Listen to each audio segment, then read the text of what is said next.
go a bit lower. How's that?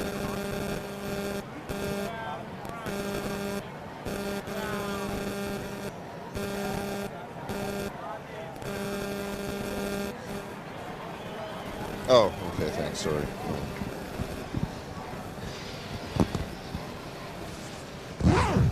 Can you just hold that for me for a second?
'25 Junior Nationals Border Cross competition here at Beaver Valley Resort. We're really excited to be able to be streaming to you live. It's, oh, I'm sorry, I said Beaver Valley. I messed up right away. I am not a professional broadcaster, so that you know. I was just talking with some of the coaches from Beaver Valley Resort, and who are some of our great competitors here today, and so my brain went that way. We've been broadcasting all week, but we're actually at Horseshoe Valley Resort. Our hosts here today, and they have been incredible hosts. We've been actually broadcasting out of here, a couple of NORAMs for the last few days, and it's been really fun to be able to bring these events to you. My name is Jay Ferguson. I'm actually on the board of directors of the Ontario Snowboard. I am not a broadcaster, as you have already figured out. I've already botched it today, but I'm not a broadcaster, but I'm a volunteer here, putting this live stream together so that people can watch from home. And so I'm super excited. You're going to have to bear with me as I bumble my way through the broadcast. But the truth is that I'm going to do my best to let you know what's going on as you watch your athletes out here. So obviously we're at the 2025 Junior Nationals for Border Cross. We've got a huge field today. It's really exciting. There's got to be 80, 85 athletes, which is a great number. I love seeing the numbers going up every year. We have FIST men's category, FIST women's category, and then the U15 and U13. We'll be running them all today. So we're right here. We're at Horseshoe Valley Resort. You can see behind me the course. We're on Ponytail, which is a run here at Horseshoe, and Horseshoe's been amazing. They've given us this whole run for SBX all week. We had a really successful NORAM here earlier in the week, and so what's happened so far is that the athletes, we can start to see athletes coming through here. What's happening now is that the athletes have gone through, they have done their check of the course, their quick run of the course, and now what they're doing is that they're starting to do their times. They're doing their timing runs. So what I'll do is I'm going to get in the booth, I'm going to let you watch these runs as they start, and then I'll explain to you how the system is going to work out today for competition. But thanks again for tuning in. We're really excited to be here.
All right, so we can see the athletes right now on training runs, getting a feel for the course. We are at the 2025 Junior Nationals Border Cross competition here at Horseshoe Valley Resorts. We're really excited to be able to bring this broadcast to you. We have a few thank yous. It takes a lot of people and a lot of effort to put this event together. We want to say thanks to Canada Snowboard and to Sport Canada, as well as to the government of Ontario, because without their support we would not be able to host this level of event in Ontario. These courses are a big deal to build and maintain, and without all their support we really couldn't do it. We have some sponsors in Corbett Ski and Snowboard and King Snow, and they've always been behind us, and we really appreciate that. A really, really important partnership is with a company called Arena Snow Parks. Arena, they built this course, and earlier in the week it was a NORAM course, and they're working on it tirelessly day and night to make it work for our athletes. So Arena Snow Parks, they are artists out there building these courses, and we really want to thank them so much for being a part of it. And then, of course, grateful to Horseshoe Valley Resorts. Their ongoing commitment to the snow sports community is incredible. They allow us to come in here, take over Ponytail, build a course here. We have other events, how this is working the competition. We have multiple categories, FIS categories, and the U13 and the U15. Both male and female, and what we're doing, the riders are just out training. It's actually been it's pretty icy. I've been hearing from coaches and athletes. It was cold last night, so the course is actually pretty icy and running really fast, but the weather is expecting to warm up quite a bit, so we're going to see the course probably gets softer and softer as the day goes on. But as you can see, there's a lot of speed out there right now. After the training runs, we are going to go into, each athlete will get a seeding run. So every time you run a cross event, the format is a little bit different. And this time, the way it's going to work out is that each athlete will get one seeding run. So once we go into seeding runs, they will go, and then what will happen is we will take a break, and they will be seeded and put into heats for the afternoon races, and then we'll just be running heats all afternoon. So right now, enjoy the training, and then as soon as we get back to the seeding runs, we'll let you know, and you'll be able to follow your athletes. So thanks again for tuning in, and we really appreciate you being along and putting up with me, Jay, the guy who has never broadcast before but is trying to do his best to get the information to you. So thanks so much.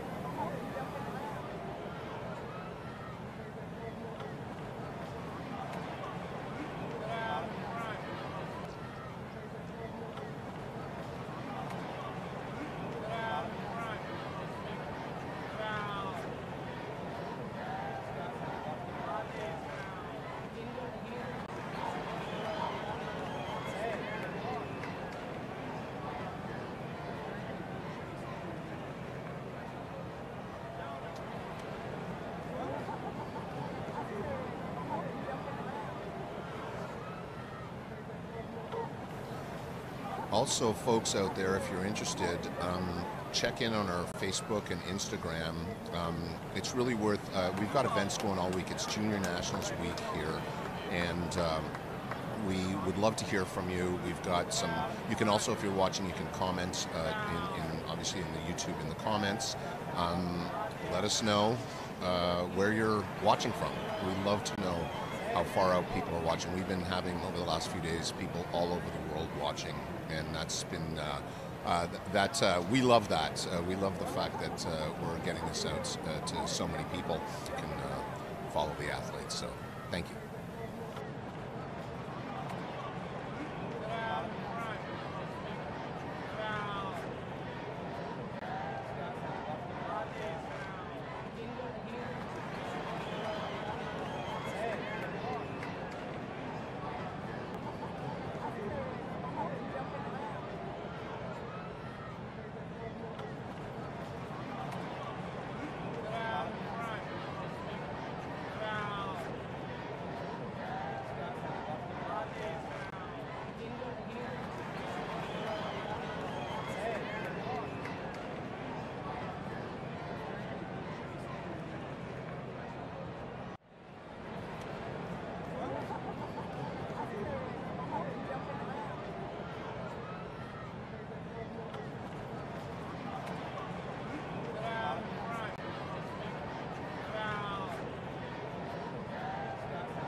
All right, folks, just to give you a quick update here, we're just waiting on our last couple of training runs, and then we're going to be going into our seating runs. So we're standby. Things are going according to plan and schedule, and we're excited to bring this to you. We are at the 2025 Junior Nationals Border Cross competition here at Horseshoe Valley Resort, and we're so grateful to Horseshoe Valley Resort for allowing us to come in here and take over so much of their space and really build this facility and these tracks for these athletes. These are the Junior Nationals. These are some of the great up-and-coming athletes in our country, and it's really exciting to be able to support them, and Horseshoe Valley Resort really helps us support them.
Right, here we are waiting on our last couple of training runs before we get into seating runs.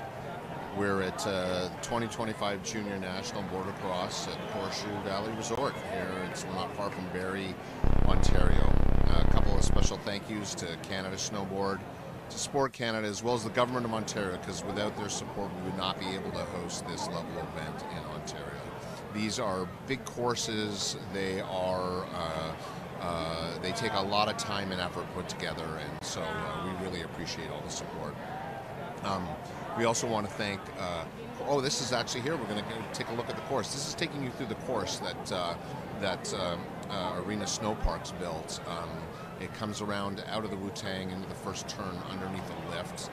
You can see down through these turns. It's a really tough, fast, but fun course from talking to the riders. They're really having a good time. There's a good drop here that goes into turn number 5, into 6, and then we got a couple of nice jumps here at the end that bring us down to the finish line. So that give you a bit of a sense of what these riders are riding. It's an amazing course. As I mentioned, Arena Snow Parks have been working on this for months and putting it together, and they have just been amazing at their artists out there. You watch some of the machines out all night long, giving up sleep to make this happen. We're super, of course, obviously grateful to Horseshoe Valley Resort.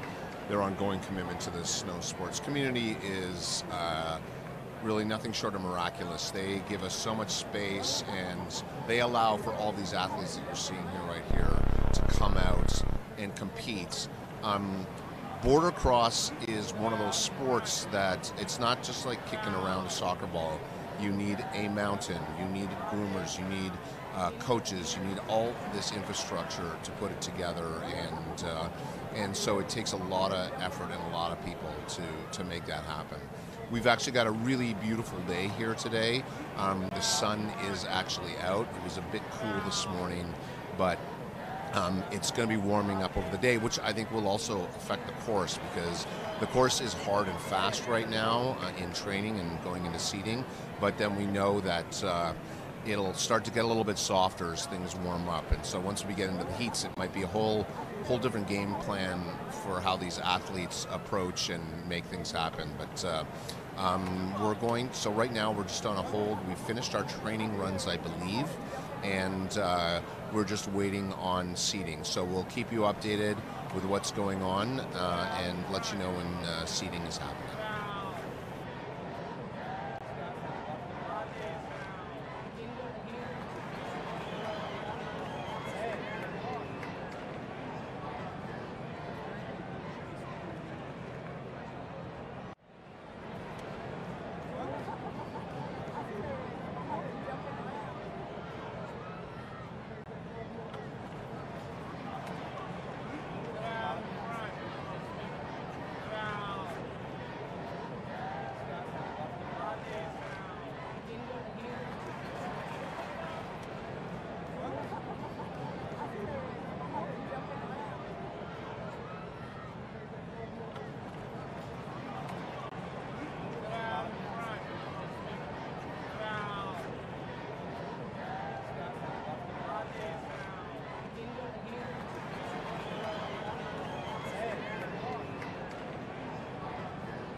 All right, so the latest out of the timing hut, everybody, is that we will be starting our seating runs in 10 minutes.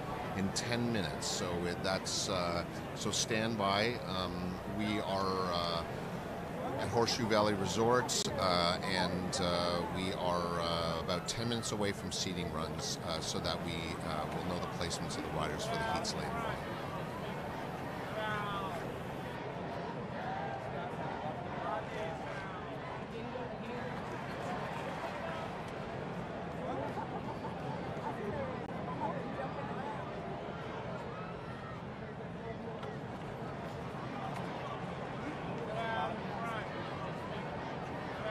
You only get to live once. Do what you love to do. Make it fun. Make it exhilarating. Make it something that you want to wake up to every day and be excited about. My boys loved snowboarding so much that even if we woke up and it was raining outside or it was minus 40 and I didn't want to get out of bed. I mean, how many 10-year-olds at 9 o'clock in the morning are knocking on their parents' door saying, let's go, like we're waiting, we're dressed, like we got to get to the hill. It amazed me. And I remember once we woke up and it was pouring rain. They put on garbage bags. They got outside, they were waiting at the car. The race was unfortunately canceled, but they were ready to go. Like they were so disappointed. Like they would have gone in a downpour. Make sure you do what you love. Get out there and enjoy life.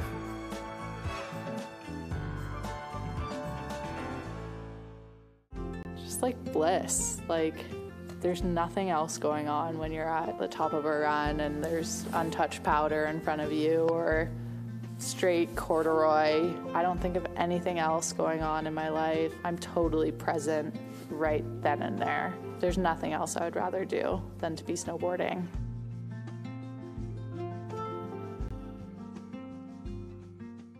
When it came to sports, I was very good at like a young age at most of the things I did. So snowboarding competitively has kind of helped put me in a place where I can compete against people of the same level that I am. And it kind of helped humble me a little bit, I can't lie. Being able to really challenge myself as someone who I'm not just gonna blow past or isn't just gonna blow past me.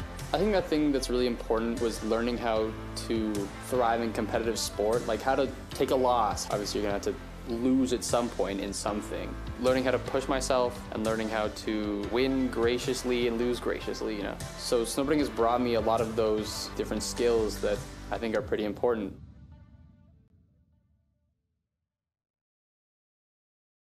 Lifelong friends, not just on the hill, but outside of the hill. Inclusion. The community takes anybody in, regardless of what kind of equipment they're sliding on. Building memories, years and years of memories with lots of different people. I used to always say that like there's a 6 to 8 week window there that snowboarding was, and that's your family. For 6 to 8 weeks, you see them every weekend and you spend all day, every day with them. And then you're their best friends for like 6 weeks, and then you walk away and you might not see some of them again, but some of them you do continue to see forever.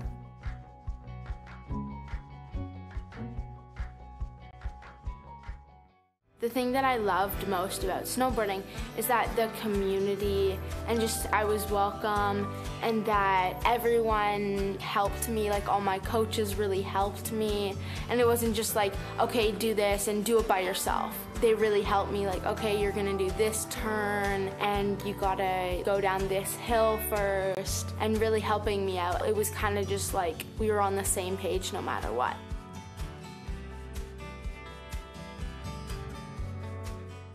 Like, I think there's this misconception that like a kid has to learn how to ski first and then go into snowboarding, or someone my dad's age, they can't snowboard. I don't think that's true. I think it's like a learning experience, so you don't have to be a kid or anything to give it a try. Anyone can snowboard.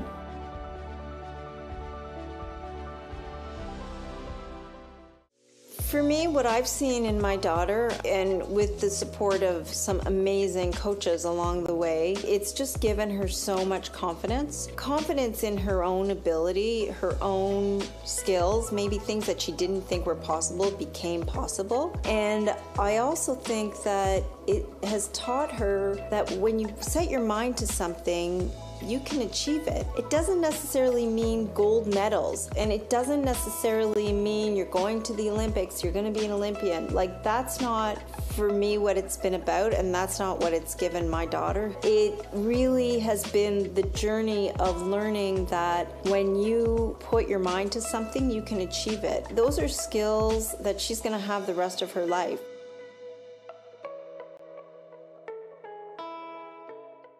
Snowboarding is a great way to channel your energy, a great way to push your own boundaries, a great way to see what you're capable of. You know, snowboarding has that same sort of philosophy of leveling up, getting your next skill, getting your next trick, working your way up. The feeling that you get when you get to the bottom and you know you've done something challenging. When you land something, it feels so smooth and you feel so happy that you're just like, yes, I did it.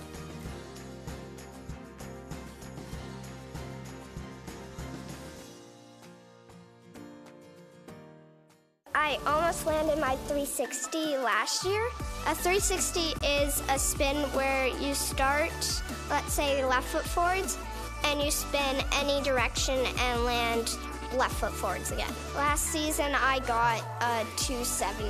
A 270 is bad because you land like you're looking up against the hill, and so if you catch your back edge, you go straight back, and that hurts. So I'm looking forward to getting it this year.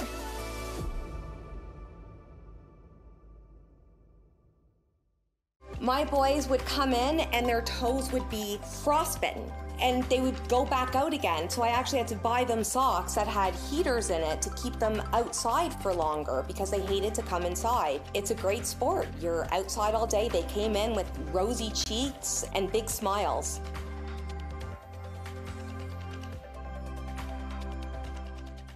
You only get to live once. Do what you love to do. Make it fun. Make it exhilarating. Make it something that you want to wake up to every day and be excited about. My boys loved snowboarding so much that even if we woke up and it was raining outside or it was minus 40 and I didn't want to get out of bed. I mean, how many 10-year-olds at 9 o'clock in the morning are knocking on their parents' door saying, let's go, like we're waiting, we're dressed, like we got to get to the hill. It amazed me. And I remember once we woke up and it was pouring rain. They put on garbage bags. They got outside. They were waiting at the car. The race was unfortunately canceled, but they were ready to go. Like they were so disappointed. Like they would have gone in a downpour.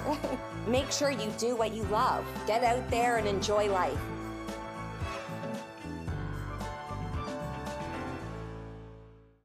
Just like bliss. Like, there's nothing else going on when you're at the top of a run and there's untouched powder in front of you or straight corduroy. I don't think of anything else going on in my life. I'm totally present right then and there. There's nothing else I would rather do than to be snowboarding.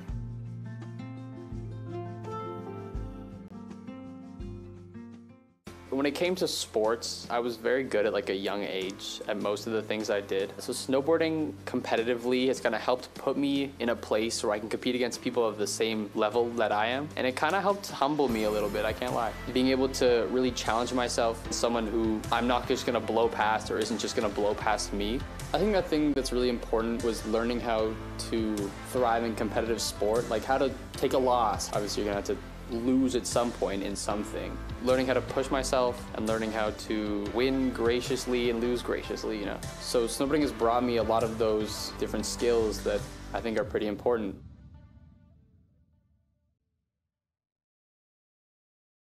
Lifelong friends, not just on the hill, but outside of the hill. Inclusion.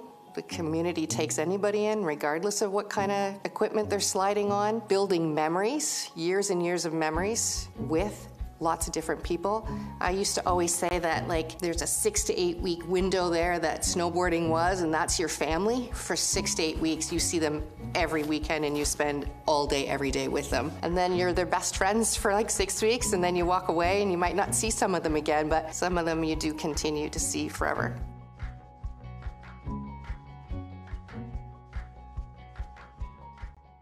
The thing that I loved most about snowboarding is that the community and just I was welcome and that everyone helped me, like all my coaches really helped. All right, welcome back to the 2025 Junior Nationals Border Cross competition here at Horseshoe Valley Resort. We are getting some riders in the gate now, and we're getting ready for seating. I can see up at the start gate there, the guy in the baseball cap, that's Mike Nazwoski. We see him at the top of the hill all the time. His son is also a great racer, Mike Nazwoski. That's right, same name. We affectionately refer to him as Naz. So Naz is up there running things on the top, as you can see, getting ready to start sending down the athletes for their seating runs. All right, so here we go, the beginning of the 2025 Junior Nationals Border Cross competition.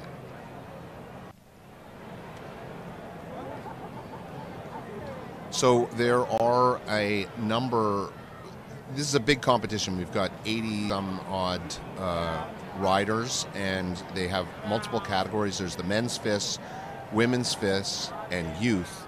And so we're going to be able to look at, we're going to be seeing some great riders and some very new riders. So that's what's really exciting about Junior Nationals, is it's a chance to see riders who have been on course for a long time.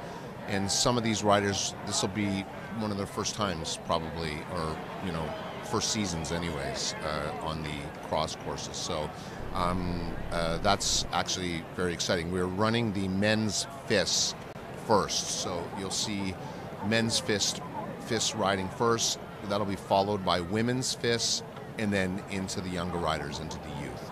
So the way our format is working here today is that we are seeding. So the way we're going to build the heats is through these seeding runs. So each athlete gets to do a run, and then we're timing them. And then once, what we'll do is we'll do the tabulations at a break, and we will then figure out the heats for the afternoon. And then the heat system is first and second place of every heat moves on, and 3 and 4 their days are over. So we can still see here at the starting line the master, Mike Nazwoski, keeping things going. All right, and so as these things are such complicated things, we can see that we're waiting. We're figuring out some timing issues and you know, working out the kinks so that it all works well. There's a lot of things that have to come together to make these things happen. So we're on about a 1 minute delay, and we'll be right back to our seating runs.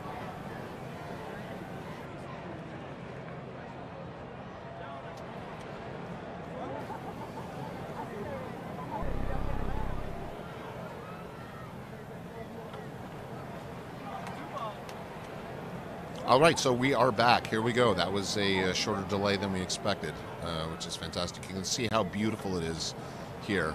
Beautiful blue sky today.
Okay, we're back to seating runs here. I believe this is Aiden Rowell who's on course right now.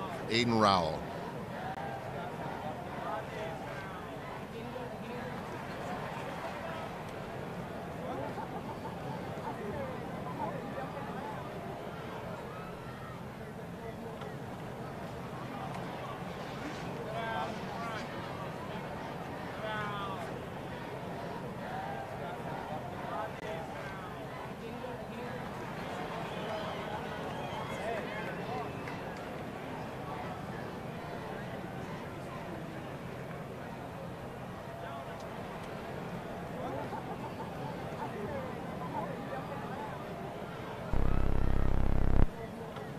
So this is Adam Laboda up next, out of the United States.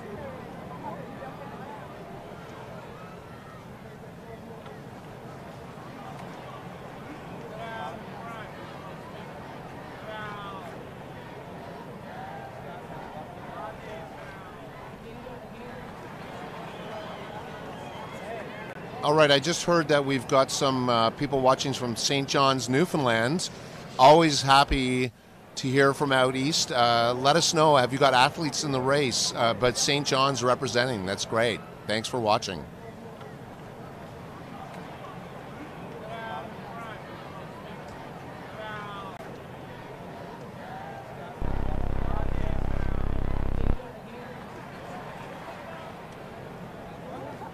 It is.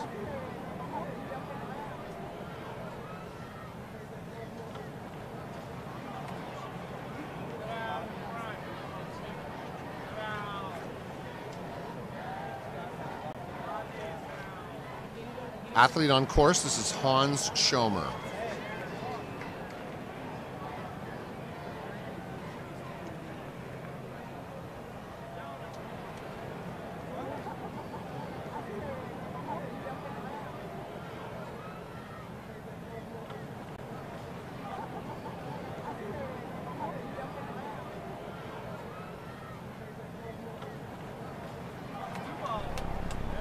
Coming up next is 81, Avery Grosskopf.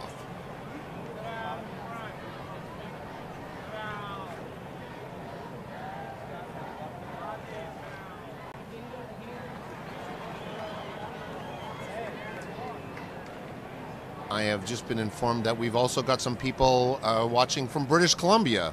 So both extremes, east and west of Canada, watching, which is exactly what this is about. This is the best of Canadian snowboarding. Oh, a bit of a tumble there. But thank you for chiming in there, BC and Newfoundland. Fantastic. Glad you're watching.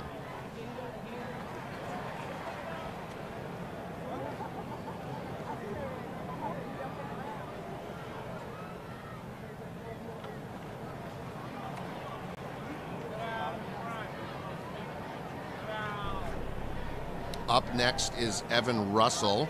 Evan Russell, who trains with Mixed Movements out of Beaver Valley. And yes, I actually did get that right, Beaver Valley this time.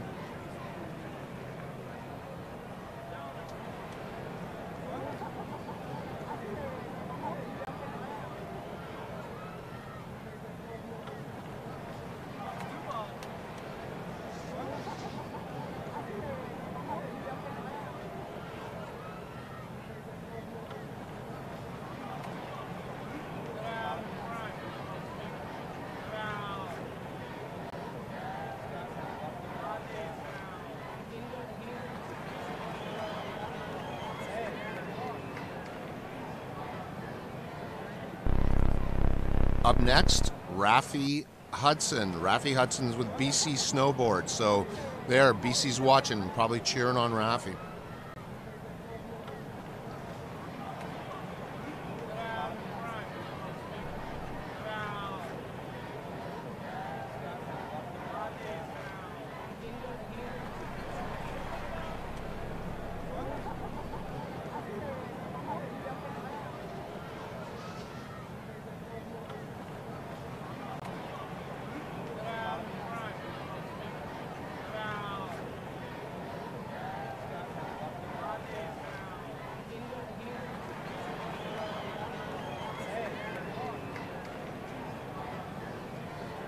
All right, this should be Logan Hawk that just dropped in. Just FYI, we're going to be starting to send the racers faster now, so it's going to be harder for me to keep up with exactly who's on course. I'll try to do the best I can, but the point is that now that our timing system is tested and we're looking good, we can start running multiple racers down just to speed the process up a little bit so that everybody doesn't have to stand around for too long. Try to keep these athletes moving as much as possible. It is our junior nationals, and I know that some people wonder why there's American competitors. The fact is that it's really important that all these events be open to everybody because there's so few cross courses out there to be on. So, anyways, it's a very inclusive sport.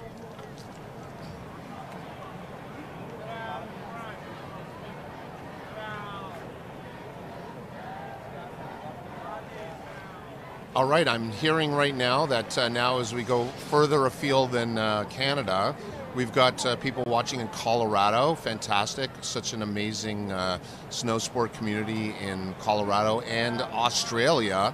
Australia representing. It's so fantastic. We have I've been meeting some people here recently who have come up from Australia to take part in these events, and I tell you, it's so fantastic, and we love your snow sport community is so amazing, and it's such a great opportunity because we have opposite seasons. I know people who will train here in the winter and then go down and train down there in your winter. So thanks for letting us know you're watching Australia. Nova Scotia, I just heard. All right, Nova Scotia's in the house. All right. We're really, let's try to fill in all our provinces and territories if we can.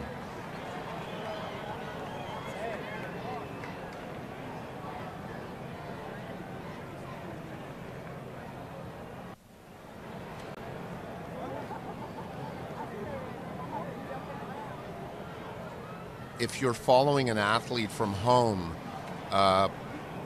obviously the best thing to do is to know their bib number. I know that sometimes as they're dropping in quicker and faster, it's hard for us to catch exactly who's on course, but the fact is that if you know your bib number, then you can follow a little closer.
All right, this is Olivier Gagné, number 79 on course.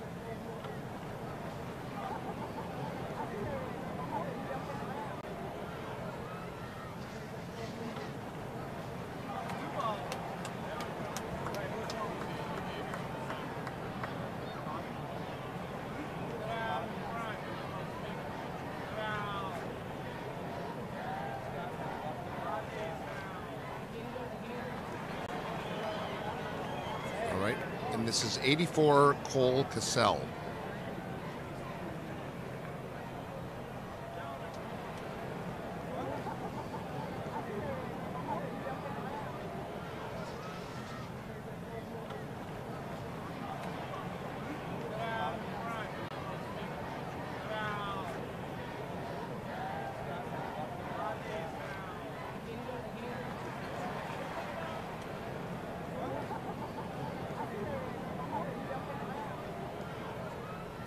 All right, on course is 78 Oscar Gabby. We're about halfway through the men's FIS seeding runs.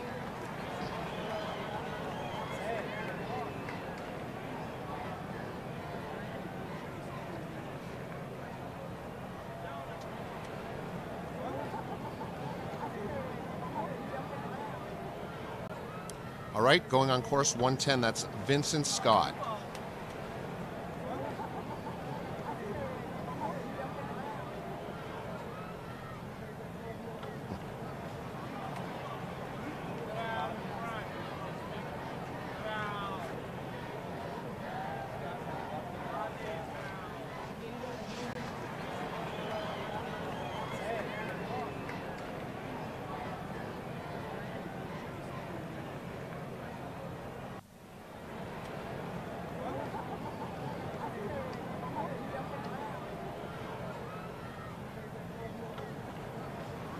Daniel O'Brien on course, 91, mixed movements.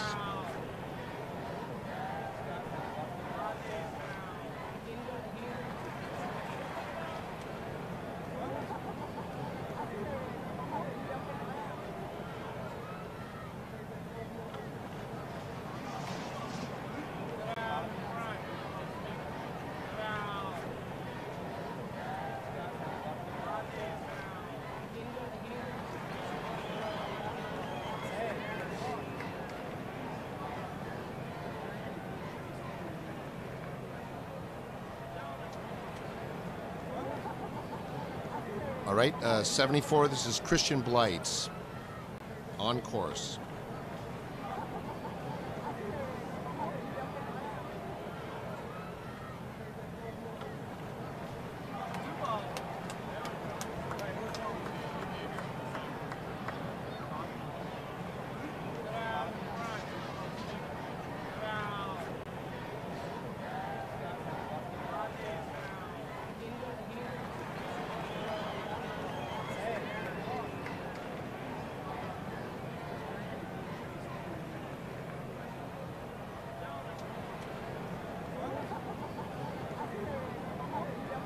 Up next is 88, Matthew Miranda coming in on course.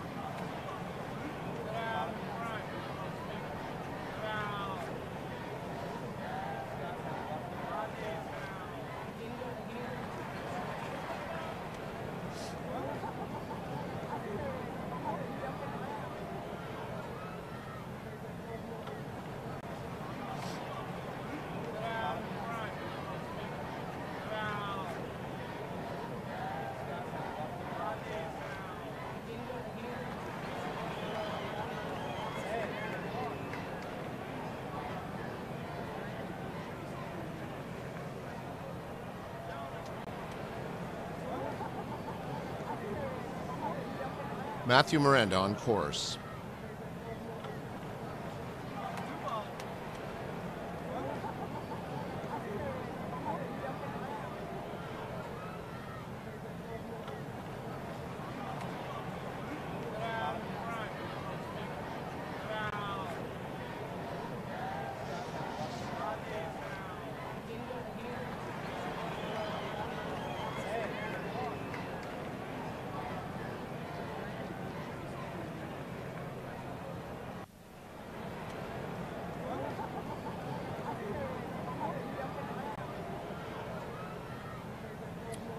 Athlete 105, this is Gabrielle Leboeuf on course.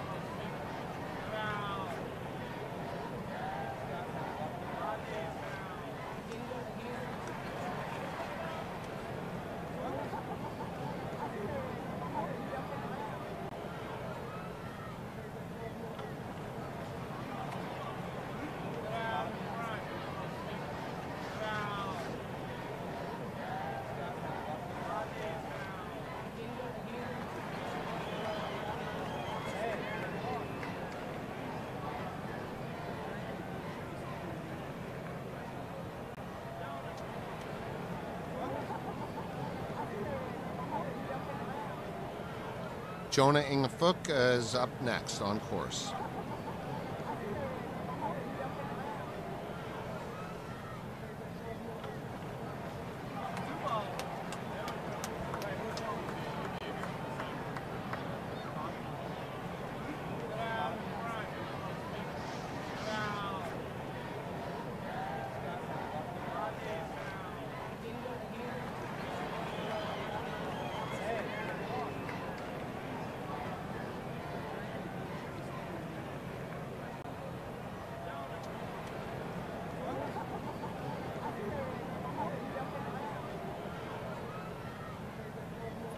All right, that's James Rowlandson, number 96 on course.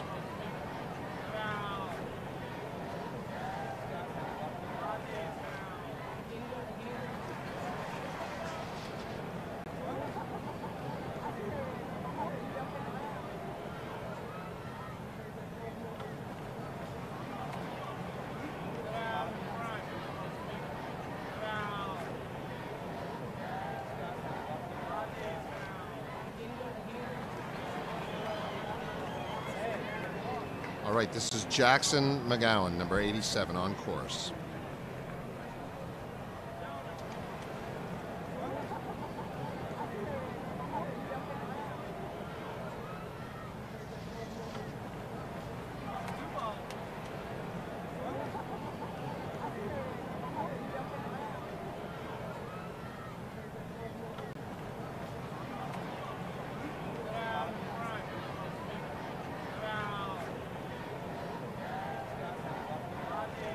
Right, we'd be coming here to Anthony Bevan.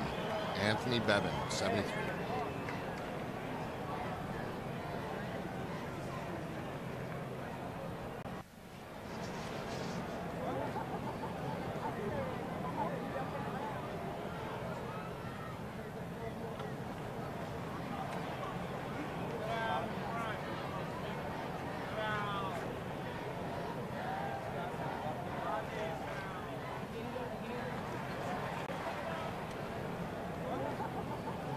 All right, this is Evan Pagnota on course, number 93.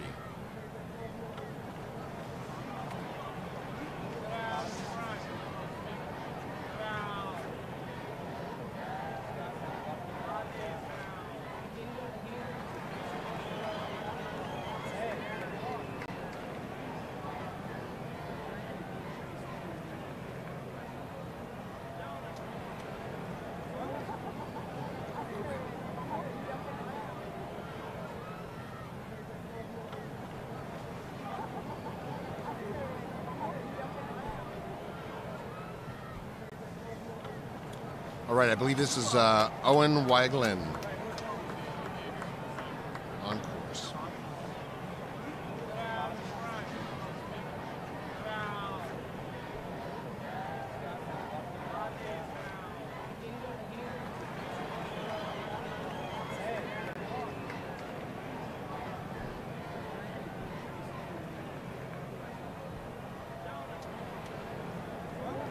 All right, and up next is Ronan Muckler, number 89.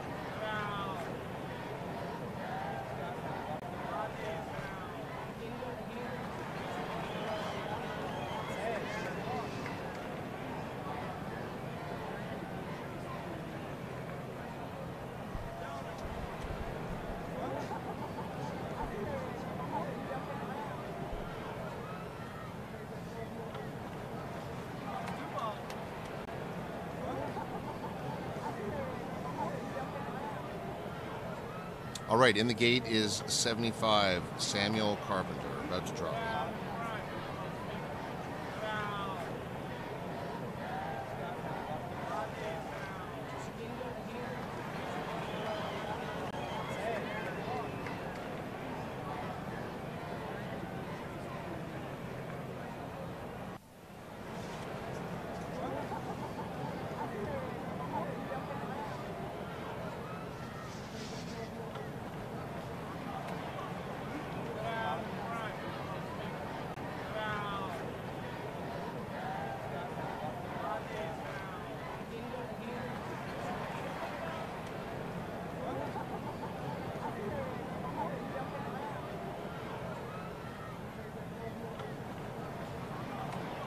All right, waiting in the gate is 98, Henry Shaw.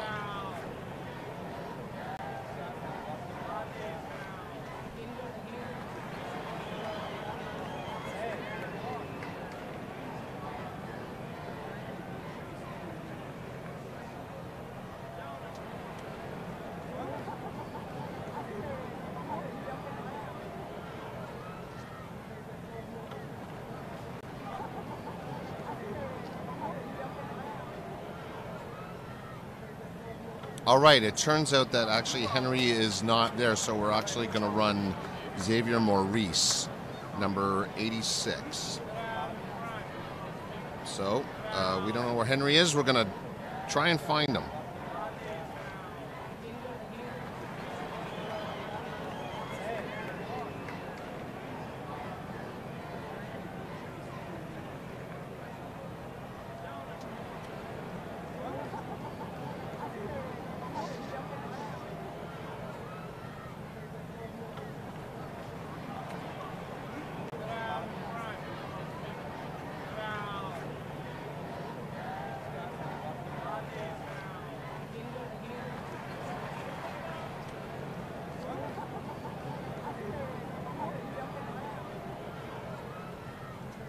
All right, on course is number 4, Felix Goudreau.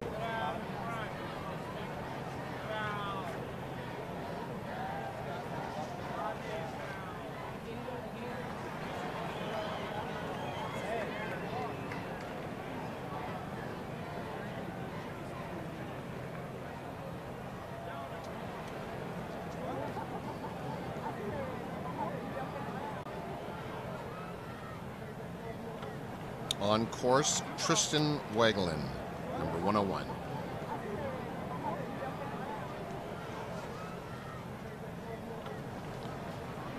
All right, so this is our last FIS male rider, and after this we'll be going into FIS female riders for their seating runs. Again, each rider gets one seating run, and then at the break they will make brackets for them and heats, and then after the break we will go into 4 rider heats.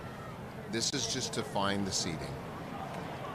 That's all right. That's the end of our FIS male, and now into FIS female.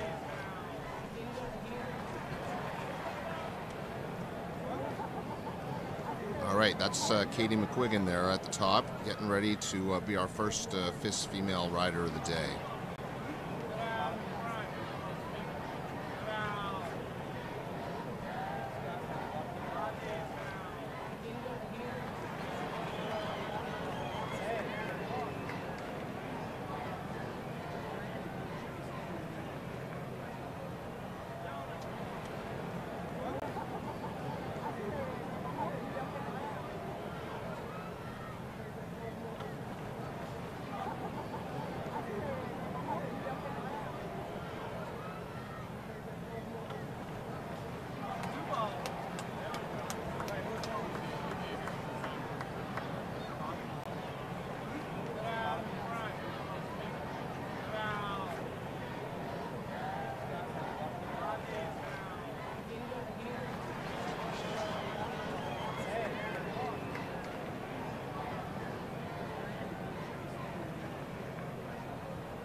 All right, dropping in next is Kaya Hamasaki.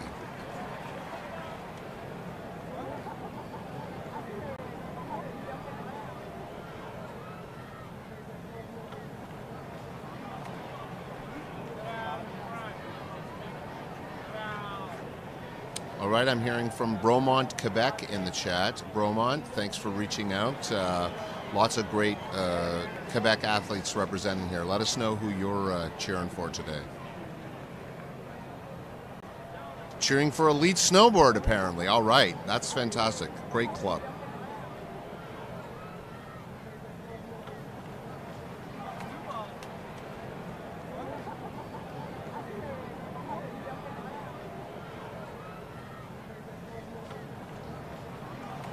Next on course is Laurie Beauchamp.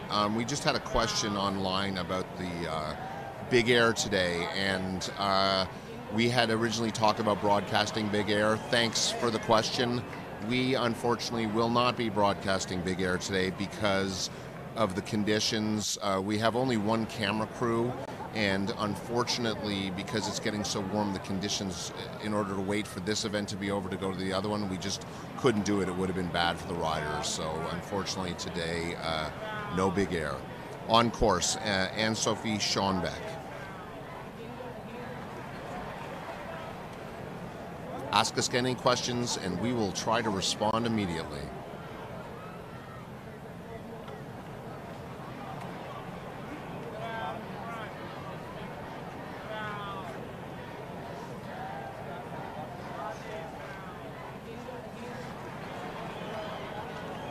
Somebody in the chat asked me to check somebody's wax. Unfortunately, I'm not close enough to do that, so that won't be happening. On course, Bella Kemmerer-Dunn.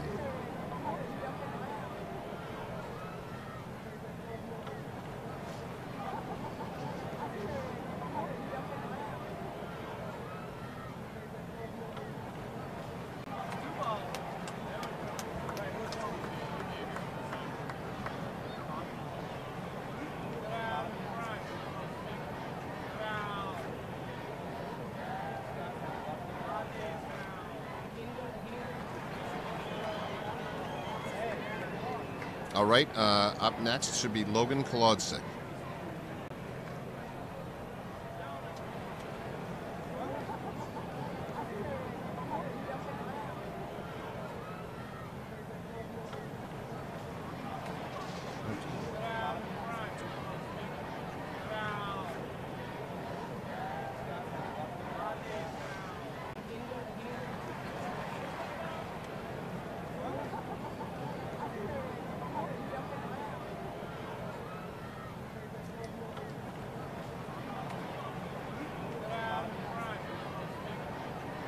All right, on course is Florent Sylvestre, number 70.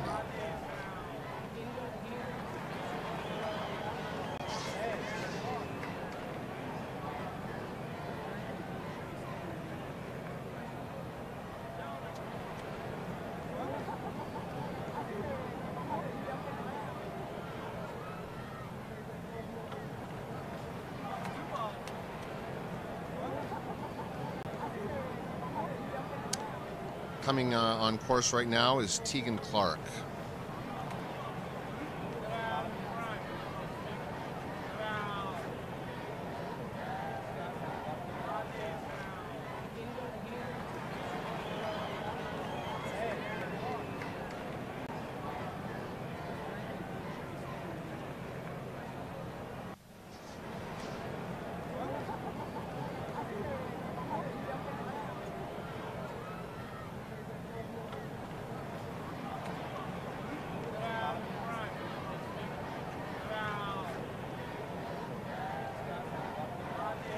Maybe it looks like Tegan may have gone down in our blind spot there, but she's hopping back up, continuing on.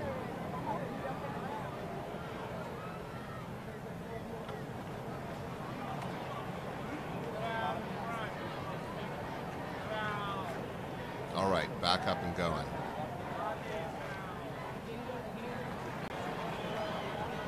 It's a tough course out there, folks. It's a tough course. All right, way to go, Tegan. And now on course is Lori Wilson.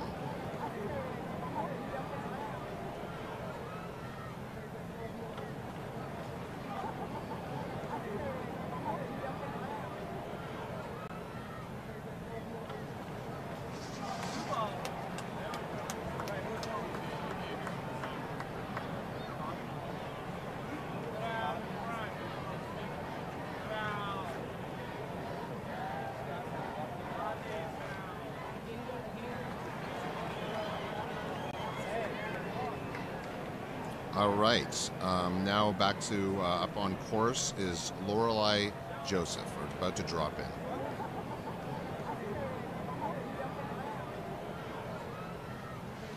Oh, actually, no. I think maybe this might be.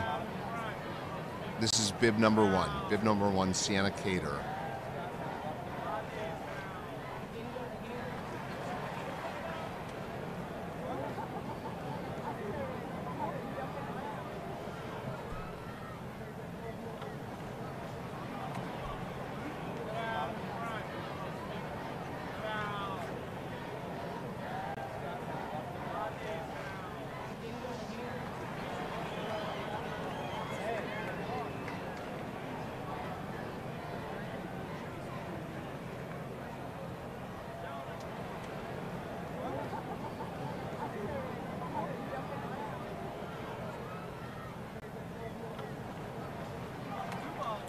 All right, and now we're on to our last rider, Dana Bladon, who is our last FIS female rider on course, and then we move on to the youth category.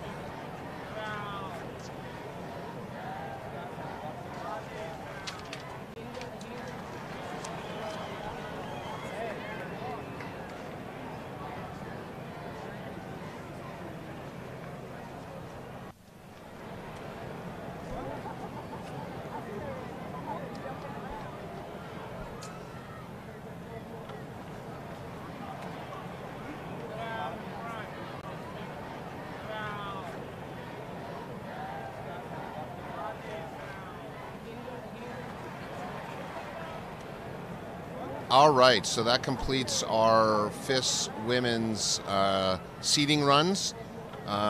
They will be tabulating and working out the heats for them for after the break. And now we're into our non-FIS category, our youth category.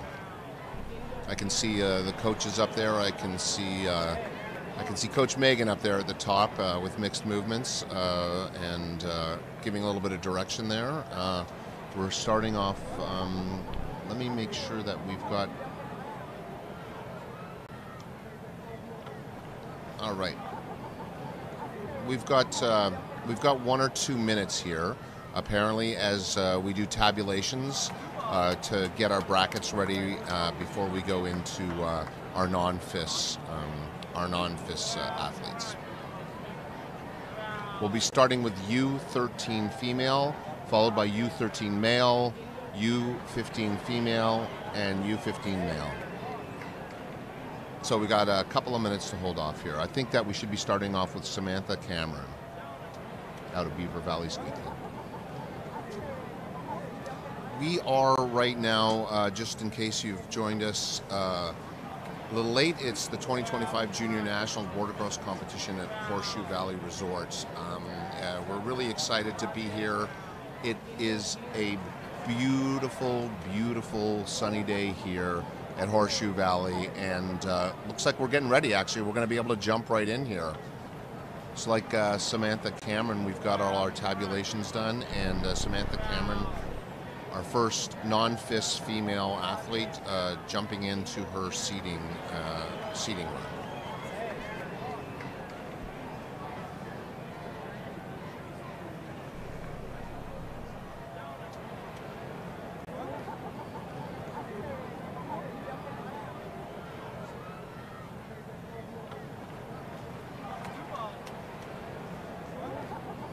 All right, we can see we're still getting ready up there at the top,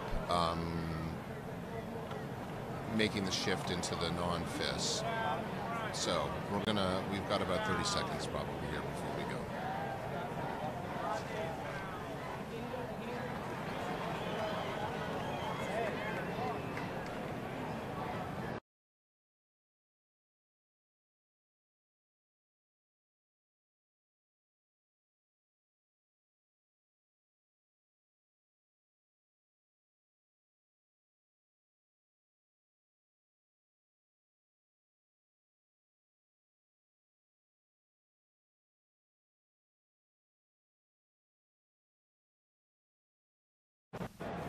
All right, so now we are back, and we are ready for Samantha Cameron, first non-FIS rider of the day.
All right, on course right now is Bree Rasico, number 31, excuse me.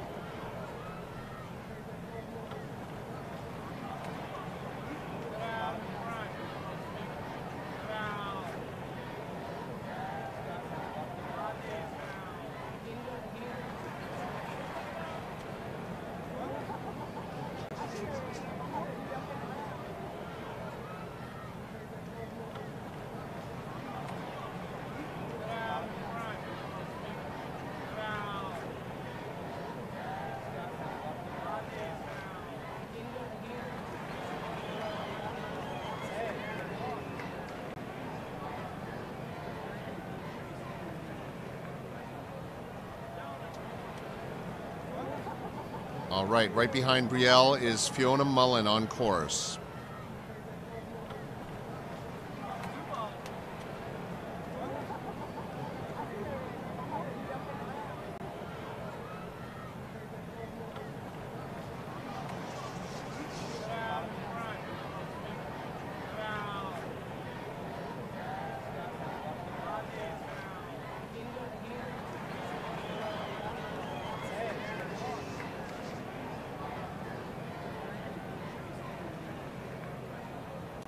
All right behind Fiona is Ellie Boudreau.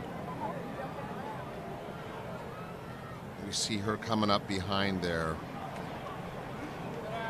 The athletes are starting to come a little fast and furious right now, so it's harder to keep up with who's on course.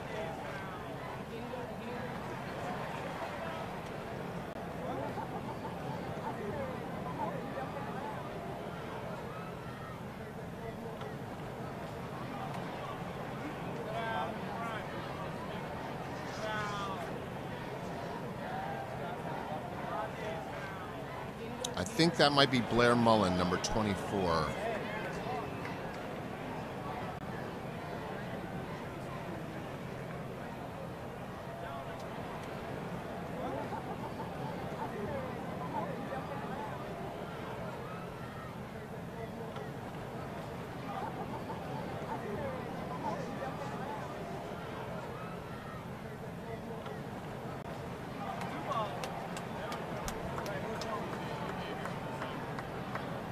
Okay, this is Sophie Woodward. Sophie Woodward jumped in the gate on course.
All right, this is Lily Turner.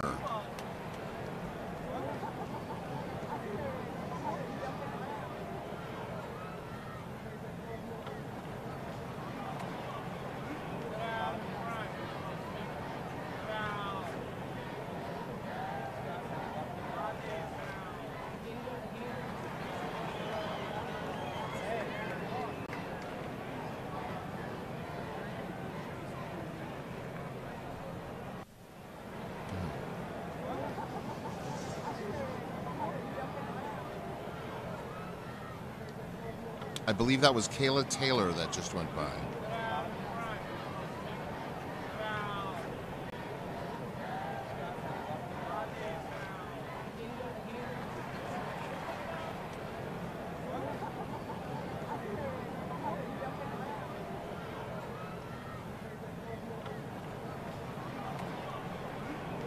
And this is Jules Cameron, who is our last U13 female rider, and now we're moving on to our U13 male riders.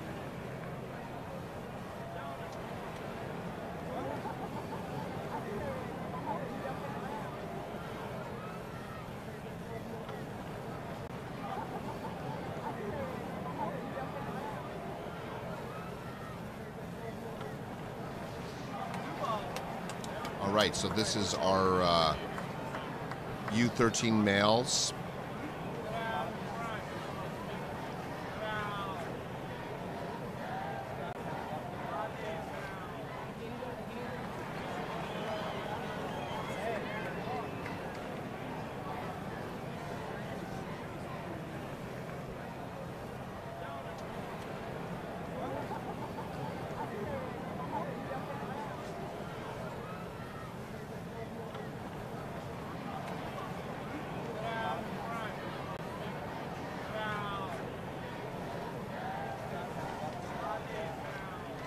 All right, that's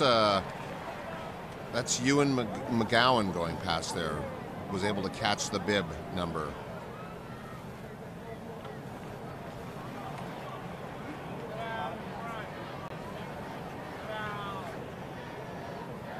I can hear people in the crowd cheering for Ewan. It's great to see these young athletes out here on this amazing course. Right behind him is Sian McRonald. That's Sian right there coming in with a strong run.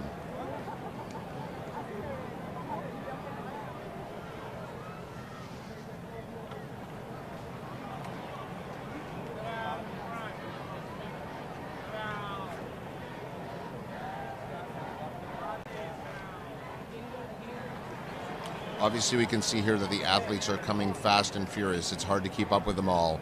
That's the nature of the seeding runs. We can get them on course, multiple athletes on course, which is great. We're trying to get a glimpse of everybody at least for you, but sometimes it's hard.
All right, so that's Riley Miller who just dropped on the course.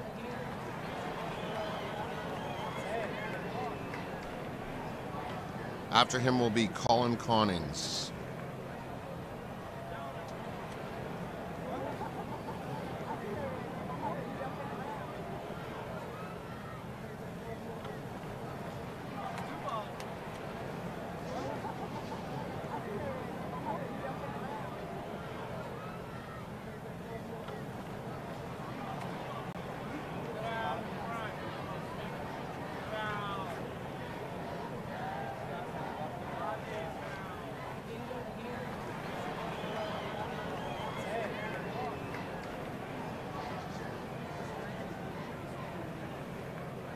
All right, in the gate is Odin Frail, dropping in.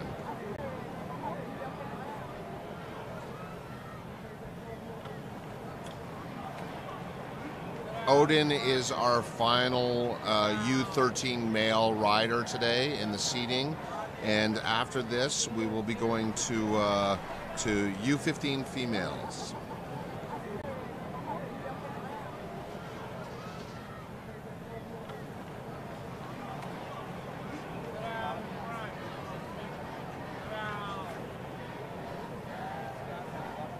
All right, that's Kalina Tang who just dropped in, our first U15 female.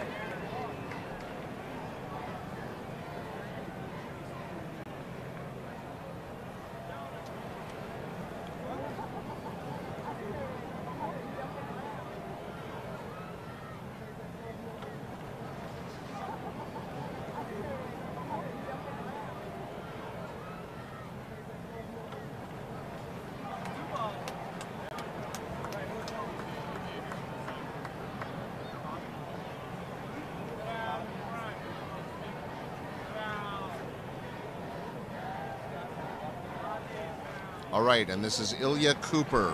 Ilya Cooper, U15, out of Whistler Valley Snowboard Club.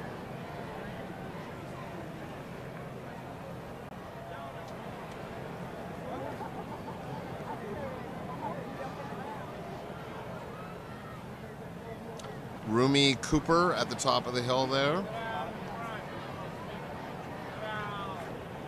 Also out of Whistler Valley Snowboard Club.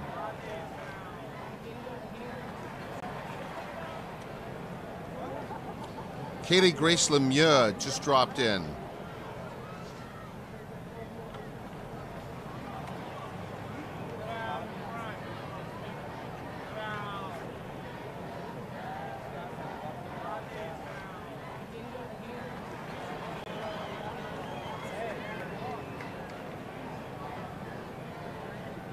That's Avalyn Smurl, number 35, dropping in.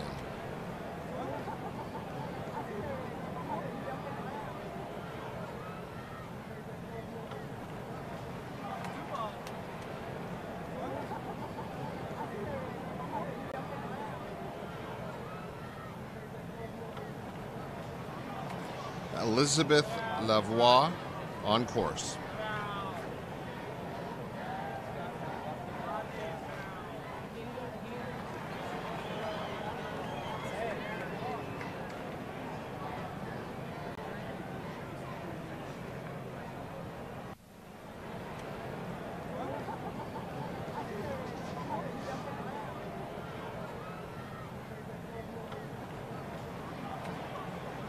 Ava Grosskopf on course.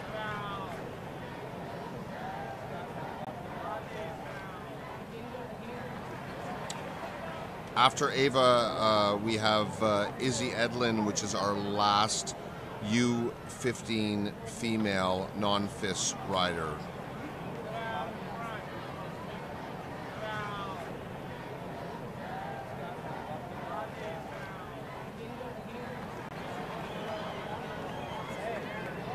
All right, and our last U15 female, Izzy Edlin, getting ready.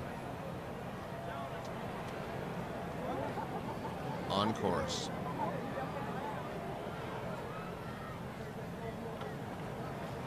All right, next up after Izzy, we are going to see our U15 males, starting with Olivier Pedneau, and this is the last group of seating before we take a break for our heats. So we've got about 10 more riders here for you in the seating.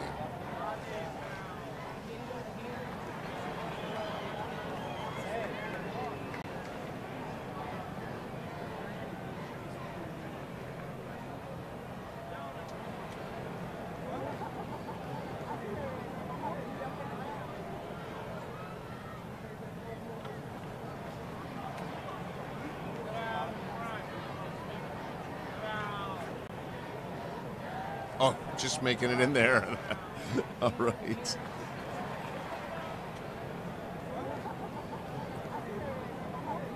All right, here we go. We've got Olivier Pedneau here, U15 male, our final category.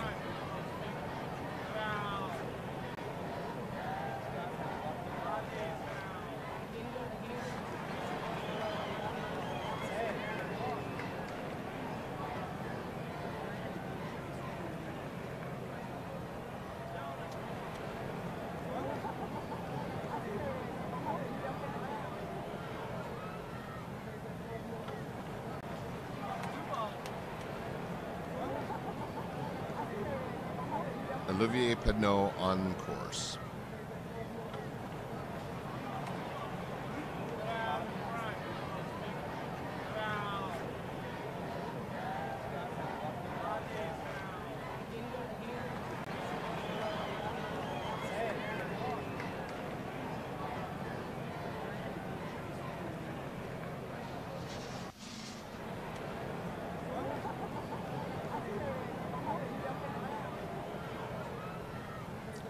All right, Elio Bowers behind, right behind.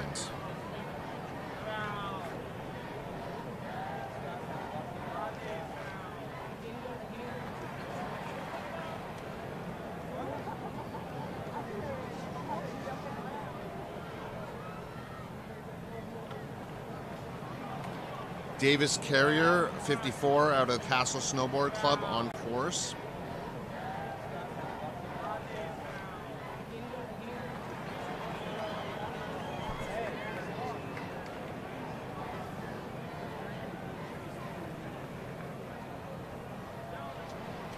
Kobe Robertson dropping in.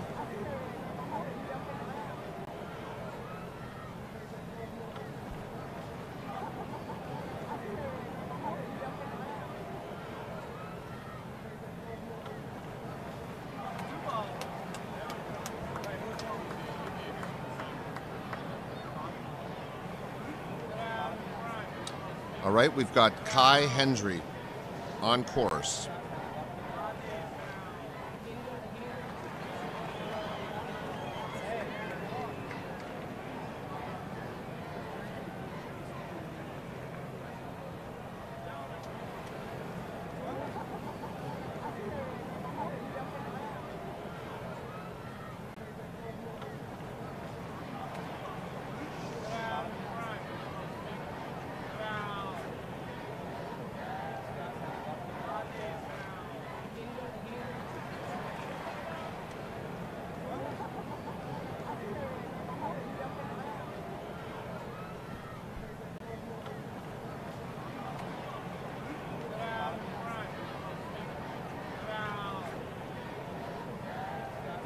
All right, so we have a minor delay right now. Jack Young is in the gate, getting ready to go, but needs to make some adjustments on his binding.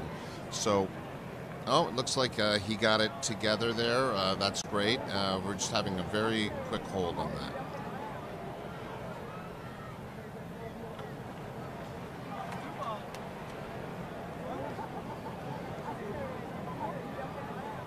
All right, Jack looks like he's ready to go.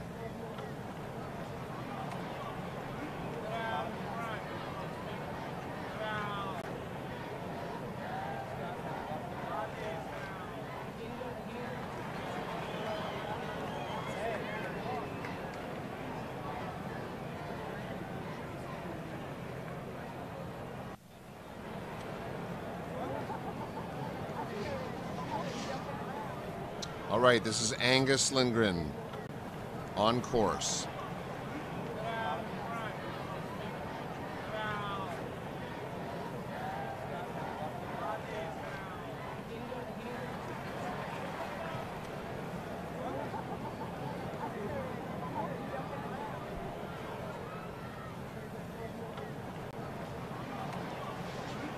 Right, Gabrielle Dube dropping in.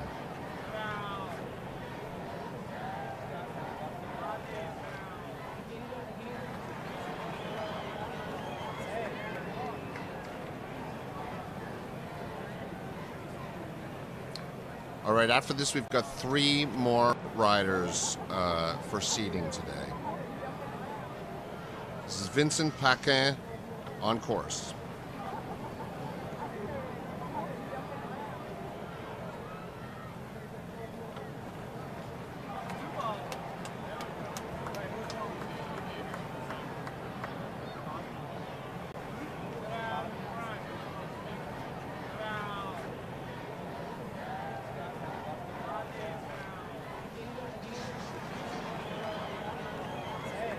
All right, Tanner Hawk on course.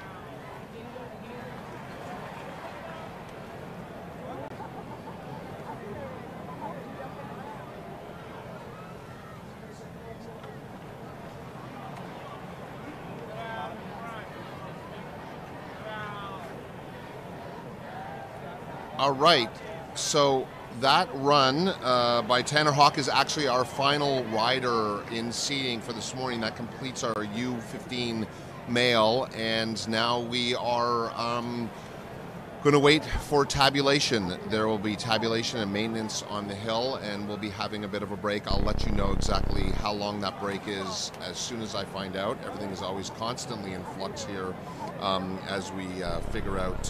We've actually done an amazing job this morning, everybody here, in terms of making this happen. We're at the 2025 Junior Nationals Border Cross at Horseshoe Valley Resort near Barrie, Ontario. A couple of thank yous, as you can see from watching the seating.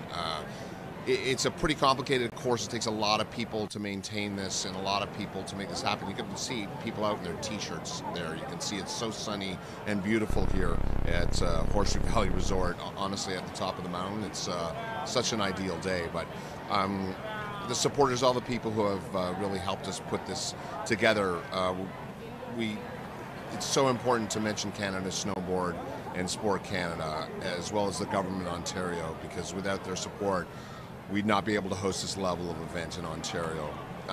We also have our sponsors, Corbett Ski and Snowboard and King Snow, who have been always behind us. Arena Snow Parks, they are the folks who actually build these courses, and so they built this border cross course. They've been working on it for months. They're out there all night, making tweaks every day. It's unbelievable. We are so grateful to Arena Snow Parks for what they've provided our athletes with this incredible course and for this event. And especially Horseshoe Valley Resort, their ongoing support. It's so important. They give us their runs. We get to take them over. We have multiple events going on. We have Junior Nationals happening all week long. There'll be other events tomorrow and all through the week that you should tune in for. And they really help us put this together and allow our junior athletes to have a place to shine and to get better and to become the great, world-class athletes that we want them to be, and we just can't do it without the facility. So we're going to go into a break now. I will come back with an update very soon in terms of our timing and when we are going to be getting into our heats.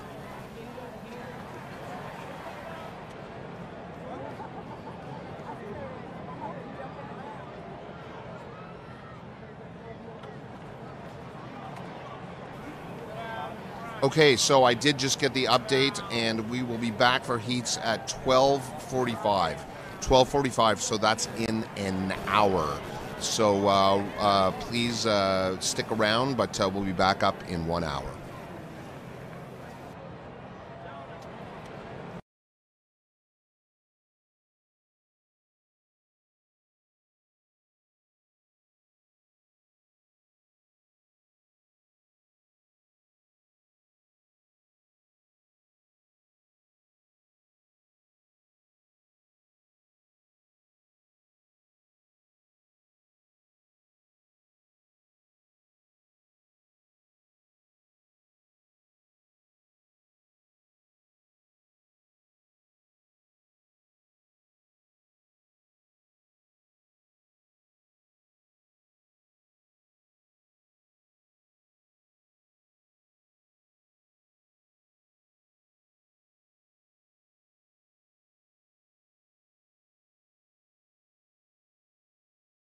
A lot of people describe snowboarding using the F word.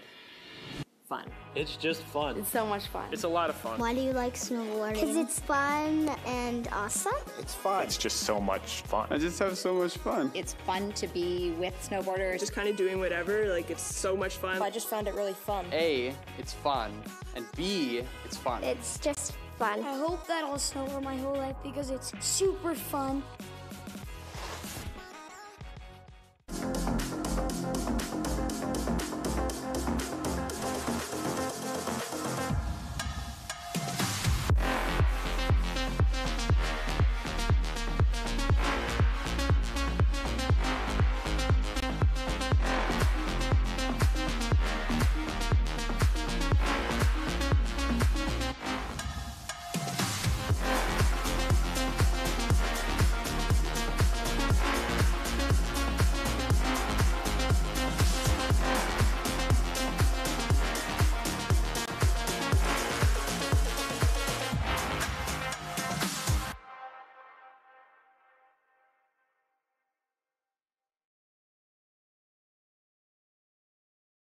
I would like to do competitions because they're super fun.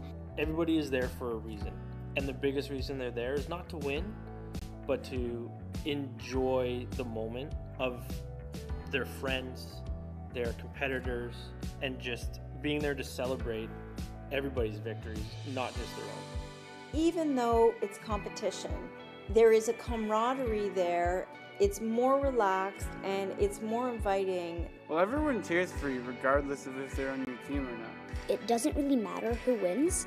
It's just that we tried our best and we had fun. Even if you didn't win, getting down to the bottom and crossing the finish line is like achieving.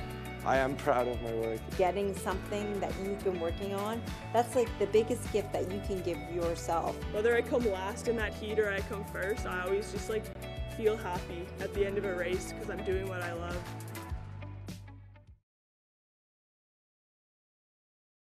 I've seen my kids grow up, sort of through this lens of snowboarding. So when my older daughter jumped into this pool of snowboarding, it was a group of kids that probably ranged in age. There was about a 5-year gap with my daughter being the youngest. What I found was that every snowboarder was included and everybody was there to help this little girl who just wanted to snowboard learn the sport and be supported and be safe out there and have an eye out for her. And the one thing that just blows my mind every day now is that my girls now at 10 and 12 are those older girls now on the team that are taking care of the 5, 6, 7-year-olds on the team and showing them the example and helping them out. So the beauty of this, community that we've stepped into is the fact that it's just such an inclusive sport, supportive sport, really diverse sport, and seeing kids from all ages and all experiences at all levels progressing both at their own pace and yet at the same time helping them all progress as a group. It's just been incredible.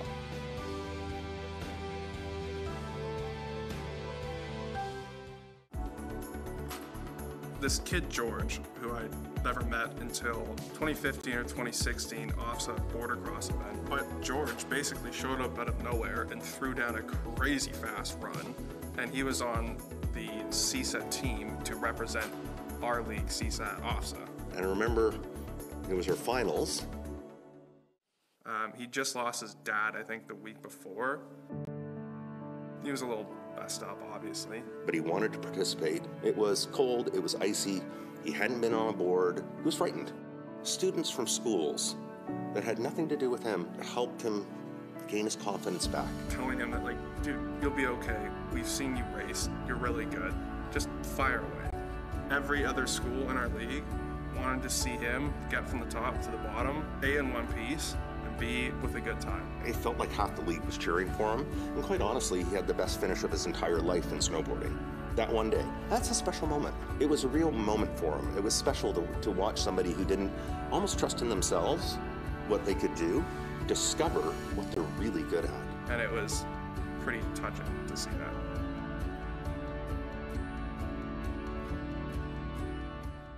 It was at the Canadian Speed Nationals in Tremblant at the top of the parallel giant slalom course.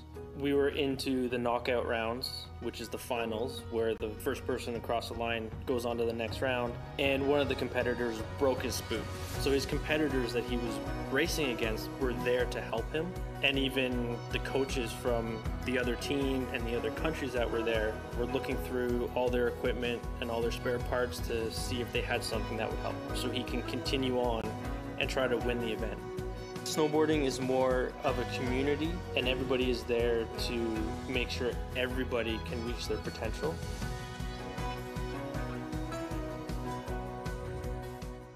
Like, I think there's this misconception that, you have to be a teenager or someone my dad's age, they can't snowboard.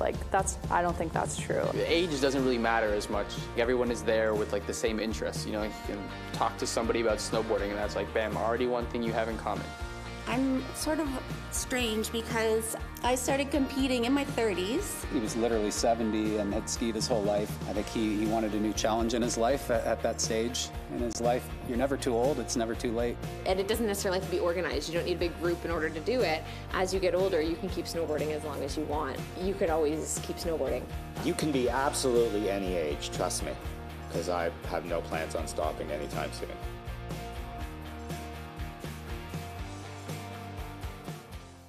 One time when I was in my class, there was this new jump, and it was like a jump, and then there was a green rail, and then it was a jump going down. My coaches were asking, hey, who wants to do it? And then all the older kids were saying me, and I wanted to be cool, so I raised my hand, and I was in line to do it, and I was like, I thought I'm gonna go off this jump and I'm gonna fall, but I went off the jump, and I landed it. I was really happy, and then after class was over, I did it a few more times. Sometimes I don't land it, but that's okay, because then I'll just do it again. Everything I love is about traditions, and the tradition for my family was skiing, definitely not snowboarding. But what I've learned from Braden is it's okay to change the tradition. So around age 7, Braden really showed an interest in snowboarding rather than ski racing. And I let her lead the way, and she told me what she wanted to do, and we made sure we put her in the right program that focused on the skills that she wanted to learn. And it's okay to go your own way and be your own person. And I am genuinely so happy that she's chosen this sport, and she can teach me a lot that I would never have learned but for Braden being in this sport.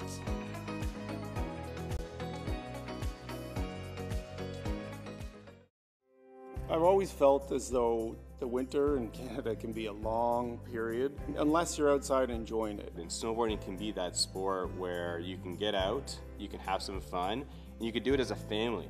I made a choice very early on that I didn't want to be sitting on the side of a rink while my kids were playing hockey or something. I wanted to be participating with them. It's just something that we all love doing, and we can be together and do it and get them off their screens. Bonus. If I didn't do snowboarding, I'd just be like sitting on my butt on the weekend. It just feels nice to be outside and be able to do the things that I love. Do you like snowboarding with your family? Yes.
It's just something that is an outlet for me to get out on hill, and when I have a bad day, I can go into my own little world on the hill and, use my paintbrush to just not think about anything else except the next turn, the next patch of snow, the next run, the next lift ride. I can just, let everything else fall by the wayside.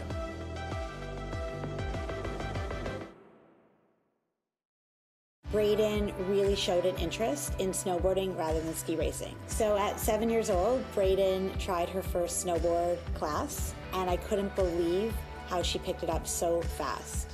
Braden just turned 11, and she is all snowboarding. Everything she talks about, she dreams about, is snowboarding. And looking back over the last 4 years, I am amazed how far she's come, and I couldn't be more proud of her.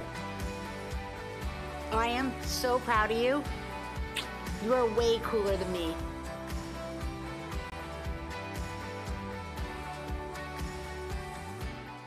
In the winter, I dream about me doing some really cool stuff on the snowboard and in the park. And when I wake up, I feel like, ooh, in my dream I did this. Maybe I can learn how to do that. I did a front side board slide on a box in my dream, and I really wanted to learn how to do that. And I learned how to do that with my friend Jack. We both decided that we're gonna learn how to do a front side board slide, and we nailed it, and we both did that in a competition, and it got us medals, which was really happy. If you make the move to become involved in snowboarding at any level, you're going to find the people that you're looking for, and you can build friendships as you would in any other sport. But because snowboarding is such a niche sport itself, you're building long-term relationships.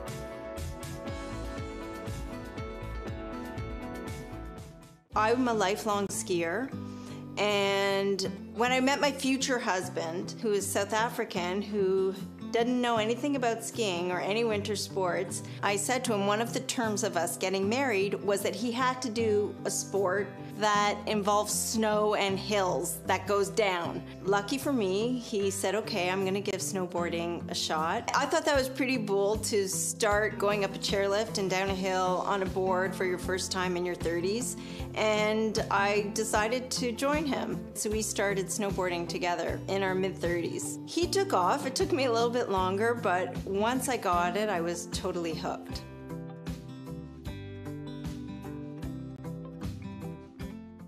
The grade 7 athlete Tegan, who had never been on a snowboard before but wanted to be part of the snowboard team, so she decided to join. First training day was her first day on snow. She spent the whole day on her butt, and by the time she got to grade 12, she was winning OFSA banners with her team and representing the school at OFSA. So she went from training day on her butt to standing on the OFSA podium in just a few years and became such a leader on the team. She was a very academic focused student, and it provided her with a real sort of different perspective, connection with different students than she would have connected with at school. I'll think of Tegan all the time when I think about, you know, if a grade 7 student says to me, I wanna learn how to snowboard, can I be on the snowboard team? Absolutely, if you're willing to spend a couple of days on your butt.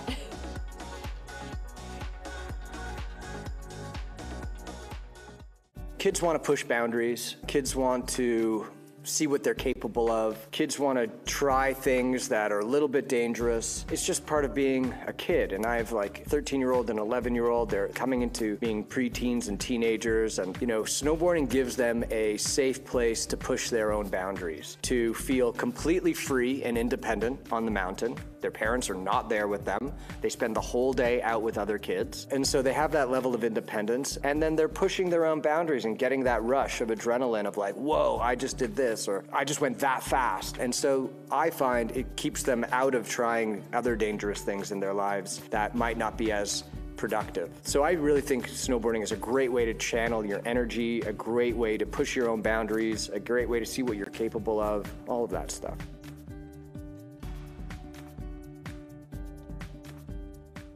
My hope for my daughter is that she will take this as far as she wants to go. I want to see her have opportunities to challenge herself. I want to see her have a chance to try new things and have to, you know, adapt and learn. I want to take this as far as it can go. I can see myself, or hopefully if I'm good enough, at World Cups, Olympics. I want to take this as far as I can go. It's a huge commitment and one that I'm still working on figuring out, but one that I think I'm willing to take.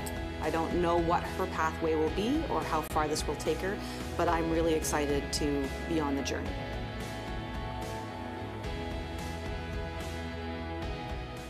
From the moment they get out of bed in the winter on those weekends, they're ready to go. They want to be the first ones out, first chair up. And they're out there whether it's like -17 or, you know, or 0. So I actually had to buy them socks that had heaters in it to keep them outside for longer because they hated to come inside. They want to be out and they want to be exploring and they want to be having fun. It's a great sport. You're outside all day. They came in with rosy cheeks and big smiles.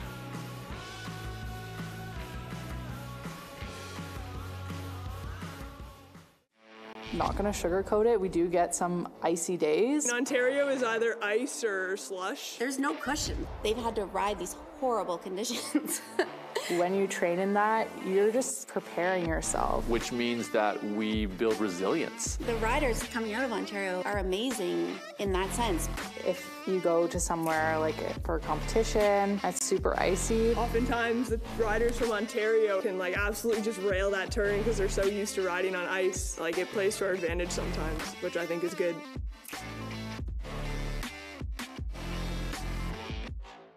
When you look back at the history of the sport, the people that pushed it to where it is today had to be super creative to come up with new tricks and to come up with new grabs and to think of new ways to approach, because it is something, you know, when you look at it, it is a piece of wood that you're sliding down the snow, but there's so many different ways that you can make use of that, and not just even in the competitive world, but if you go out and watch people's video parts, the different ways that people can use that same tool and put it to use in so many different ways is just mind-blowing.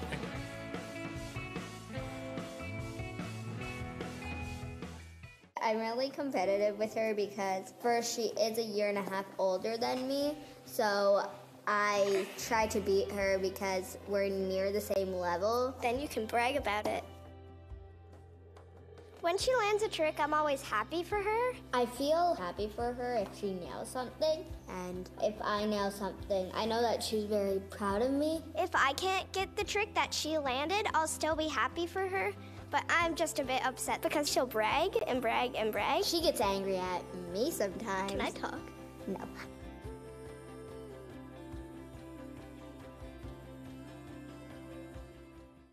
What's great about snowboarding in terms of like life skills is when we first started snowboarding and I was just teaching my kids to snowboard. The first thing I taught them was, I'm quoting a Batman movie, so forgive me, but it was basically, you know, why do we fall? So we can teach ourselves to get back up. And that's what it was all about. We fell, so now we can learn to get back up. And that is a huge life skill. And now that they're in competitions, now that they're in snowboard parks, now that they're setting goals for themselves and working towards them, the life skills, we're teaching tenacity, stick-to-itiveness, right? We're teaching goal setting. We're teaching how to train for an event, you know, preparation, all of that stuff that they apply now to school and they'll apply to life as they get older.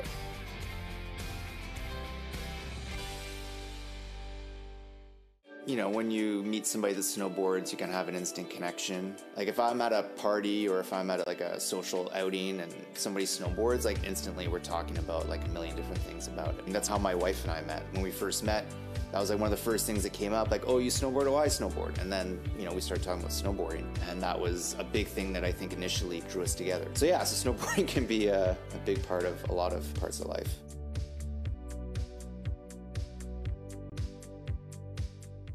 I didn't know anything about the snowboard world, and it just seemed to be a little scary for me to watch, but I've learned that it's just this massive community of just love and help and support, and it started right here for us with just the parents, that anything you need, there's someone you can ask, anything you need, there's someone that has it. Buy, borrow, loan. Half the time somebody loans your board and they say just keep it, or keep it for the season, or give it to the next kid, and it just keeps going. But it's just this sense of love and community and support. You're not on your own in this sport, even if you don't snowboard.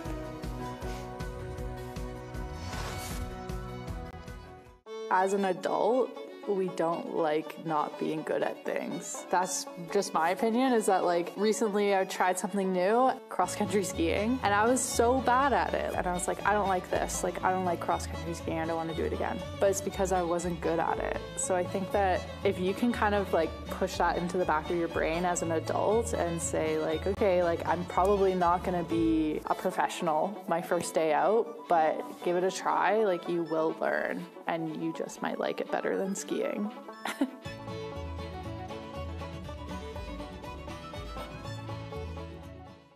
Snowboarding is something both our children latched onto at an early age. It gave them an outlet for themselves athletically. It gave them an outlet to be engaged, and it wasn't just in the season, in the fringe season as well. It taught them that it does take a little bit of hard work to be good. You can have some natural gifted talent, but then as you want to progress, you've got to work. It has taught them that you can't always be the best at what you do, and that's okay. A little bit of humility goes a long way in life. It's given them a forever skill. I envision both my children snowboarding until the day they can't get on the lift anymore, and it's a gift. It's given them highs and lows, it's rewarded them, it's made them laugh, it's expanded their friends, it's given them purpose. It's a life thing, and it's hopefully something they're going to take on with them and instill back on their families and friends.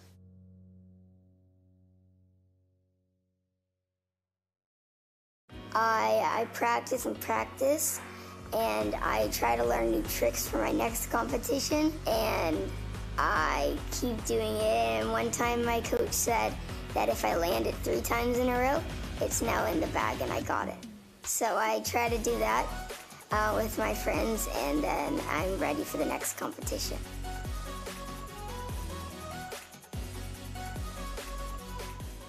I don't like the winter. The winter in Canada can be a long period unless you're outside enjoying it. But when I'm in snowboard boots, I am active and I get outside no matter what the weather is. It's a great way to spend your winter days. The fact that we're able as a family to spend our winter weekends outside together enjoying ourselves. It would never happen if it wasn't for snowboarding. And it makes the winter go very fast. It makes winter feel like just a blink of the eye. I'm sad to say goodbye to the snow at the end.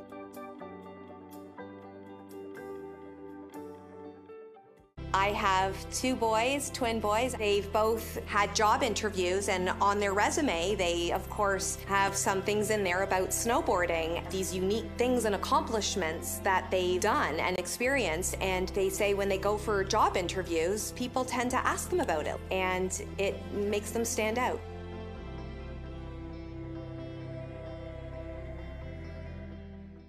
It's a sport where it's whatever you want it to be. It's not just about maybe your thing is hitting the biggest jump in the park, or maybe your thing is sliding a rail, or hitting boxes, or riding through the mini park, or just going as fast as you can down a run and just ripping carves. And I think there's something for everybody in it, no matter what mood you're in, or it's something that I think I've progressed to where I still go and try things in the park and try to keep tricks that I've learned over the years, but I can have just as much fun out there free riding and carving around the hill and hitting side hits and jumping off rollers and doing stuff like that.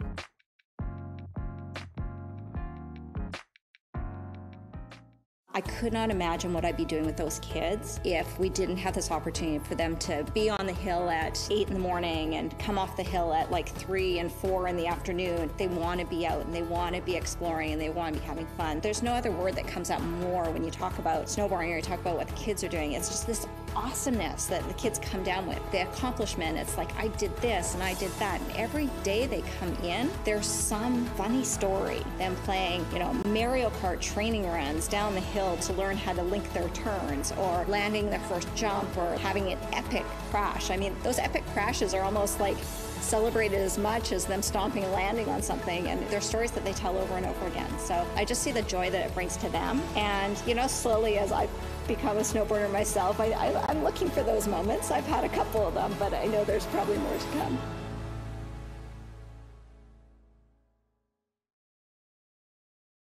When you're a competitive athlete or you're choosing to go to competitions, you're having to juggle school with training. And we're training normally on the weekends. So that time where they might have had, they're off from school and they would go and do their homework, they're now having to come up to the hill and they're having fun, but they're also having to focus on the task at hand, which is for them to get better to compete in the next competition or exceed their expectations. But then they're also having to do their homework. So they're really well at learning how to multitask and to keep on top of things. And so I find most of the athletes who come out, they exceed certain expectations because they're able to challenge their schedule at a young age opposed to waiting until they're older. When they get to a job and their employer says, I need to do all this by tomorrow, and they go, what? How's that possible? I have to have dinner and lunch and breakfast. There's no time for this. Athletes that are in the snowboarding world, they understand that. And they go, yeah, no problem, I'll have it done by lunch. They exceed that expectation.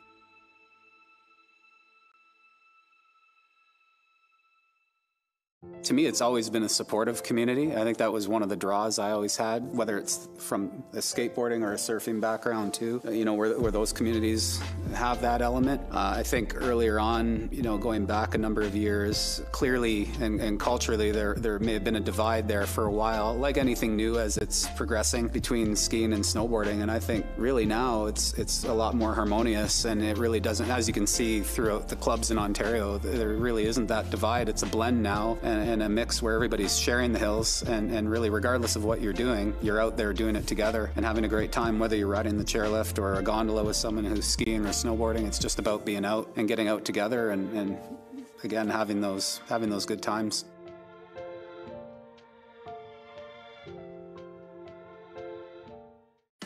The value that I see coming out of snowboarding is the lifelong friendships that these athletes develop. Not just on the hill, but outside of the hill. The friendships that I make on the group, they carry over to like not snowboarding. Like I meet up with Max just to hang out all the time just because I met him at snowboarding.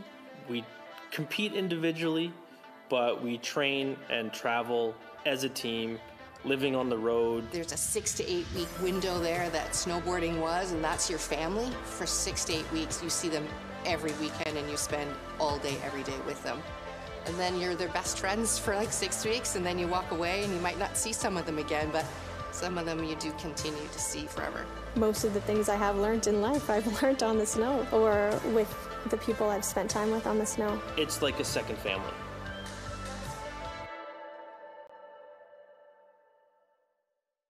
My older brother Malcolm, he is 13 now. One day he came home and he was like, Dad, Mom, I did a 180. And I was like, what? So I thought that was super advanced. And I was like, we were all super excited. And I was thinking, I really want to do that too. That sounds really fun and looks super cool. I was with my brother and my brother's skiing friend. And they were like, you gotta do this and you gotta do that. And I was like, all right, okay. So I tried it. And they were like, ooh. And we were hiking, so I went back up and I tried it again. They went, yes, yes. And I thought I had done it wrong, but they were like, yes, yes, you did it. And I was like, oh, okay, wow. It just happened.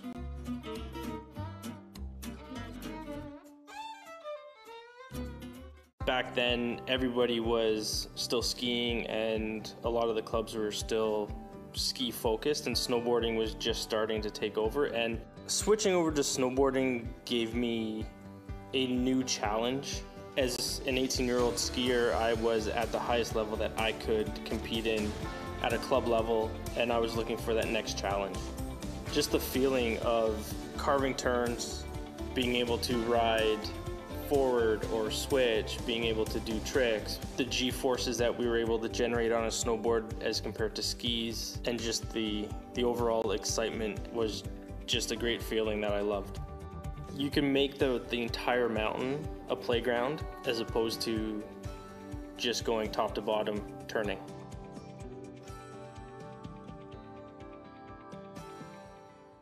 Snowboarding is unique in the sense that you have a very limited training time. The season is short, so you need to make the most of every opportunity that's given to you, and so you really have to commit and join in and take every chance you can get.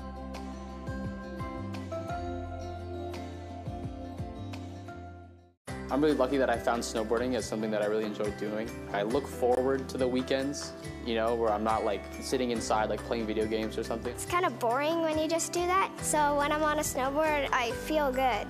I really like being outside because it gets me active and Have a good time with my friends, doing something that I enjoy doing. it just feels nice to be outside and be able to do the things that I love.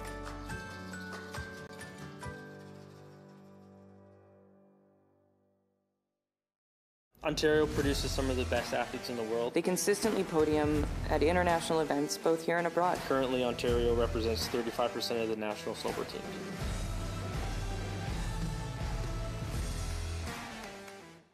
It's just so nice to be outside and that feeling of speed and freedom and doing something in the winter that gets you outside and just enjoying nature. It's almost like the exhilaration of being on a motorcycle but not being on a road. You have the speed, you have the wind in your helmet, and it's just that feeling of just gliding down the hill, and like even if you're going through powder or on groomed snow, it's that really feeling of freedom and being outside and fresh air, and it's just exhilarating, I guess. There's very little things in the world that will mimic what snowboarding is. Some people could compare it to skateboarding or surfing, but it's not the same when you're on top of a beautiful, fluffy place of powder and you just get to hover through it. And you're wearing these phenomenal clothing and you just get to look great, you get to feel great. You get to the bottom, there's a beautiful chairlift that takes you right back to the top to do it all over again. So it's just so great to have that ability, just let's do it again over and over and over.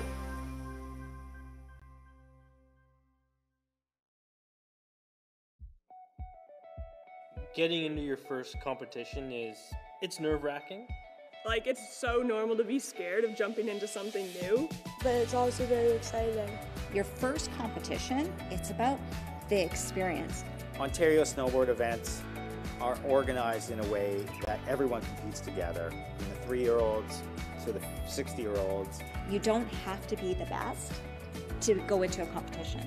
You can use the competitions to accomplish your goals.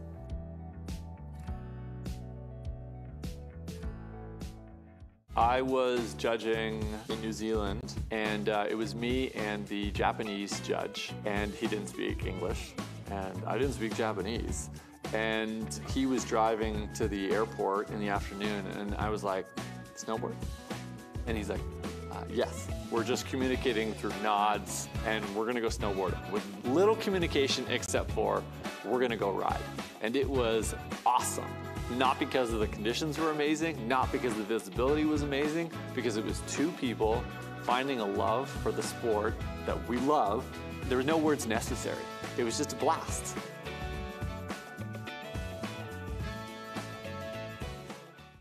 Jen, my wife, was taking Adam and Jake, my kids, to U.S. Nationals in Copper. Jen had to drive from Denver through the pass to get to Copper, and it was a snowstorm. But because of the snowstorm, they wanted to get out of Denver very quickly, and they left a pair of boots in the airport. Through a whole bunch of communication with all of our snowboard team and colleagues and other parents, we were able to find parents on a later flight who got the boots up to Copper. In the snowboarding community that I've been involved in, everyone can count on each other when things need to happen. When I think about like what snowboarding has done for me outside when I'm not snowboarding, it is that like I've learned a lot about what makes me happy. That drive to be better, to improve, to learn more from my peers or from just experiences. It's kind of like helped me just learn about that progression is something that you can do, and it's so individual. I'm doing it for me. I'm not doing it for anyone else. I'm still in the park. I'm a little bit older now, but I'm just having as much fun as I always did before. And that's the name of the game. I'm not winning any awards for snowboarding, but I'm helping other people progress themselves, and I'm having so much fun all the time when I'm on snow.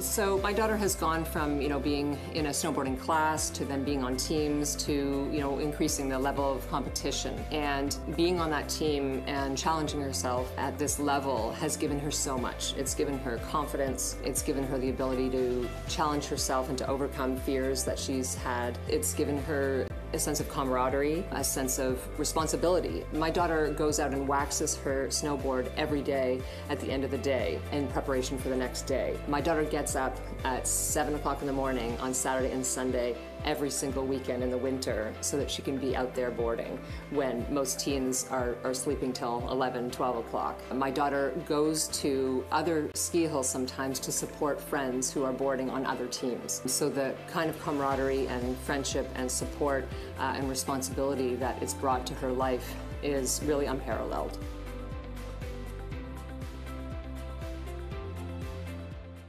The reason I started skiing first was because my parents skied. I guess it's almost like people think it's more natural to ski because you're facing the way you're going. Maybe people going to something that's more familiar because they're afraid to try something that might be harder. But really, when you think about it, there's a lot of things we do sideways, a lot of different sliding activities, like maybe even if it's just simple like running and sliding, or skateboarding as well, and surfing has been around for a long time, and I feel like in a lot of ways each one of them is equally obtainable for whoever you are. It really boils down to just what you feel like doing more.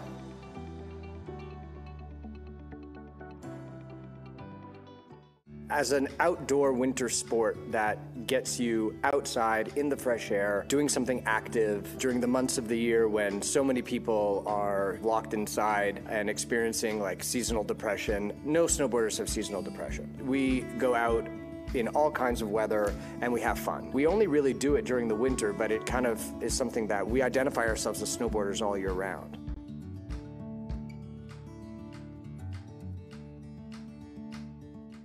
You see somebody or one of your friends learn something or do something new, and there's that little fire inside yourself that's like, oh man, I want to try that too. That looks really fun. And whether it's, a new trick or trying a new feature, there's always that little fire inside to go and push your limits a little bit and unlock the next little achievement. And I still find that for myself. I took a lunch break last winter and hiked the park at Blue and finally landed a frontside 360 that I was happy with. And I'm 35 out here trying to still unlock that achievement. You never master it. I mean, some people do, but still, there's so much new stuff coming out of it. And whether it's a different trick, whether it's a different feature, whether it's a different resort, whether it's a different day, there's always something above you or ahead of you to kind of aspire to or to push yourself towards.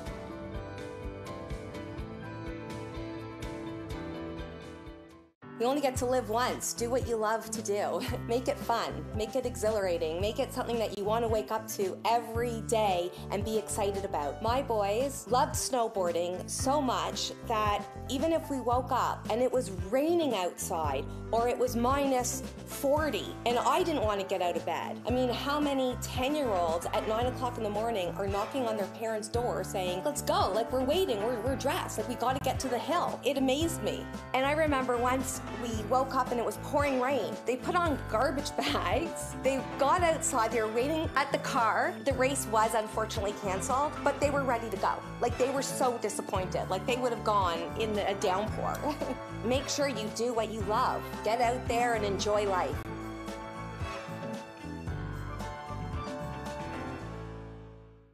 Just like bliss. Like there's nothing else going on when you're at the top of a run and there's untouched powder in front of you or straight corduroy. I don't think of anything else going on in my life. I'm totally present right then and there. There's nothing else I would rather do than to be snowboarding.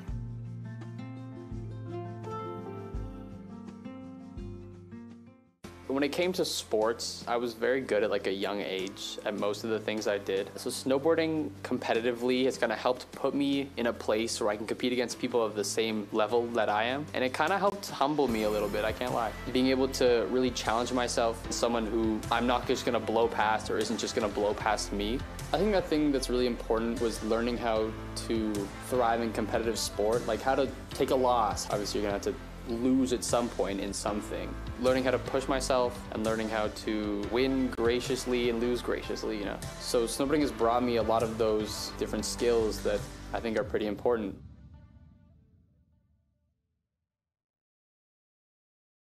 Lifelong friends, not just on the hill, but outside of the hill. Inclusion.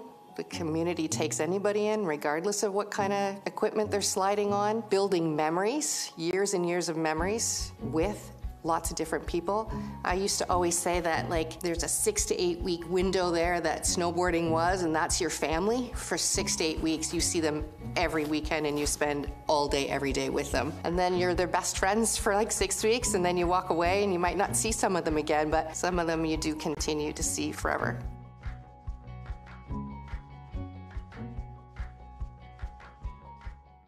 The thing that I loved most about snowboarding is that the community and just I was welcome and that everyone helped me, all my coaches really helped me, and it wasn't just okay, do this and do it by yourself. They really helped me, okay, you're gonna do this turn and you gotta go down this hill first, and really helping me out. It was kind of just we were on the same page no matter what.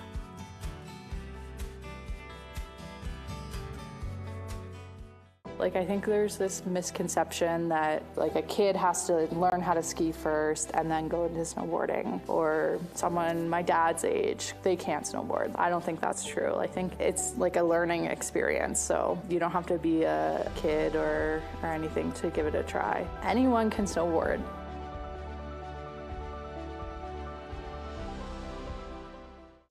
For me, what I've seen in my daughter, and with the support of some amazing coaches along the way, it's just given her so much confidence. Confidence in her own ability, her own skills, maybe things that she didn't think were possible became possible. And I also think that it has taught her that when you set your mind to something, you can achieve it. It doesn't necessarily mean gold medals, and it doesn't necessarily mean you're going to the Olympics, you're going to be an Olympian. Like, that's not, for me, what it's been about, and that's not what it's given my daughter. It really has been the journey of learning that when you put your mind to something, you can achieve it. Those are skills that she's going to have the rest of her life.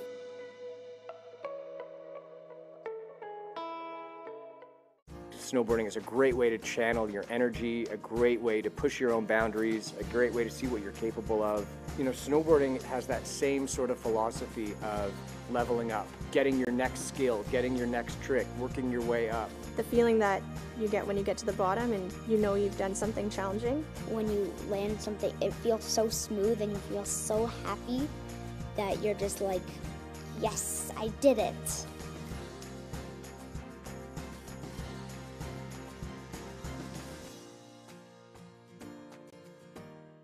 I almost landed my 360 last year. A 360 is a spin where you start, let's say, left foot forwards, and you spin any direction and land left foot forwards again. Last season, I got a 270. A 270 is bad because you land like you're looking up against the hill, and so if you catch your back edge, you go straight back, and that hurts. So I'm looking forward to getting it this year.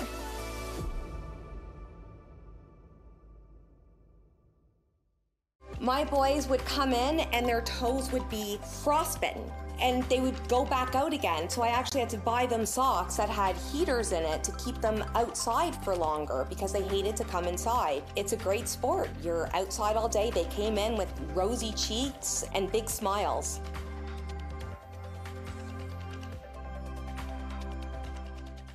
It's totally an addiction. It brings me so much joy, and it's like anything that may be like going on in your head that's like maybe not so good, it's like once you get on the snowboard, it's like whatever's in your mind is just completely out and you're just like so focused on what you're doing and just so happy to be outside. It's just so nice.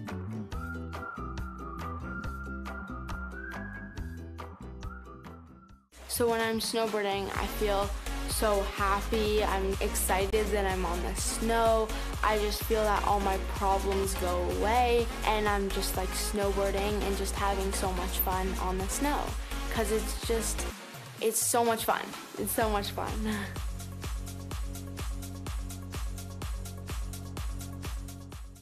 I just love the first run of the day. I'll go up the chairlift, I'll like see the course, I'll see it set. Usually I'll just be thinking, man, this is gonna be an amazing run. And that run, I'll just try to enjoy it. It's not as much about getting the fastest times, it's just about getting your legs warmed up and getting ready for the rest of the day. That's probably one of the best feelings that I can like have because it's just, the course is gonna be as good as it's ever gonna be. There's no ice on the course and you're just going, and every time you put your edge in the snow, it just feels fresh and it feels amazing. And then when you get to the bottom of the hill, you're like, all right, that's the best run I'm gonna have all day.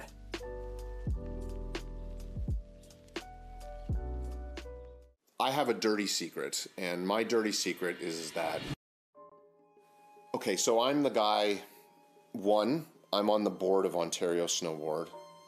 2, my daughter is a competitive snowboarder. And 3, over the last year and a half, I've spent a lot of time developing a film project about snowboarding.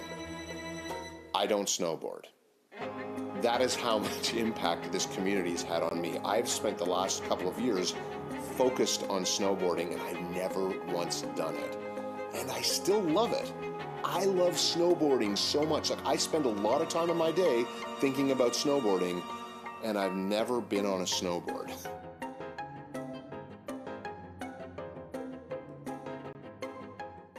The cost of racing equipment right now is a lot, and that's because there's so few people. The more people that come into the sport, obviously, the easier it is to manufacture these things because there's more value in them to the companies that produce them. Getting a hill to set up a snowboard course is not cheap, right? So if you don't have enough athletes participating, that cost spread amongst the athletes can really add up.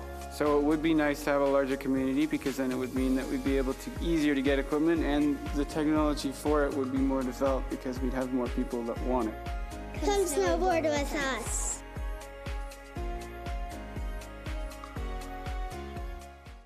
Certain older people that say, hey, I want to learn how to snowboard, but I feel like I'm too old to learn how to snowboard. and they're still skiing. So in my mind, they could also be snowboarding. You don't stop playing because you get old. You get old because you stop playing.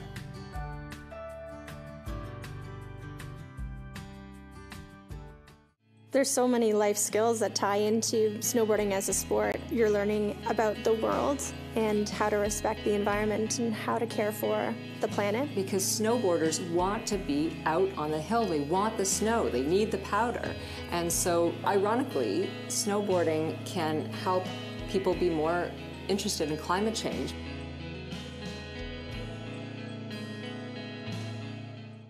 My kids, it means everything to them. One of my sons is like, you know, Mom, I love snowboarding, I love racing, but I would think that my son would say one of the best things about snowboarding was that he got to see so much of the world. He got to see parts of the world that he probably wouldn't have been able to see, especially at such a young age, if it weren't for snowboarding.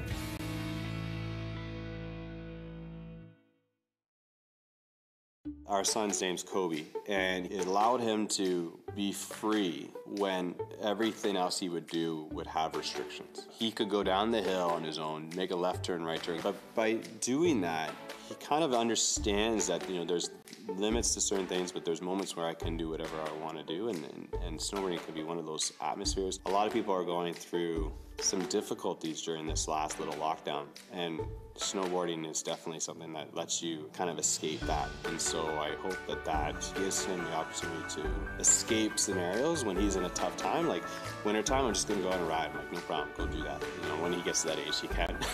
Not right now, but when that moment comes, I hope that he just chooses to do that and just have fun.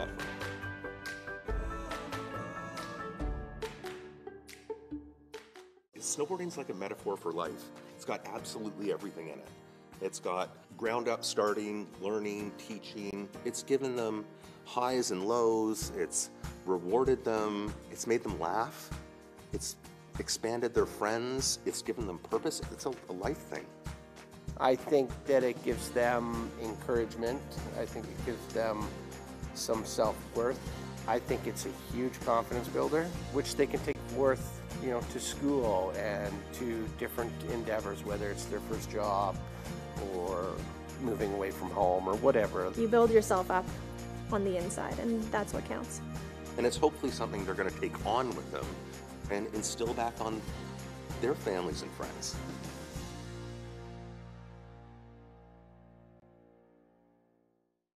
It's that sense of freedom. There's no rules to it. And even in competitive side, there's no rules. Sure, you have to hit the features in front of you, but you can do whatever you want. When you're on the hill, it sounds kind of lame, but your snowboard is your paintbrush. You know, it's Ontario, so there's a 10-foot by 10-foot pile of 6-inch deep snow with ice underneath of it, but I'm gonna slash that and blow it up into a line of trees. And you get back on the lift and you can look at your little run down, and it's fun, because the next time I can do something the exact same, I can do something completely different. And at the end, you know, it's just a feeling of freedom.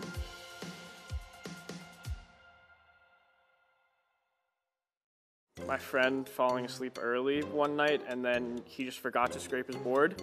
So we went on the hill, and he used his library card to scrape his snowboard. My daughter and her friends had discovered border cross at Craigleith. We found that there was the next border cross race was at Caledon, and it was going to be a 3-day event. So we show up, then lunchtime rolls around and they come back, and I'm like super excited to get their feedback. And Sienna and Rowan were both like, oh my God, that is such an intense course. It's like icy, cold, steep, and I remember I saw some fear in their eyes. So the first day, it was really scary because the drop was really big, and me and Rowan had never done this before. So we were like, this is terrifying. We don't know what to do. And I actually said, if this is too much for you, that's fine. We can try it again another time. And she and Rowan were like both determined to do it. So they go out in the afternoon. But the coaches really helped because they took us through it step by step, and they made sure that we knew what to do at each point. So by the third day, we were doing it easy peasy. It was an amazing process to watch over the course of these 3 days as these two young girls who had never done this before went from something that was so terrifying in a way to something that they could do. That taught me that really if you work on something, it can really teach you that you can do it. I don't know where else we're going to find this incredible life lesson. It's a beautiful thing.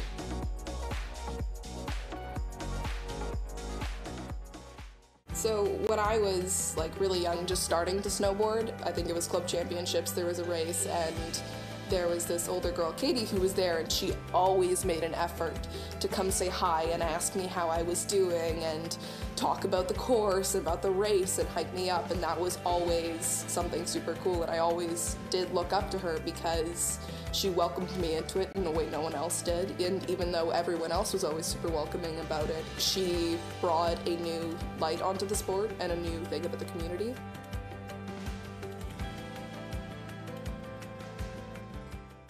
I know they're going to be lifelong friends. And, you know, there's one girl in particular, the two of them ride the chair up and down and up and down.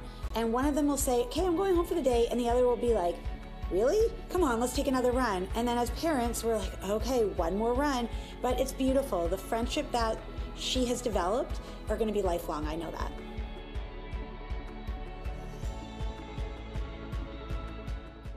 These kids are doing things that I think they would not be doing if it wasn't for competing in snowboarding. They have to make sure that their schoolwork is done. They have to make sure they're doing well in school so they can take days off. They have to be mindful of their equipment. Sienna, my daughter, on her team, when they go on trips, they have to cook for each other. They have to clean up after each other. They have to learn how to support each other. They have to learn how to win. They have to learn how to lose. There are just so many things happening. Then they get to, you know, at a certain point go on trips and suddenly they're traveling. All of these experiences are rich, and for children who might not have a chance to do that. How many 13-year-olds are getting on planes and flying out west with their team and training and taking care of themselves and taking care of each other? They're just learning all these valuable lessons. It's giving them experiences that are going to help them throughout their entire lives.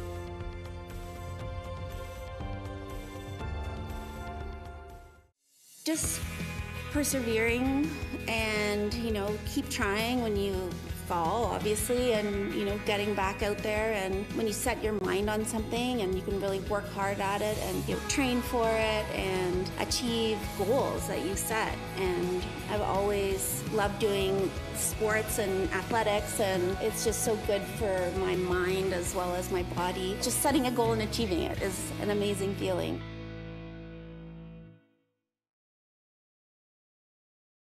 I like winter. The only part that I don't like is the cold. Sometimes it's really annoying. It makes me not want to go snowboarding, but once I get out there, it's really fun. And winter's one of my favorite seasons.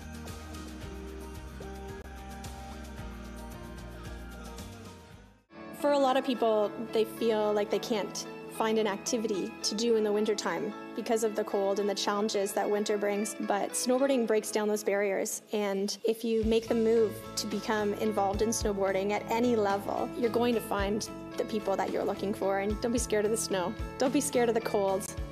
Dress for success, and you won't be disappointed.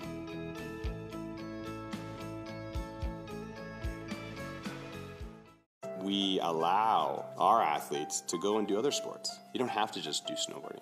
You can go mountain bike. You can keep playing volleyball or basketball. I have athletes all the time where they say, thank you so much for letting me still do the other sport. I say, yeah, for sure, why not? Like, all sports help each other. If you're an excellent volleyball player, you're going to be a great snowboarder, and your snowboard skills are going to help in your balance and positioning for your volleyball, right? Like, we're building these great muscles to go on. And they say, yeah, but my coach hates that I snowboard. They just want me to do that sport. And, you know, so we're the first people to go, well, no, come and have fun with us. We'll teach you all these skills, and then go back and do that thing. And normally, over time, what I see happens is the kids stop competing in that really over-challenged environment, and they stay with snowboarding, and they go, yeah, no, I'm going to do this. This is what I want. I've seen that a lot with our athletes, and it's pretty cool to see.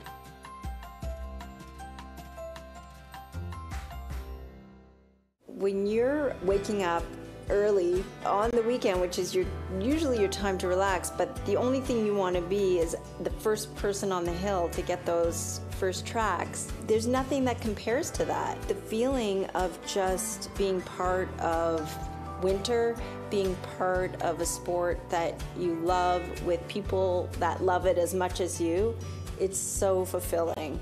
And especially when you share it with the people that you love, that's kind of the summit, so to speak.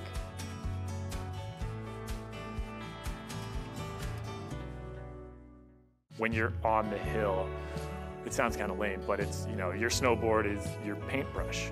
We use the snow as like a canvas to paint. There's really no bounds. Like the side of a run, a groomer, fresh pal, it's all unique, but unique in like the most positive way. And you get back on the lift and you can look at your little run down, and it's fun, because the next time I can do something the exact same, I can do something completely different, and at the end, you know, it's just a feeling of freedom.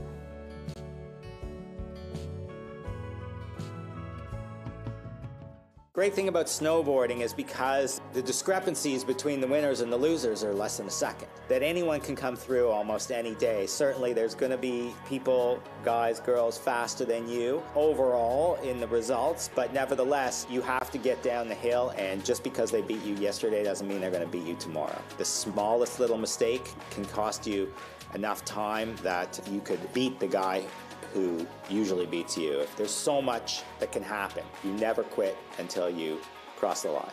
It's never over until it's over.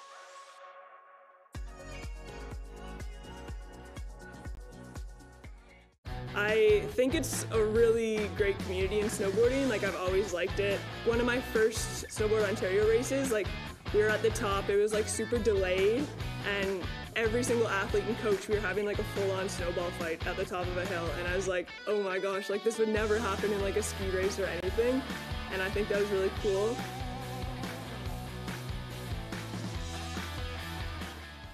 When I was instructing, specifically helping beginners, to begin one of the days, a 70-year-old gentleman came up who had skied his whole life and had never done snowboarding before, and had to explain to me and kind of chuckled that he had a bit of a side bet going with a couple of his family members that he couldn't do it, but he thought he could and was going to prove them wrong. And remarkably, he was able to link turns and do it on his own at the beginner stages, of course, but just seeing the joy and the pride he had and the takeaway from that, and that he could do it, just proves that you're never too old, and it's really all about a mindset, regardless of your age, whether you're just starting out as a toddler or you're a teenager or obviously you're in your 70s.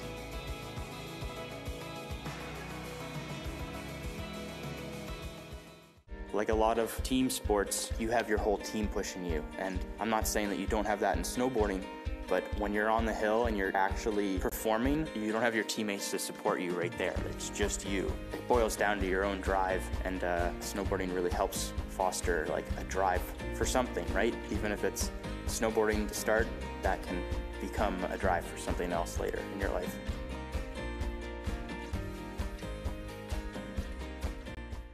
So a lot of people think that you have to ski before you start snowboarding. Truly not the case. We've got access to equipment that participants can start as young as 18 months or 2 years old, even on a flat surface. We utilize the Burton Riglet equipment at each and every resort that we go. Riders program utilizing that equipment in schools. We take over their gym class and they learn how to snowboard, which also helps them with their fundamental skills. You know, there's nothing wrong with knowing both skiing and snowboarding, but you certainly don't have to ski before you start snowboarding.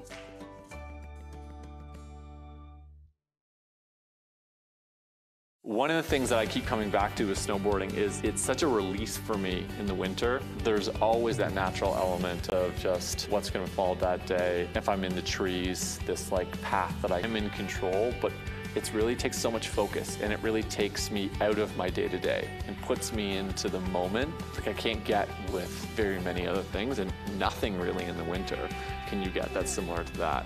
To being like in nature, being outside with your friends, and then also this kind of release of not being in my head thinking about, do I need to get groceries? What time to pick up my kids from school? It's like, I'm snowboarding, and that's it. I don't think about anything else.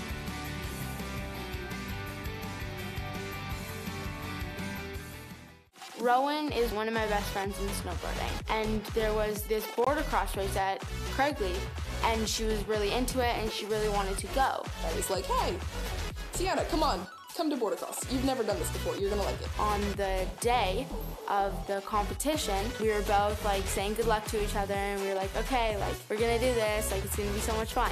Sienna is very, very good at border cross, and I was worried that she might beat me. So as we were going, I launched myself off of like the waterfall feature. So I got a head start. But what I didn't realize was I took it too quickly into the bank and flipped and I went rolling.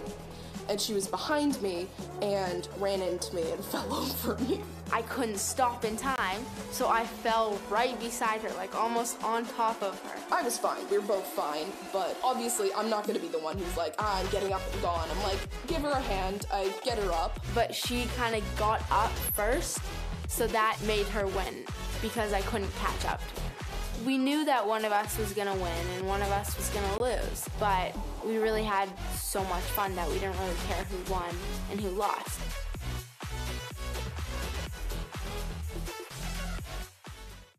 Any people that I meet on a snowboard hill, I make friends with, because the friendships that I make on the group, they carry over to like not snowboarding. Like I meet up with Max just to hang out all the time just because I met him at snowboarding.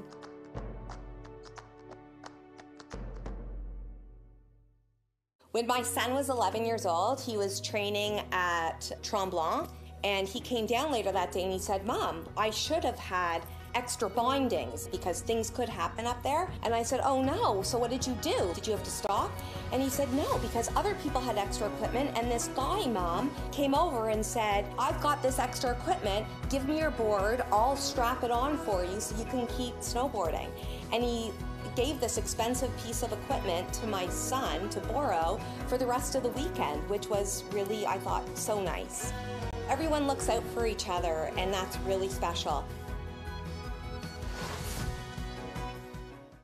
If you're on the fence about getting involved in snowboarding or starting the sport, I would highly recommend it for lots of different reasons. Truly, the community is so supportive. Inclusion is, I've always seen it demonstrated in the snowboard community. It does become truly like a family, and I see that across the teams and the individual athletes as well. There's a mix between skills, gender, and race, and it's just very cool how I'm part of a team of many different people.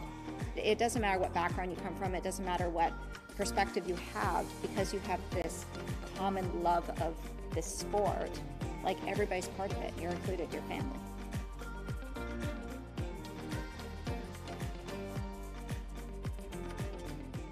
This is like under 14 or something like that. In Tremblant, my kids were racing each other, and one of them was ahead and made the terrible mistake of a little bit of early celebration. What do you know?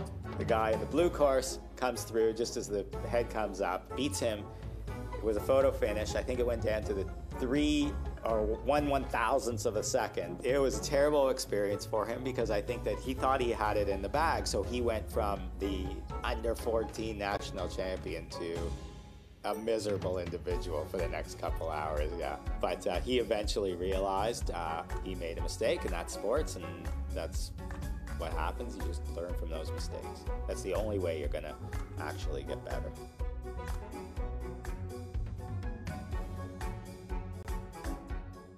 I tried and tried and tried to do my 180, but then I learned that you had to break it down into simpler steps. So first I started doing surface 180s, like back and forth. And then I went off like little rollers and just did the 90s, like going heel slide and then to 180. And then I just kind of did the 180 off of a small roller, and then I did it off of a big jump. And it was kind of easy because I could do it off of a little jump.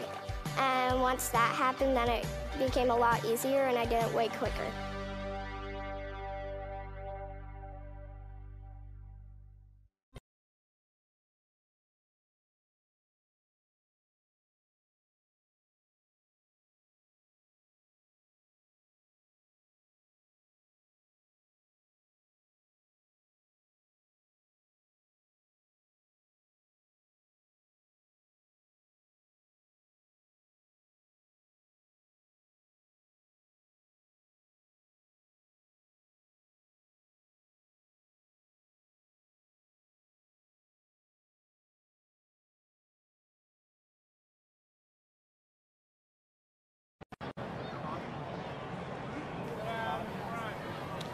Hello everybody, welcome back to 2025 Junior Nationals Bordercross competition here at Horseshoe Valley Resort. Just wanted to give you a quick update. We said we'd be back at Q2, and right now we need another 10 or 15 minutes to put tabulations together, so we're just delayed a little bit. Not unusual. This is a really complicated event. We've got 6 categories. We've got FIS female, FIS male, U13 female, U13 male, U15 female, and U15 male. So there's a lot of tabulations going on from our seating runs this morning. So just so that you know, just a quick update, we are about 15 minutes away, I'd say. So once we get all that settled and figure out all our heats, we'll be right back with the live broadcast of this 2025 Junior Nationals Bordercross competition.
Except for we're gonna go ride.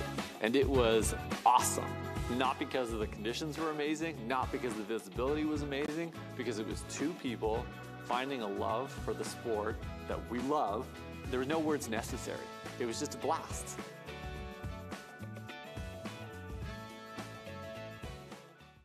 Jen, my wife, was taking Adam and Jake, my kids, to U.S. Nationals in Copper. Jen had to drive from Denver through the pass to get to Copper, and it was a snowstorm. But because of the snowstorm, they wanted to get out of Denver very quickly, and they left a pair of boots in the airport. Through a whole bunch of communication with all of our snowboard team and colleagues and other parents, we were able to find parents on a later flight who got the boots up to Copper. In the snowboarding community that I've been involved in, everyone can count on each other when things need to happen. When I think about what snowboarding has done for me outside when I'm not snowboarding, it is that I've learned a lot about what makes me happy. That drive to be better, to improve, to learn more from my peers or from just experiences. It's kind of helped me just learn about that progression is something that you can do, and it's so individual. I'm doing it for me. I'm not doing it for anyone else. I'm still in the park. I'm a little bit older now, but I'm just having as much fun as I always did before. And that's the name of the game. I'm not winning any awards for snowboarding, but I'm helping other people progress themselves, and I'm having so much fun all the time when I'm on snow.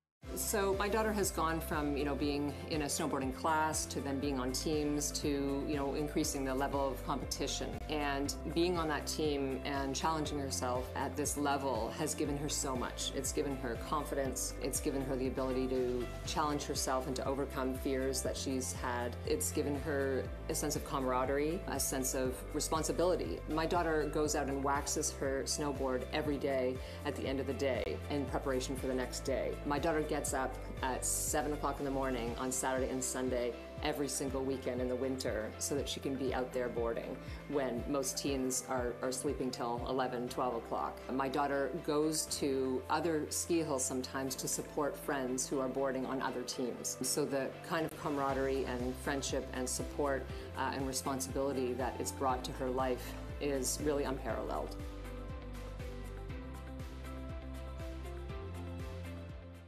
The reason I started skiing first was because my parents skied. I guess it's almost like people think it's more natural to ski because you're facing the way you're going. Maybe people going to something that's more familiar because they're afraid to try something that might be harder. But really, when you think about it, there's a lot of things we do sideways, a lot of different sliding activities, like maybe even if it's just simple like running and sliding, or skateboarding as well, and surfing has been around for a long time. And I feel like in a lot of ways each one of them is equally obtainable for whoever you are. It really boils down to just what you feel like doing more.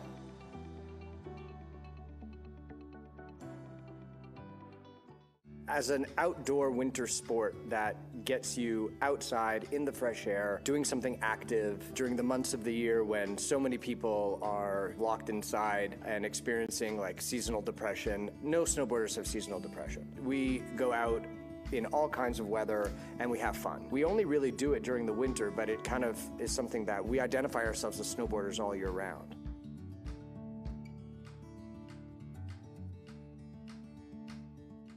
You see somebody or one of your friends learn something or do something new, and there's that little fire inside yourself that's like, oh man, I want to try that too. That looks really fun. And whether it's, a new trick or trying a new feature, there's always that little fire inside to go and push your limits a little bit and unlock the next little achievement. And I still find that for myself. I took a lunch break last winter and hiked the park at Blue and finally landed a frontside 360 that I was happy with. And I'm 35 out here trying to still unlock that achievement. You never master it. I mean, some people do, but still, there's so much new stuff coming out of it. And whether it's a different trick, whether it's a different feature, whether it's a different resort, whether it's a different day, there's always something above you or ahead of you to kind of aspire to or to push yourself towards.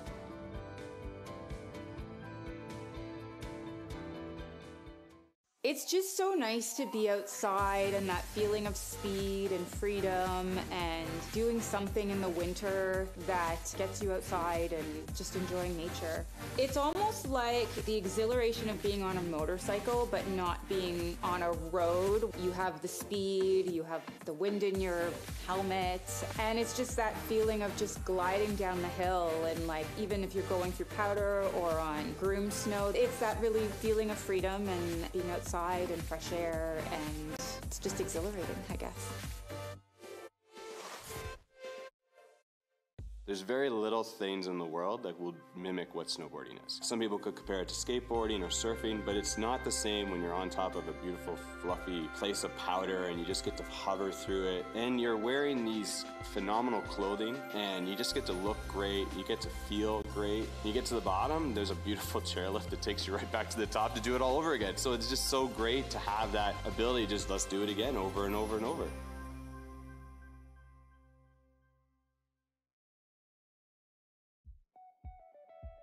Getting into your first competition it's nerve-wracking. Like, it's so normal to be scared of jumping into something new, but it's also very exciting. Your first competition, it's about the experience. Ontario snowboard events are organized in a way that everyone competes together, from the 3-year-olds to the 60-year-olds. You don't have to be the best to go into a competition. You can use the competitions to accomplish your goals.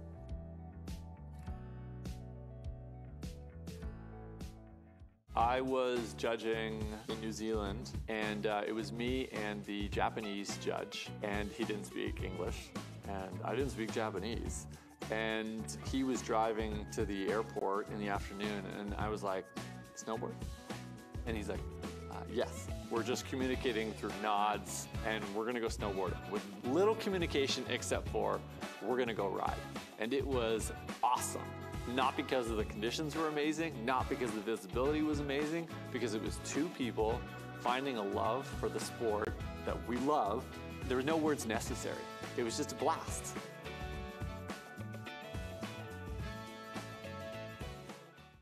Jen, my wife, was taking Adam and Jake, my kids, to U.S. Nationals in Copper. Jen had to drive from Denver through the pass to get to Copper, and it was a snowstorm. But because of the snowstorm, they wanted to get out of Denver very quickly, and they left a pair of boots in the airport. Through a whole bunch of communication with all of our snowboard team and colleagues and other parents, we were able to find parents on a later flight who got the boots up to Copper. In the snowboarding community that I've been involved in, everyone can count on each other when things need to happen. When I think about what snowboarding has done for me outside when I'm not snowboarding, it is that I've learned a lot about what makes me happy. That drive to be better, to improve, to learn more from my peers or from just experiences. It's kind of helped me just learn about that progression is something that you can do, and it's so individual. I'm doing it for me. I'm not doing it for anyone else. I'm still in the park. I'm a little bit older now, but I'm just having as much fun as I always did before. And that's the name of the game.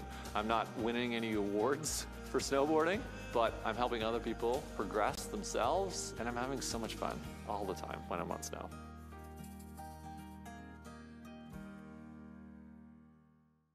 So my daughter has gone from, being in a snowboarding class to then being on teams to, increasing the level of competition. And being on that team and challenging herself at this level has given her so much. It's given her confidence. It's given her the ability to challenge herself and to overcome fears that she's had. It's given her a sense of camaraderie, a sense of responsibility. My daughter goes out and waxes her snowboard every day at the end of the day in preparation for the next day. My daughter gets up at 7 o'clock in the morning on Saturday and Sunday every single weekend in the winter so that she can be out there boarding when most teens are sleeping till 11, 12 o'clock. My daughter goes to other ski hills sometimes to support friends who are boarding on other teams. So the kind of camaraderie and friendship and support and responsibility that it's brought to her life is really unparalleled.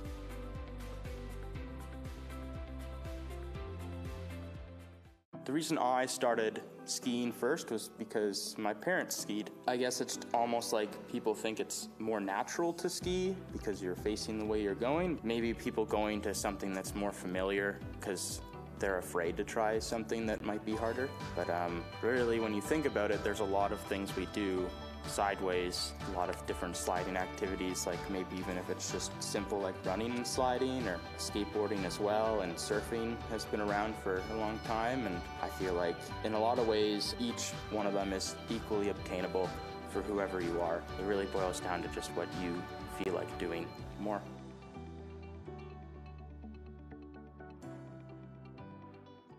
As an outdoor winter sport that gets you outside in the fresh air, doing something active during the months of the year when so many people are locked inside and experiencing seasonal depression. No snowboarders have seasonal depression. We go out in all kinds of weather and we have fun. We only really do it during the winter, but it kind of is something that we identify ourselves as snowboarders all year round.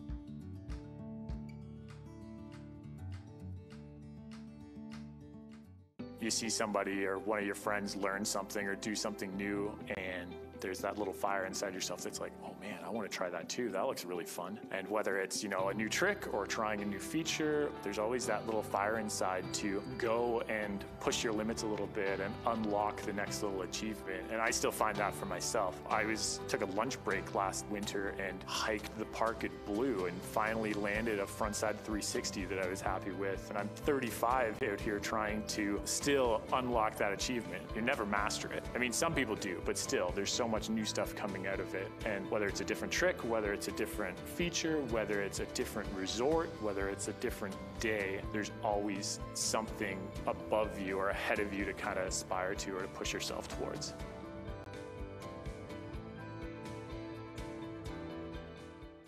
It's just so nice to be outside and that feeling of speed and freedom and doing something in the winter that gets you outside and just enjoying nature.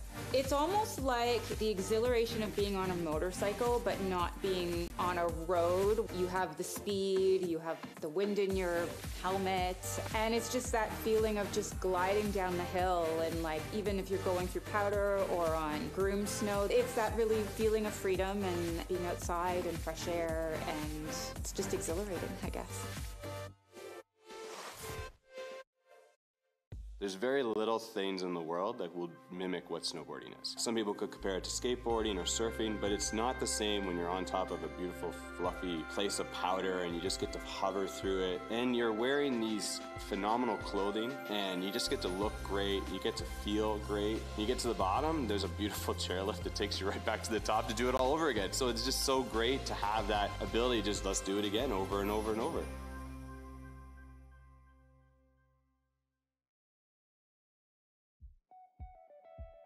Getting into your first competition it's nerve-wracking. Like, it's so normal to be scared of jumping into something new, but it's also very exciting. Your first competition, it's about the experience. Ontario snowboard events are organized in a way that everyone competes together, from the 3-year-olds to the 60-year-olds. You don't have to be the best to go into a competition. You can use the competitions to accomplish your goals.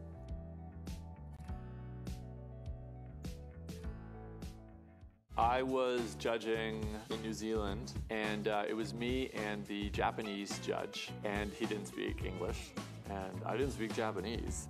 And he was driving to the airport in the afternoon, and I was like, snowboard? And he's like, yes. We're just communicating through nods, and we're gonna go snowboard with little communication except for, we're gonna go ride. And it was awesome.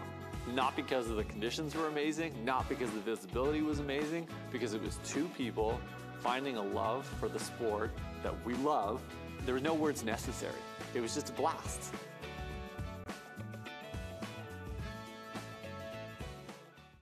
Jen, my wife, was taking Adam and Jake, my kids, to U.S. Nationals in Copper. Jen had to drive from Denver through the pass to get to Copper. And it was a snowstorm, but because of the snowstorm, they wanted to get out of Denver very quickly, and they left a pair of boots in the airport. Through a whole bunch of communication with all of our snowboard team and colleagues and other parents, we were able to find parents on a later flight who got the boots up to Copper. In the snowboarding community that I've been involved in, everyone can count on each other when things need to happen. When I think about like what snowboarding has done for me outside when I'm not snowboarding, it is that like I've learned a lot about what makes me happy. That drive to be better, to improve, to learn more from my peers or from just experiences. It's kind of like helped me just learn about that progression is something that you can do, and it's so individual. I'm doing it for me. I'm not doing it for anyone else. I'm still in the park. I'm a little bit older now, but I'm just having as much fun as I always did before. And that's the name of the game. I'm not winning any awards for snowboarding, but I'm helping other people progress themselves, and I'm having so much fun all the time when I'm on snow.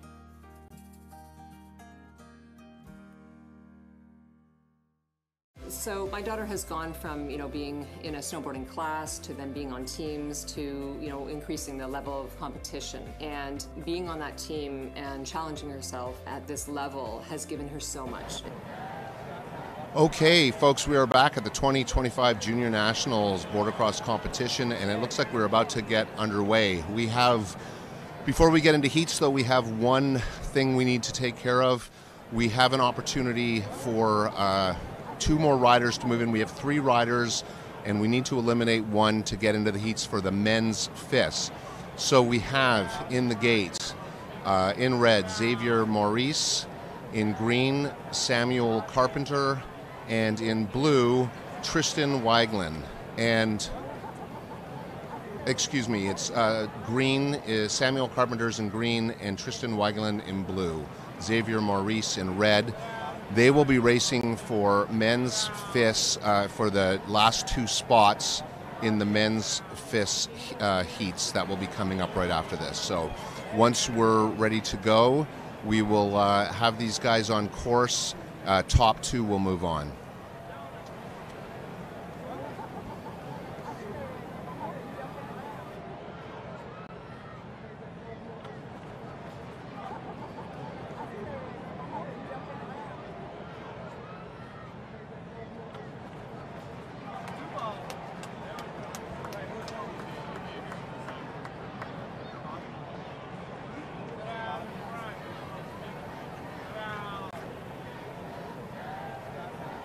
Once again, we are here at the 2025 Junior Nationals Border Cross competition at Horseshoe Valley Resort. We have in blue Tristan Weiglin, in red Xavier Maurice, and in green Samuel Carpenter. And they are ready to go in the top 2 of this heat, move on to the heat. So this is to eliminate 1 athlete. So here we are. These are FIS men.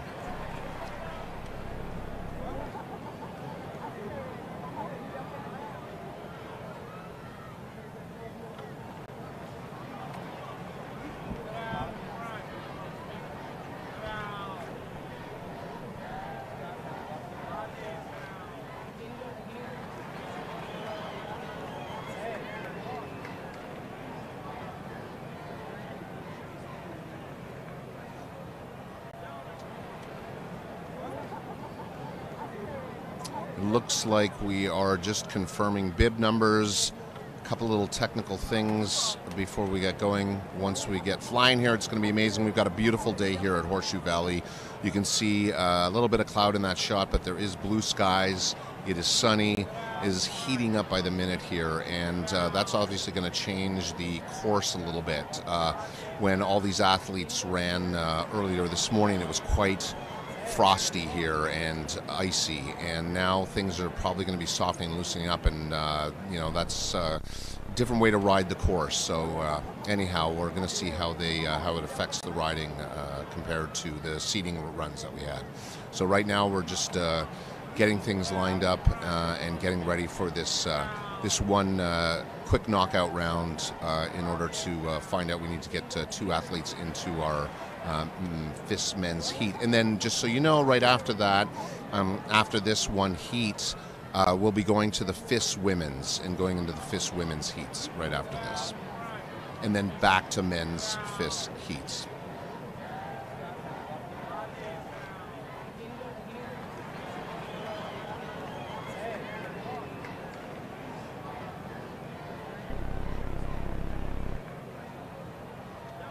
All right. It looks like we're sending athletes. I'm sorry. So it's Xavier Maurice in red. It is Samuel Carpenter in green and Tristan Weiglin in blue, and they are on course. Top 2 of this heat move on into the finals.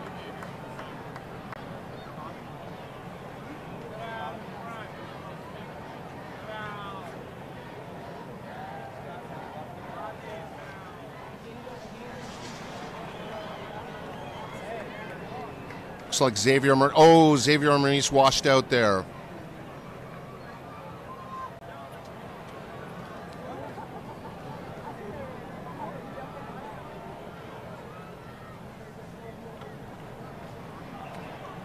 Oh, and that was, I believe that was Samuel Carpenter in green.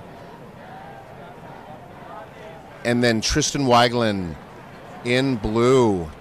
Xavier Maurice is knocked out, unfortunately, after a tough washout there up on the course.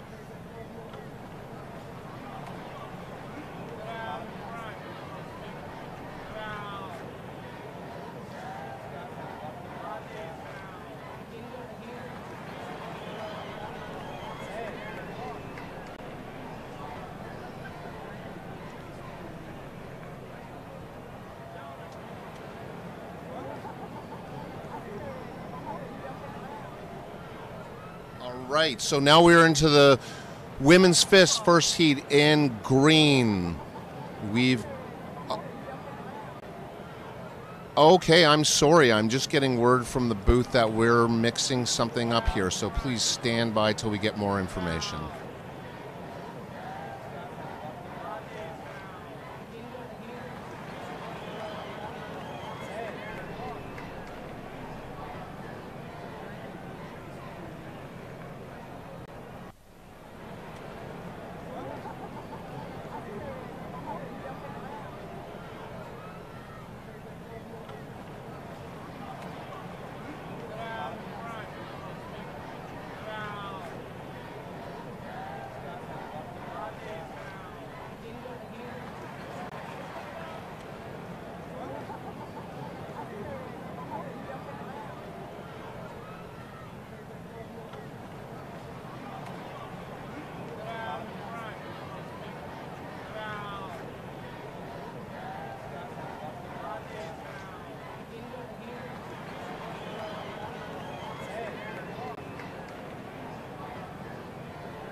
All right, so round one of women's fists. We've got Isabel Kemmerer-Dunn in green. We have in red Anna-Sophie Schombeck. In blue, we have Logan Kolodzik. And there is no yellow, so it's just a heat of 3. Top 2 moving on. Fist women's, round 1, heat 1.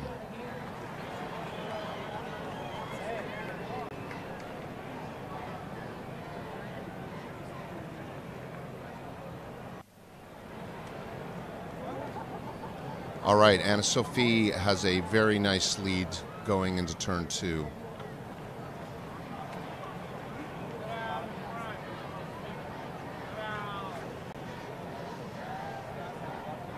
And it looks like we got Isabel Kemmerer-Dunn in second there.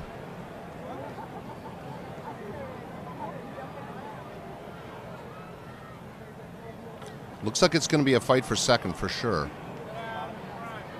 Anna-Sophie across the finish line, and then blue. It looks like Logan Kolodzik caught up to Isabel right at the end there.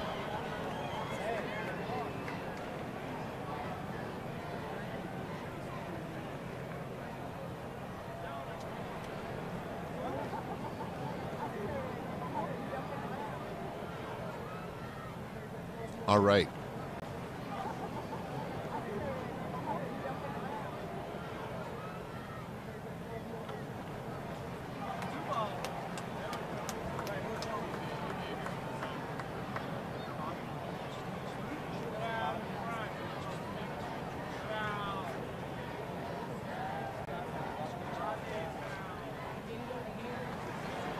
Okay, so we're into round 1, heat 2 for female fists.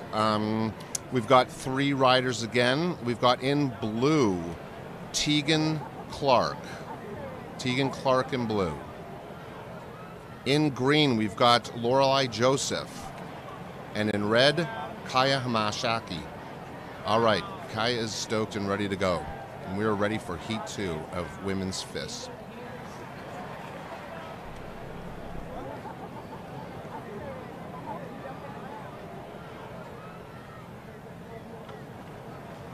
Oh, a strong smart by Lorelei there. Really strong.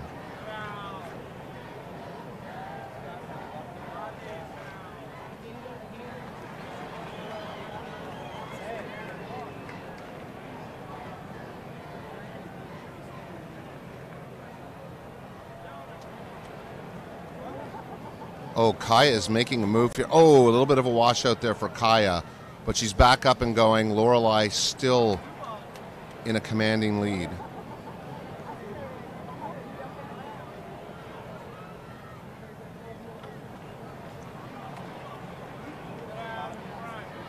All right, and Lorelei comes across the top, and that's Kaya in second. They'll both be moving on.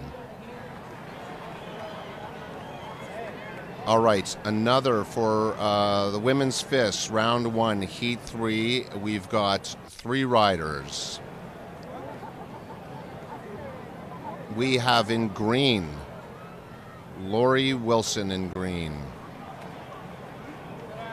In red, Florane Sylvestre. And in blue, Dana Bladon.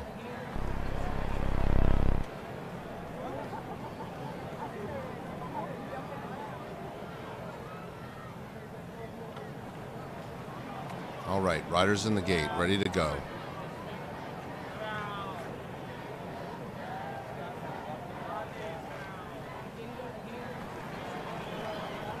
Oh, good strong start from Florane there, right out of the gates. Lori Wilson pumping very strongly right behind.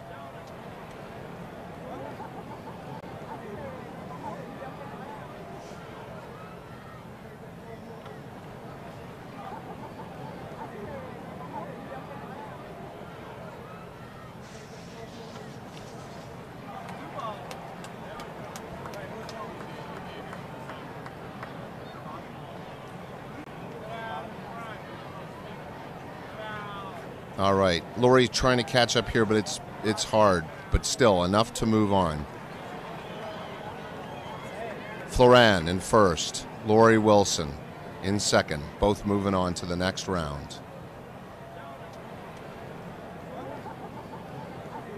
All right, Women's Fists, round 1, Heat 4. In blue, we have Katie McQuiggan.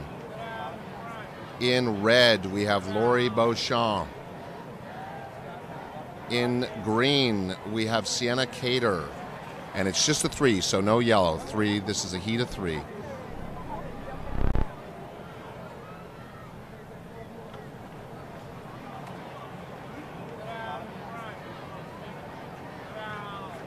All right, and they're about to go on course. Here they go.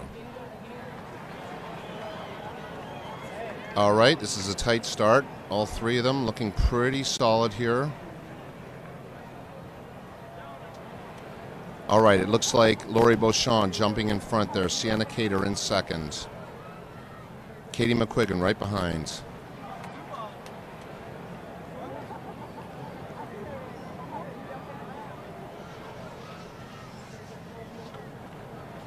Lori Beauchamp holding the lead. Sienna Cater in second.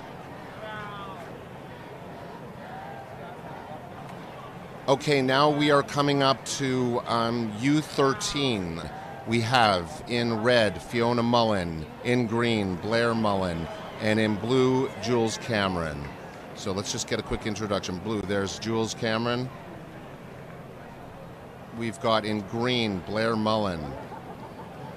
We've got in red Fiona Mullen, and in yellow Sophie Woodward.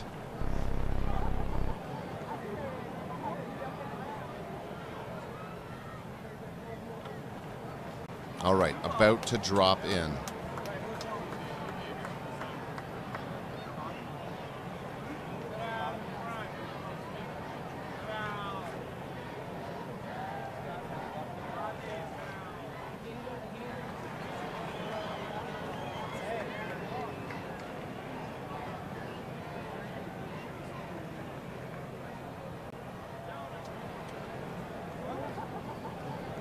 All right, we're ready to go here.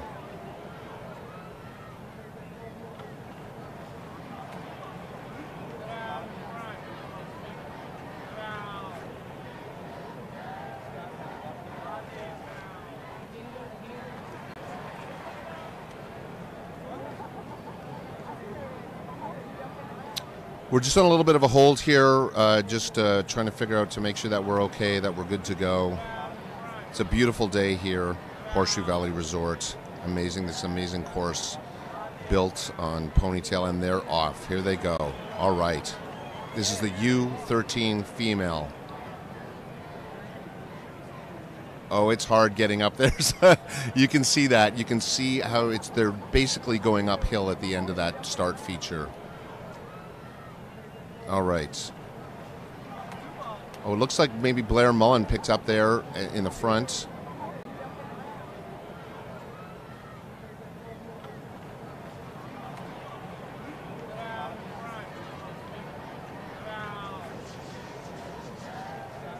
It looks like we've got green. We've got Blair Mullen and with Fiona Mullen right behind her.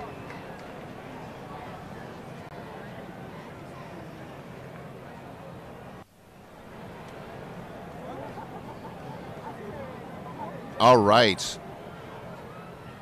I'm assuming the Mullins here are related. Oh, and she's making it. Oh, and I think Blair came right across there and beat Fiona. Fiona was threatening right at the very end. Blair looks very excited. I'm going to assume that they are related somehow. It's possible. We're into. Okay, I'm sorry. We are into. This is U15 males. All right, and starting, we've got Kobe Robertson in yellow. Kobe Robertson in yellow. Elio Barge in red. In green, Kai Hendry. And in blue, Vincent Paquin. And we're ready for the first heat of the U15 males.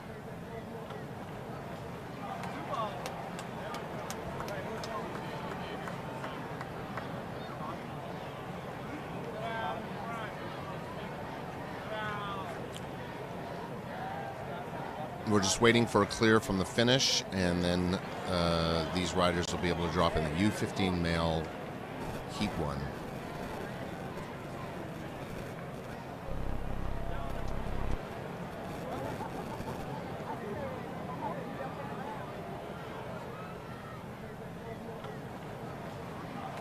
All right, and they're in.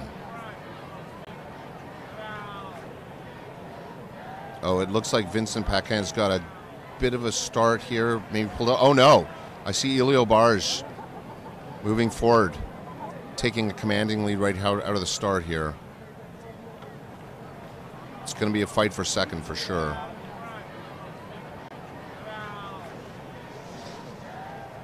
We've got green and we've got Kai followed by Vincent. Kai and Vincent battling it out here for second. Oh, but there it looks like Kai is picking up some space here on Elio. Elio ends. I couldn't see that. Whether it was Kai or Vincent made it across at the very end there.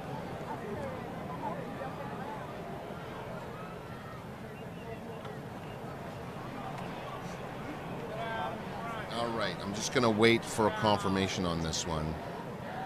I think it might be.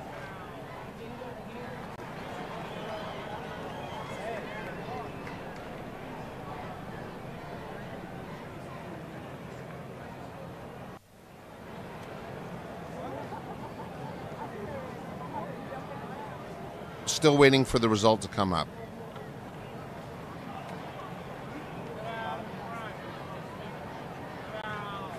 Okay, so we are moving on. We'll get back to you on that one when we find out exactly who came in second. But right now, we've got men's fists, round one, heat one. Tristan Weiglin in yellow. In green, Ben Swain. In red, we've got Rafi Hudson. And in blue, Ronan Muckler.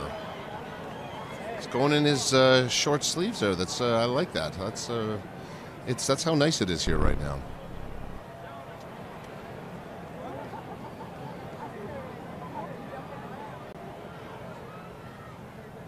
And by the way, if you want to check live heats, that will tell you who won that previous race, and I'll get that out as soon as possible. But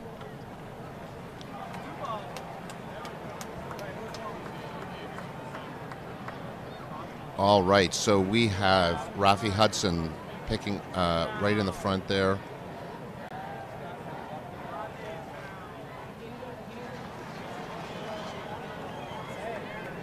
Right behind him is Ben Swain.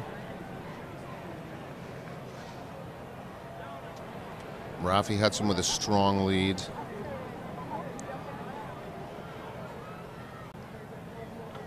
Rafi Hudson across first, Ben Swain second. They will both be moving on.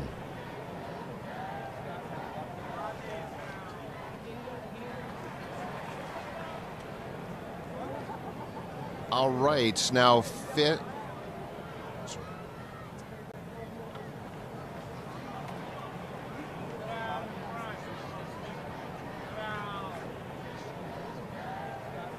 okay, male fists, we have in yellow, Gabriel Leboeuf. In blue, Felix Goudreau. In red, Cole Cassel. And in green, Evan Russell. This is round 1, heat 2 of fists male.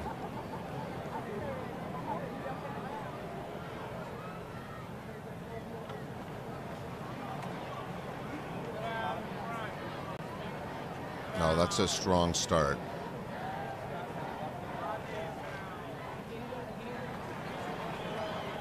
Oh, a little bit of a washout there by Felix Goudreau. Evan Russell into the lead.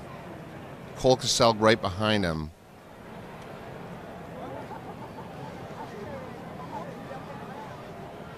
Evan Russell with Cole Cassel right behind him.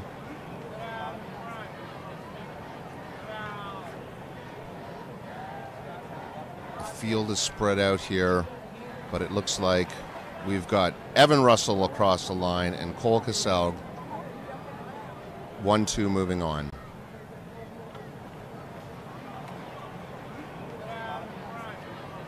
All right, we are at round 1, heat 3. In yellow, we have Oscar Gabby. In green, Calvin Enright. In red, Marc-Antoine Poulin. And in yellow, in blue, we have Vincent Scott. All right, here we go. Heat 3. Top 2 move on.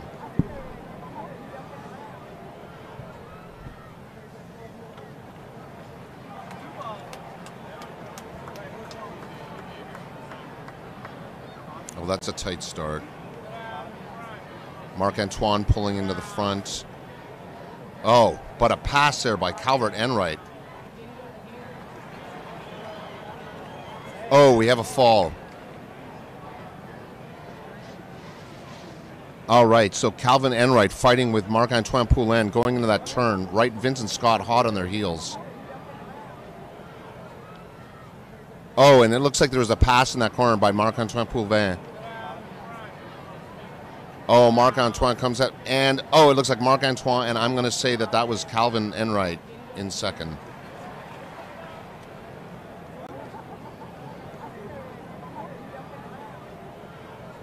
All right, fist male, round 1, heat 4.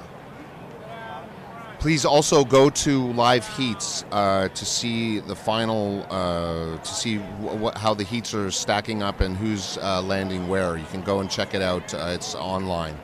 All right, in the yellow bib, we've got Jackson McGowan. In blue, we've got Anthony Bebin. In red, Olivier Gagne.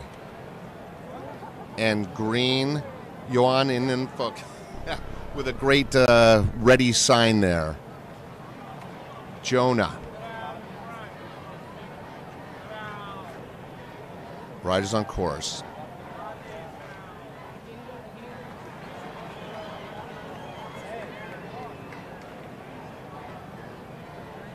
All right, this is tight. Oh, Jonah makes a nice move and pulls out in front there, right in front of Olivier.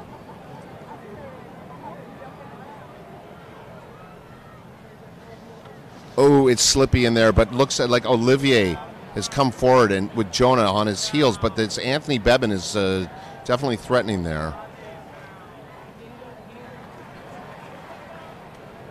All right, so Olivier Gagné looks like he's going to take it. Oh, with Jonah Ingnafoot right behind and Anthony Bebin on his tail. That was so tight, but Olivier and Jonah moving on to the next round.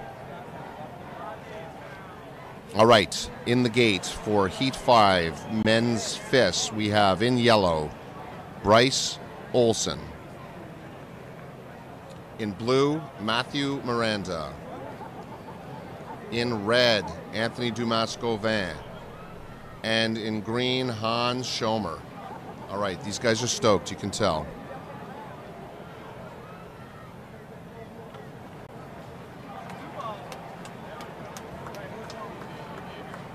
And they are on.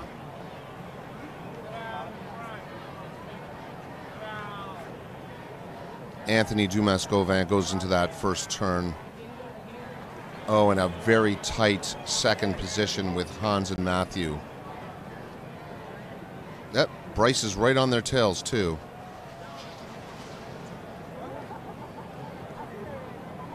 Anthony Dumas-Gauvin holding steady. Oh, and we've got Hans Schomer right behind him, but Matthew Miranda is on his heels. Nice finish by Anthony Dumas-Gauvin and Hans Schomer, both moving on to the next round.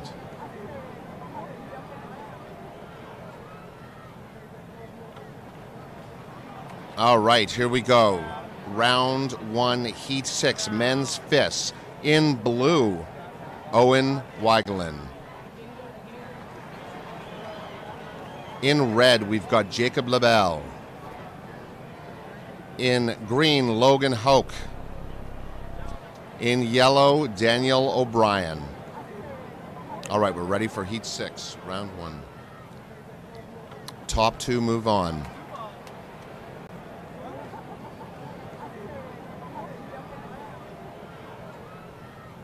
And they are on course. Oh, Jake LaBelle and Logan Hoke having a battle here to get into the start. Very tight. Jacob pulling ahead a little bit here, but Logan still tight on his heels.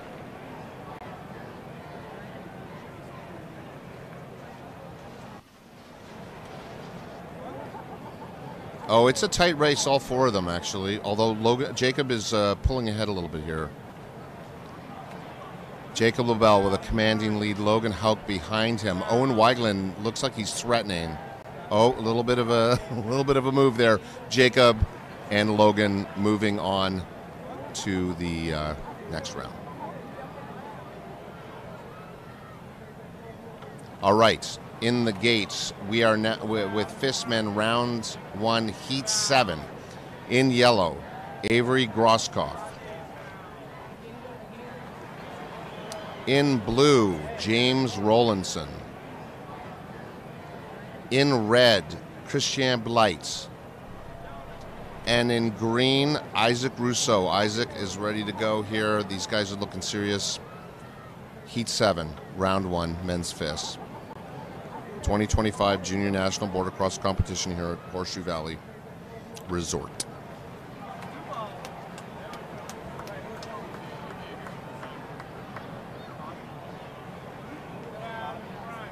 All right, on a little bit of a hold here.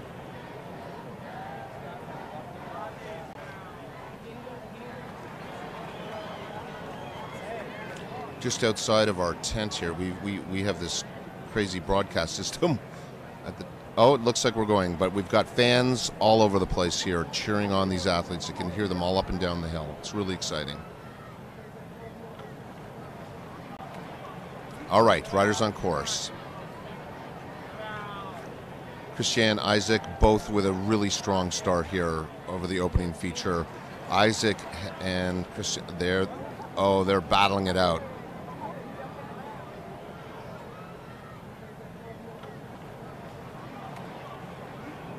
Christian takes the outside there. Isaac is going on the inside. But we've also got Avery and James tight behind. All right. Christian Blight coming in. Isaac Rousseau right behind him. But what a tight heat. All right. Christian Blight, Isaac Rousseau moving on.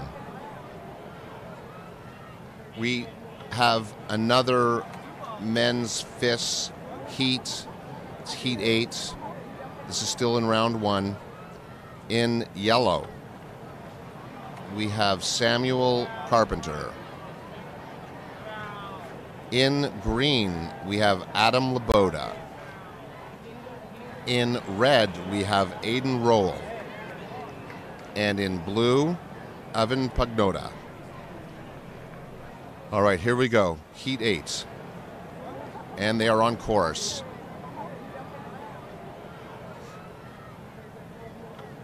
That's a lot of hard work going over that Wu-Tang to start out with. We got Aiden Roll in the front. Evan Pagnotta tucking in there in second, but Adam Laboda is right on his heels. All right. Aiden Roll in front. Evan Pagnotta in second.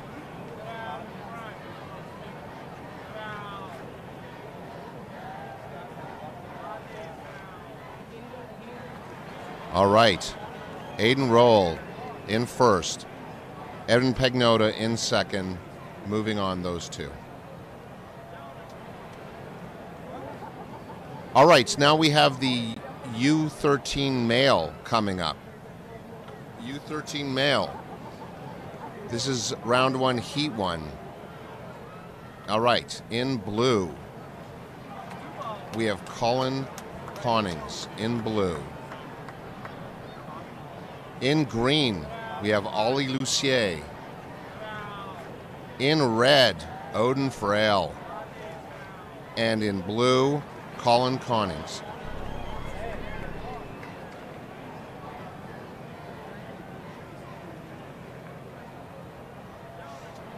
So sorry, that was my mistake. That first athlete wasn't Colin. It was the last one. It's a heat of 3. All right, strong start by Odin Frail here.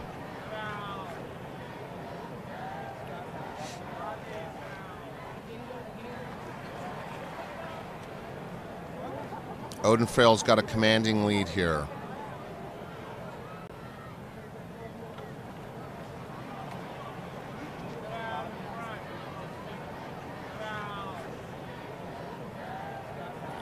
Odin Frail, again, right out in front. And hard to see who's back there in second right now.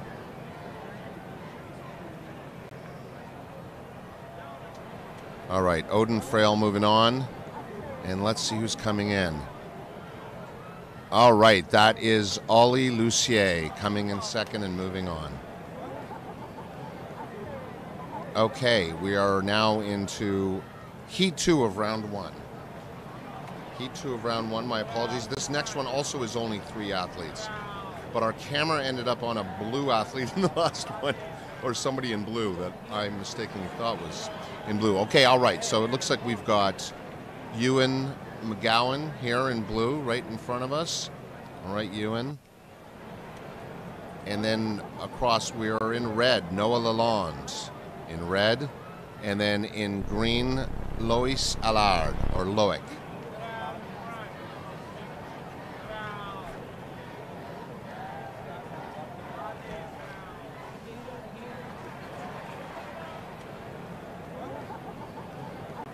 All right, Noah Lalonde with a good start. Looks like Loic Allard right behind.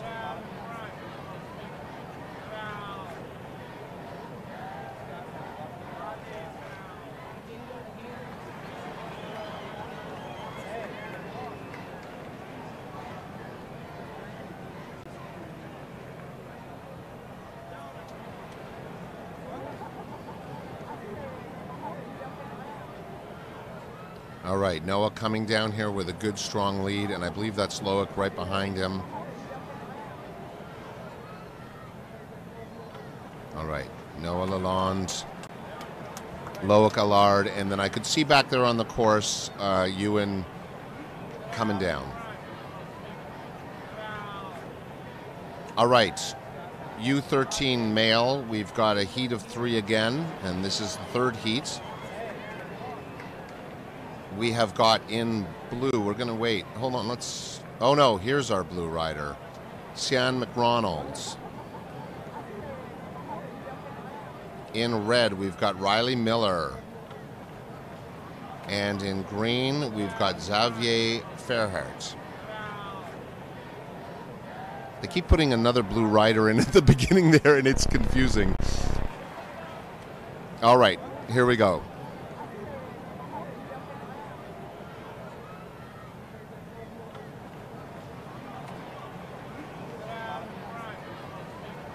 This is U13 male, heat 3. Here at the 2025 Junior Nationals Border Cross Competition, Horseshoe Valley Resorts. We have got 6 categories today, which we've got to get through, but 6 categories. So we have U13 male, U13 female, U15 male, U15 female, as well as FIS riders on both sides. So lots to get through here.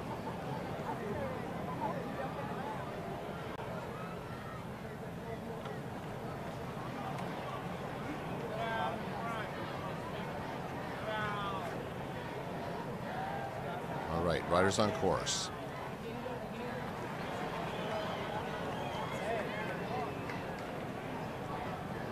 All right, coming out of the first turn, Riley Miller is in the front, but Xavier is right behind.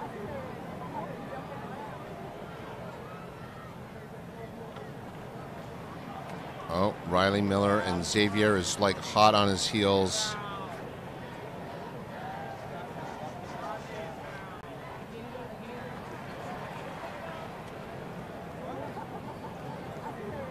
Oh, strong showing by these two.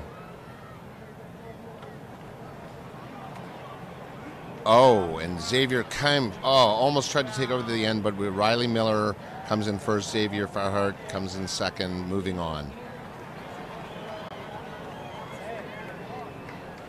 All right, so heat 4 of U13 males.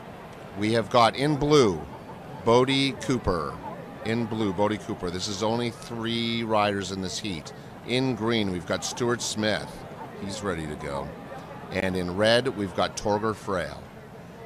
All right, we are ready here for heat 4, U13 male.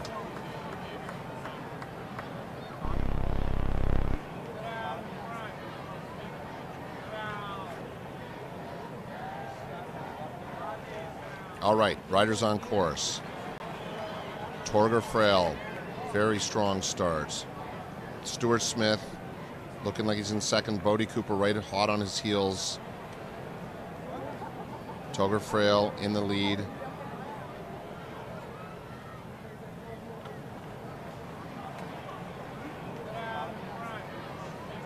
Torger really coming in strong here.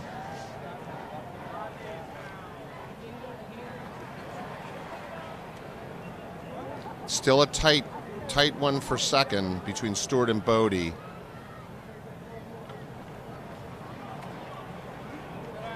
Torger coming across in first. And then that is Stuart Smith coming in, moving on.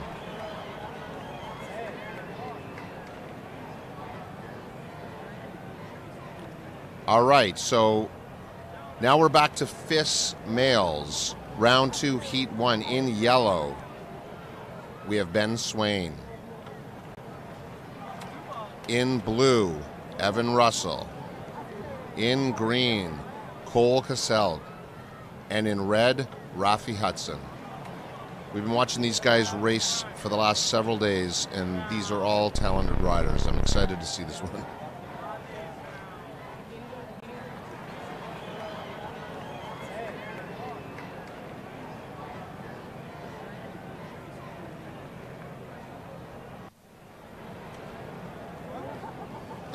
here they come. This is round 2, heat 1. Round 2, heat 1, FIS male, and they're on course.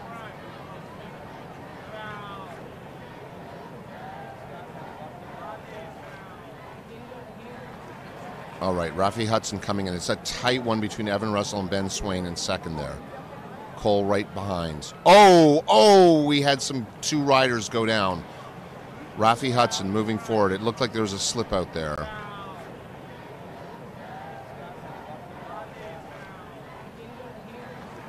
It looks like both riders are up, which is good. So we've all 4 riders are up and riding down. We've got Rafi Hudson coming in. And I believe that's Cole coming in second, moving on. Evan Russell, Ben Swain, unfortunately having a bit of a collision there early on, but they're both coming through. They look fine. As long as they're healthy, that's all I care about. All right, so we are into FIS male round 2, heat 2. In yellow, we have Jonah Ingefuk. All right, always something to let us know here in the opening gate. We got Olivier Gagné in red. In green, we've got Marc-Antoine. All right, about to drop it.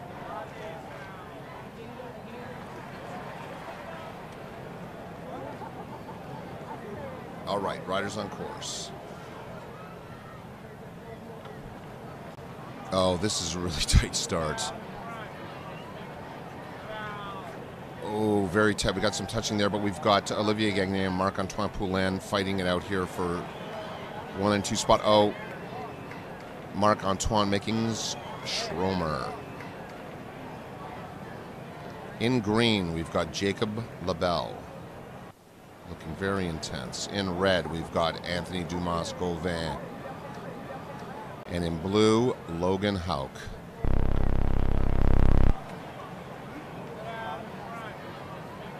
All right, we're just waiting for a finish clear, and then we'll be ready to drop these athletes on course. Pretty exciting day here, actually. This is really fun. It's great to get into the heats because these are this is hard pumping action for sure here at the 2025 Junior National Border Cross competition here at Horseshoe Valley Resort. It's been an amazing day, and all the work in the morning through the seating and everything like that is fun, but it really is entertaining when they get out there, the 4 of them. Holy smokes. I love it. I'm a fan, really. I'm not a commentator, as I'm sure you figured out already. I'm just here volunteering, just trying to call it so that we know what's going on. All right, finish is clear. We're ready to go. All right, riders on course. Oh, it looks like Jacob Labelle has a strong start there. Yep, and coming around that turn 1 in first with Logan Hauk right behind him.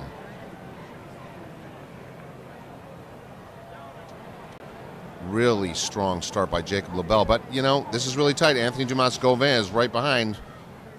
Oh, I just saw a washout by Hans Schomer there, unfortunately. He went down on the side. Oh, this is going to be tight for second. I think it's Jacob Labelle in front. And, oh, I'm going to say that was Logan Hauk that just got across before Anthony Dumas-Gauvin.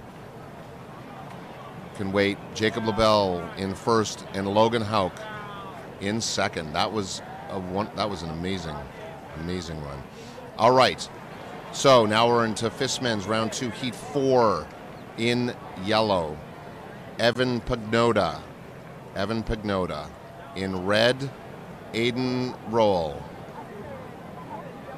In green, Christian Blight. In blue, Isaac Rousseau. All right, here we go. These guys look stoked.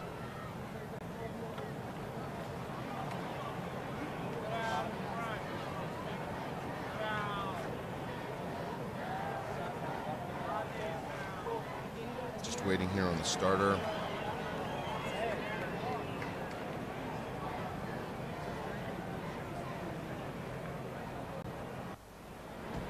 All right. Getting set.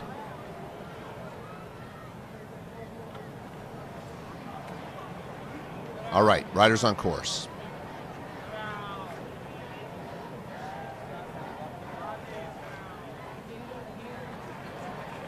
Oh, it looks like Christian Blight has really pulled out in front there with a nice move.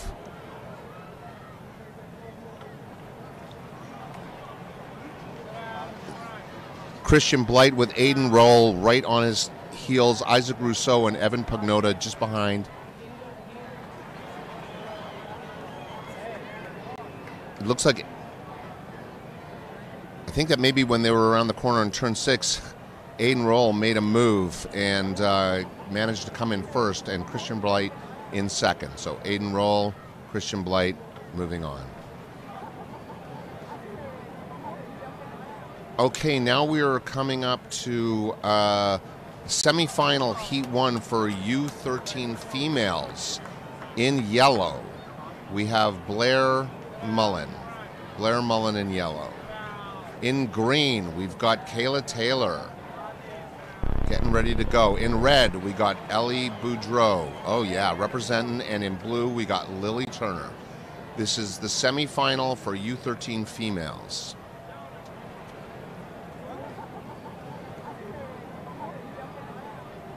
Riders on course.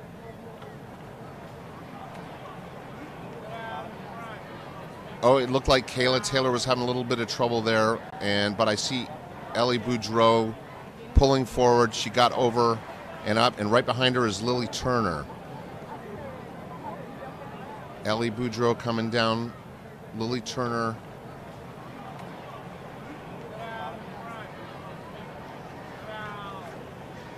All right, Ellie Boudreau.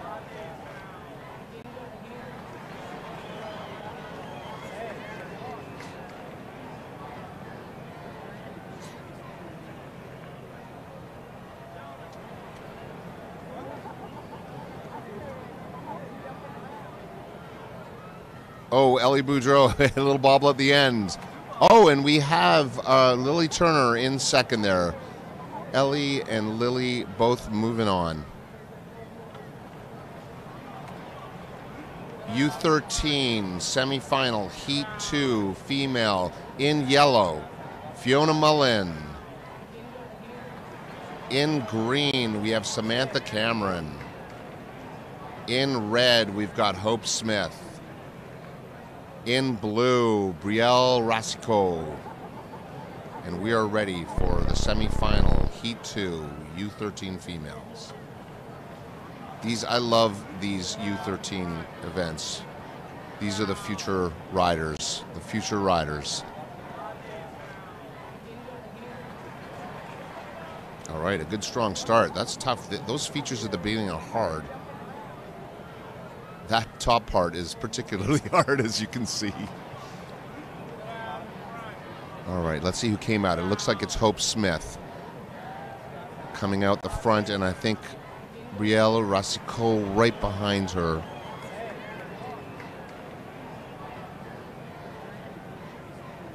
Hope Smith, Brielle, but Samantha Cameron's right hot on her heels. Oh yeah, it looks like Samantha Cameron's looking to make a move there. This is the blind spot that we don't get, where stuff often happens, and we'll see what comes out here. Hope Smith, Brielle Rasico behind. Still a fight. Oh, Samantha, Hope Smith, Brielle Rasico, and Samantha Cameron. So Hope and Brielle moving on there to the next round. We have now got U13 men semifinal Heat 1. In yellow, we've got Ollie Lucier right here in the foreground in yellow. Ollie Lucier talking to his coach, getting ready. We have in blue, Loic Ayard, or Loic. I'm sorry, Loic or Loic. In red, we've got Odin Frail. And in green, we've got Noah Lalonde. U13 male semifinal.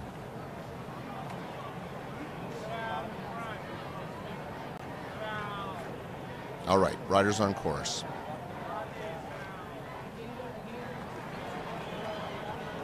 All right, a strong start by Odin and Noah here, fighting now for the top spot. It looks like Odin is dropping in there first. Noah close behind.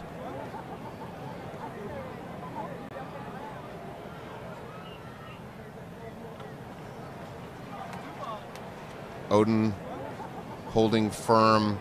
Noah Lalonde right behind him.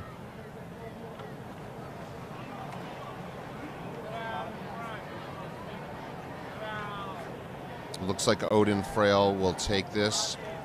Noah Lalonde in second, and they will both move on. All right, we're moving on to U13 male semifinals, Heat 2. All right, in yellow, we have Stuart Smith, who is down there getting his board ready. Stuart Smith. In blue, Xavier Farhart. Xavier. And then in red, we've got Torger Frail. And green, Riley Miller. Semifinals, U13 male.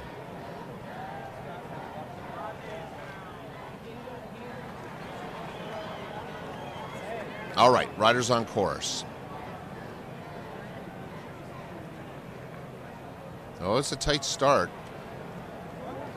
Riley looks like he came out of turn one. Tight there with Torger Frail on each other's heels.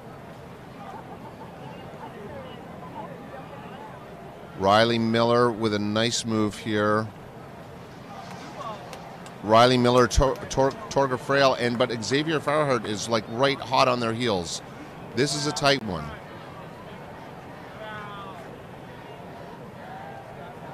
Riley Miller looks like it's coming up. I think Torger Frail's close behind. Xavier, I don't think is going to catch him, but there we go. Riley and Torger moving on to the next round. That was a good tight, and Xavier Farhart really, that was a great ending there. Almost caught him. All right. All right, so we have a little 2-minute break here before we move on to the U15 female. Just want to let you know where we're at here. So we're at the 2025 Junior Nationals Border Cross competition at Horseshoe Valley Resort. It's a very, very exciting time here. Want a few thank yous to Canada Snowboard and Sport Canada, as well as the government of Ontario. Without their support, none of this would be possible. This is a high level of performance here. We've got this incredible facility, and we really just couldn't do it without the support. It takes a lot to make an event like this happen. We really want to thank our sponsors, Corbett Ski and Snowboard and King Snow. So important to have sponsors. We have a really special partnership with Arena Snow Parks. They provided the athletes with this incredible course for this event. I've seen the Arena Snow Parks folks at work, and they are truly artists. It's amazing. Building a course like this, maintaining it, adjusting it. It gets adjusted every day, and they tweak it and make it perfect constantly. We can see at the bottom of the hill here, people are out and watching. It's a very entertaining sport. Okay, it looks like we are now going into the U15 female. So in yellow, we have Izzy Edlin. All right, she's ready to go, Izzy. In green, we have Evelyn Smurl. In red, Elizabeth Lavoie.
Okay, here we go. We are semifinal, Heat 1. We have introduced the athletes, and we're ready to go here now. All right, semifinal, Heat 1.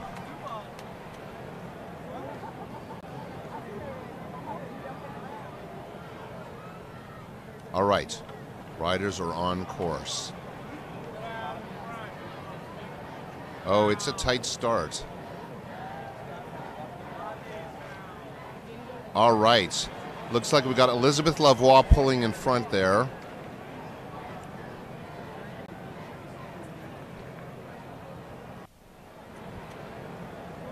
Elizabeth Lavoie in front there, followed by Kaylee Grace Lemieux.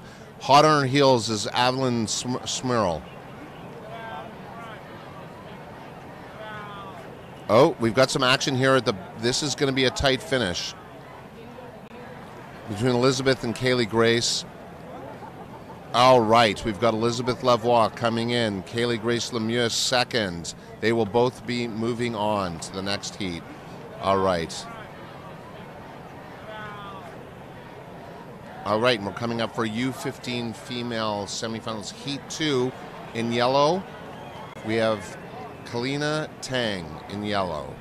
She's super ready for this. In blue, we've got Rumi Cooper. In green, we've got Ava Graskopf. And in red, Ilya Cooper.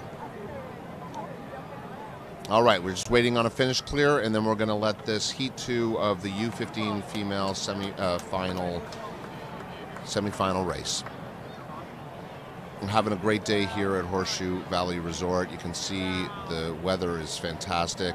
It's the first time in the last few days that the flags haven't been waving like crazy. It's nice to see that. Looks like we have a clear course, and we're sending the riders. Riders on course.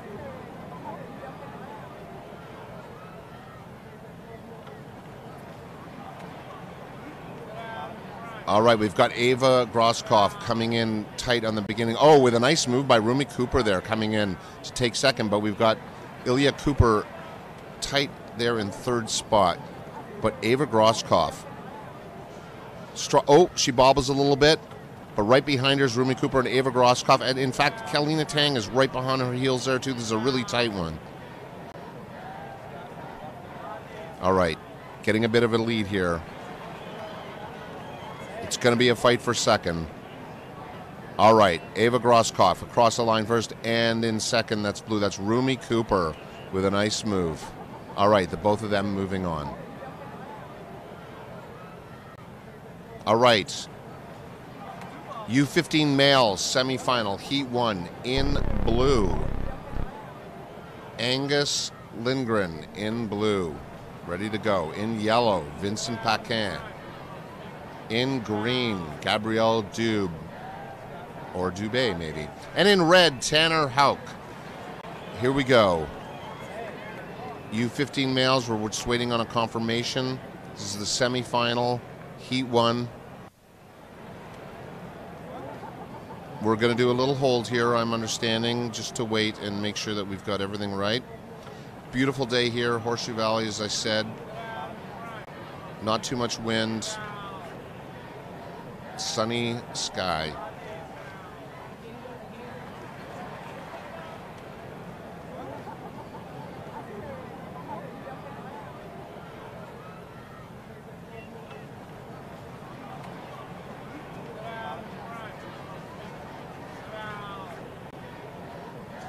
All right, again, just standing by here, making sure that confirming all the bibs, confirming all the numbers. It's complicated. We got to make sure we get everything just exactly right before we let these riders down the course.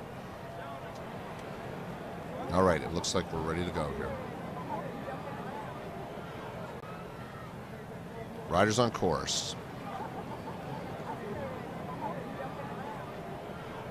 All right, strong start by Tanner Houck. Right behind Gabrielle Dubé. Angus Lindgren, not far behind.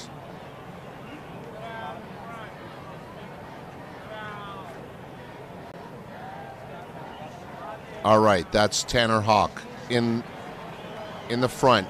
Gabrielle Dubé close behind. All right.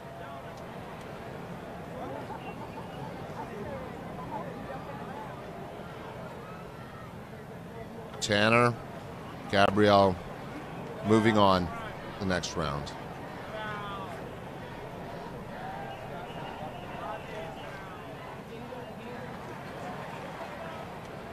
All right. Now we're going on to Heat 2 of the U15 male semifinal. You can see everybody lining up here. We've got in blue,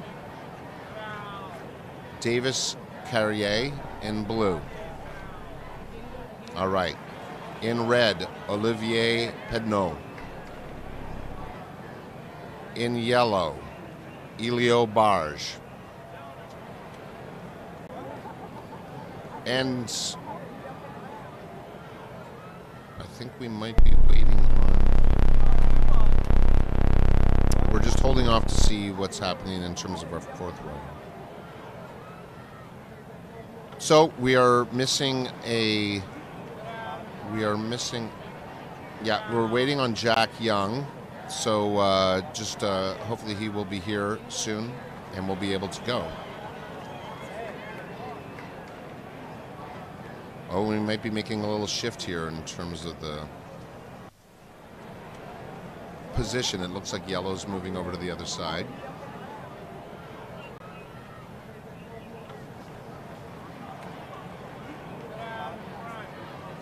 All right, it looks like Jack's here, getting ready to go.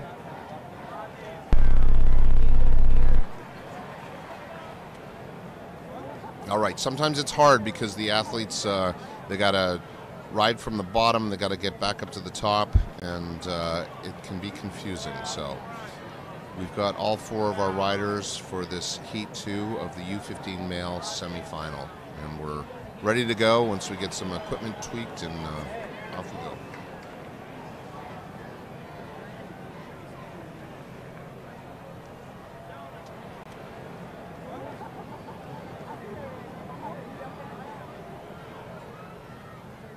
Riders on course. Oh, this is a really strong start. This is going to be tight to see who gets to sneak in on turn one. Jack Young looks like he's taking the lead here, and Olivier Pedneau was sticking it back there a little bit, but there we got Jack Young in the front, Olivier right behind.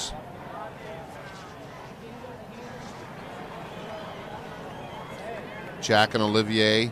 Olivier's looking to try catch up.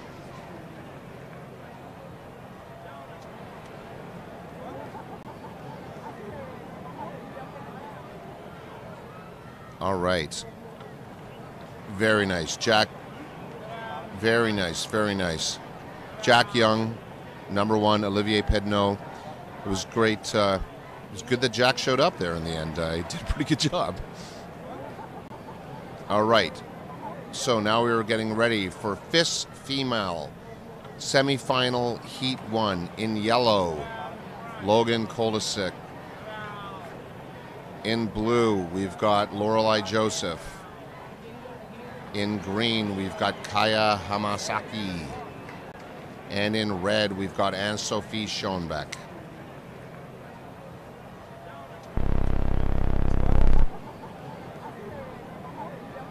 Just so everybody out there knows, my crew is constantly making fun of me for my pronunciation of these athletes' names.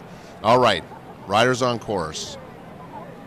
All right, Anna-Sophie with a really strong start, and it looks like Lorelei Joseph is close behind.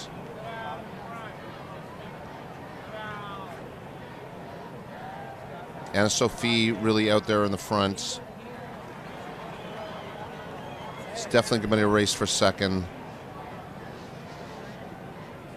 Anna-Sophie, I can't see who's in second there. We'll have to see it when it comes down to the finish line.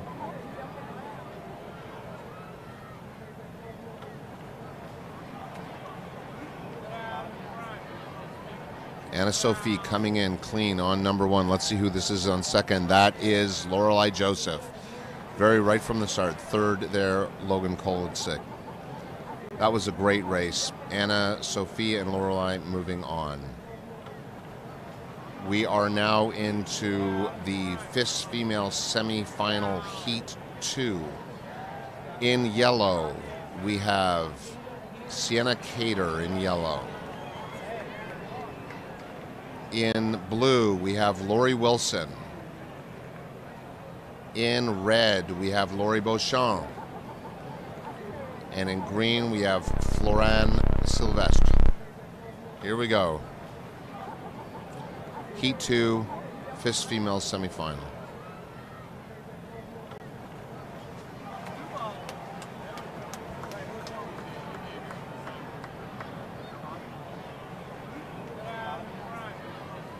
Riders on course. All right, strong finish, strong start. Where am I? Strong start. It looks like Florent Sylvestre is really on the top there. Right behind him, Lori Beauchamp and Wilson. Oh, this is going to be a tight one. Oh, we got a wipe out there from green, and that's Lori Beauchamp to move forward. And Lori Beauchamp and Lori Wilson right behind her. Oh, that was a tough one there. Lori Beauchamp, and Lori Wilson moving on. Florent Sylvestre in tight behind. All right. All right, so we're back now. FIS men again. Semifinal, Heat 1. In yellow, we have Cole Casselge. Cole. In green, we have Olivier Gagné. In blue, we have Marc-Antoine Poulin, each giving each other love. And in red, we've got Rafi Hudson. We know all these racers, and this is going to be a great race. All right, riders on course. Oh, that is strong. This is going to be tight going into turn 1. All right, Olivier Gagné and Rafi Hudson battling it out here, but really it's anyone's game at this point. Oh. I'm not sure what happened there, but we've got Marc-Antoine Poulin in front, Olivier Gagné, and then Cole Casselge right behind. We knew this was going to be a tight one. All 4 riders are so tight.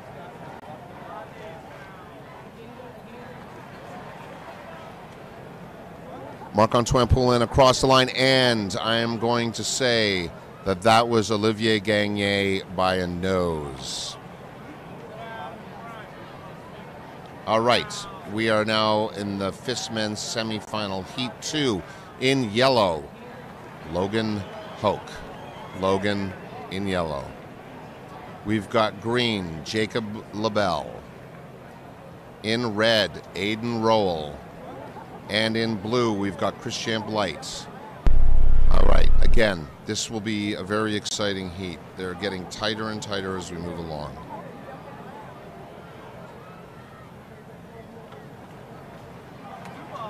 All right. Riders in the gate.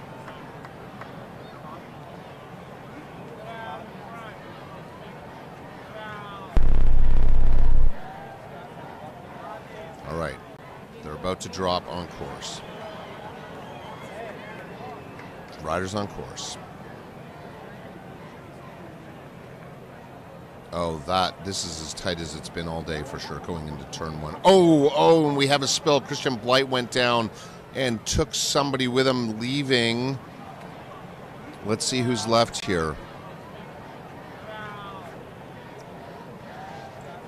All right, we've got Jacob LaBelle and Logan Hoke coming in after that spill. Aiden Roll was taken down earlier, went down in that collision. All right, it looks like we've got Jacob LaBelle and Logan Hoke moving on to the next round. Okay, we are into the U13 small finals. All right, we're getting into small and big finals. In yellow, we've got Blair Mullen. Blair, I love it. Oh, she's big smile. She's so excited. All right, and in green, we've got Kayla Taylor. All right, in red, we've got Samantha Cameron. And in blue, we got Fiona Mullen. All right, this is exciting. This is the small final for U13 female. All right, we're just waiting on a clear from the finish, but this is exciting. And this is a pretty impressive. This is a pretty impressive course to be hitting U13, I'm telling you. And you'll see at the beginning of the Wu-Tang, it's tough to get over. And you get a real sense of how hard this course is when the younger athletes literally are going uphill. And you can watch that, because I know that that would certainly be me if I was trying to do this. All right, so we are going to take a little short break here. We're going to show you the course here quickly. We've got a little break. We've got to look at something here. The judges, or the team here wants to look at it. This is the course. I'm not an expert on this sport, so I can't tell you the real details. But you can see going into turn one, that's a bit of our blind spot where we miss some stuff happening, but then the drop down into turn two. This is down Ponytail, the course here at Horseshoe Valley Resort. That's right in front of our broadcast, moving all the way down. You can see, think if you were U13 going down this course. It's a pretty impressive feat to be doing it. All right. It looks like we are back and ready for the small finals, U13.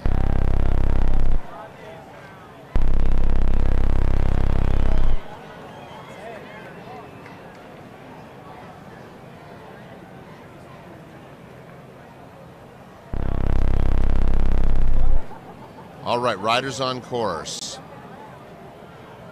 All right, it looks like Kayla Taylor has a nice lead, but this is the hard part right here, the hop-ups. All right. Kayla did an amazing job getting over that and is taking a commanding lead, but I can see Samantha Cameron is not far behind, and I have a feeling she will start to catch up.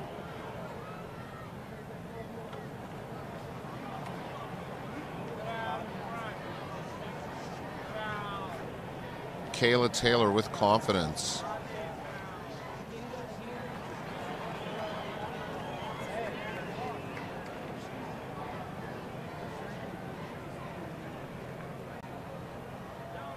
All right.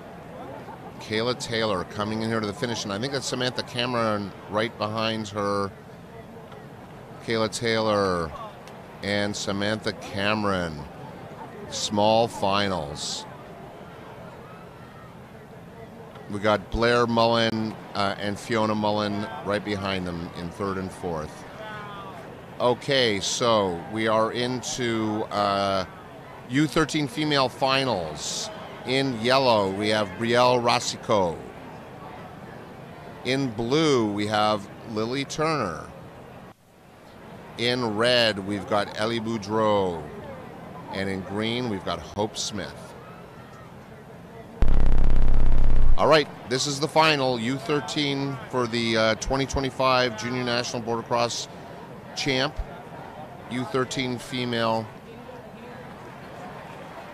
This is the final. We will, of course, draw out the anticipation by forcing everybody to wait an extra few seconds.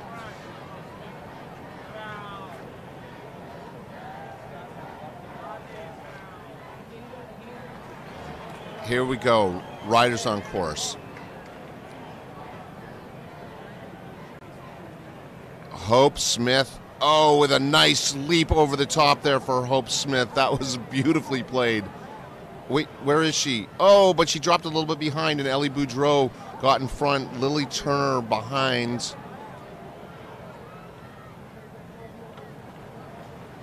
Ellie Boudreau in the front.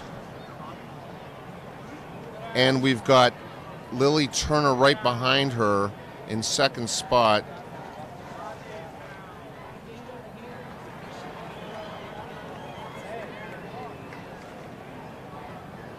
All right, Ellie Boudreau looking like to come in.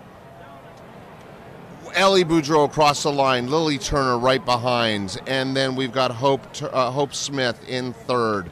Brielle Rasico in fourth. Those are your U13 female champions. Congratulations. Amazing. What an amazing, amazing race. All right, U13 male small finals. In yellow, we have Ollie Lucier. In blue, we have Stuart Smith. In red, we have Loic Ayard. And in green, Xavier Fahrenheit. Here we go. Small finals, U13 male.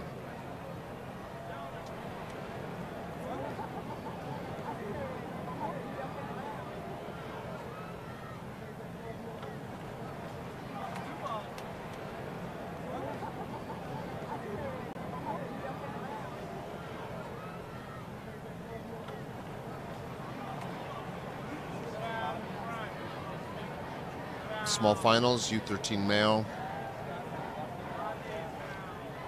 Riders on course.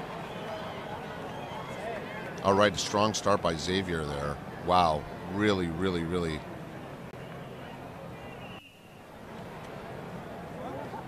Oh, Xavier holding. Xavier holding right behind Loic Ayard.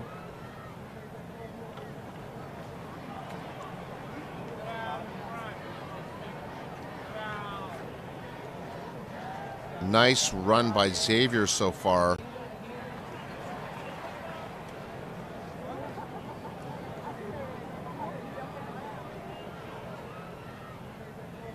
All right, with a commanding lead, Xavier Fahrenheit.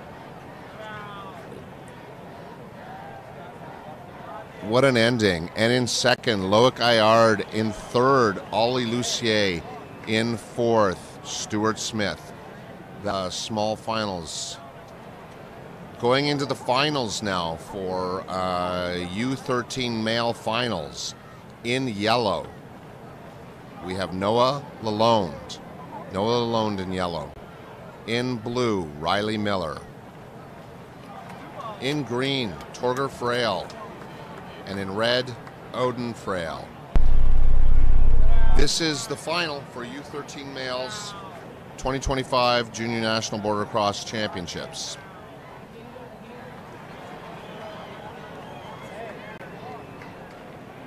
Riders on course. No, it's a nice strong start. This is anybody's game. Oh, it looks like Riley Miller getting in front there, but Odin Frail is not ready to give up the spot. Oh, what a move there. Move by Odin. Riley right behind Torger, then Noah. That was a beautiful move by Odin Frail. Can he maintain it to the end here? Odin Frail, Riley Miller, Torgan Frail, Noah Lalonde. Those are your top U13 male riders for this year. We are now into U15 female small finals. U15 female small finals. In yellow, Izzy Edlin. Izzy Edlin. Izzy is always ready to go. And Evelyn Smurl in green. Ilya Cooper in red. And Kilana Tang in blue. Dropping in small finals, U15 female.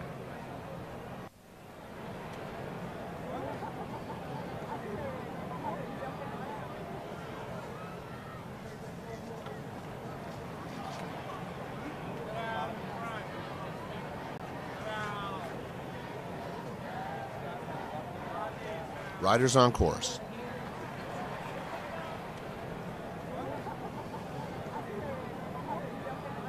Really strong start by Kalina here. Kalina Tang. Oh, but we got to move. Ilya Cooper is out front.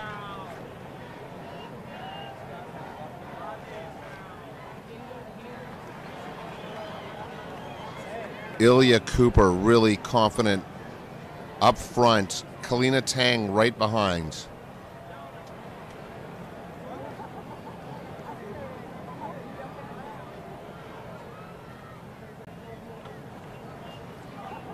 Ilya Cooper coming in.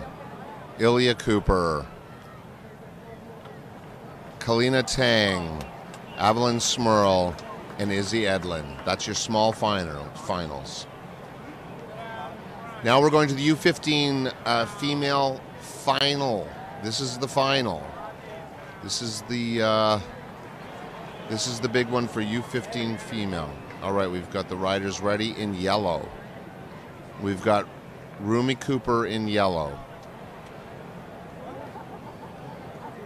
In blue, we've got Kaylee Grace Lemieux. In red, we've got Elizabeth Lavoie. And in green, we have Ava Grosskopf. All right, some last minute pointers from the coach there for Ava. U15 Female Finals 2025 Junior National Border Cross Championships. All right, riders on course. Strong smart by Ava there. Ava coming in. Oh, but we've got right on her, Elizabeth Lavoie, right on her heels. Oh, we had fall there. I don't know if that was Ava.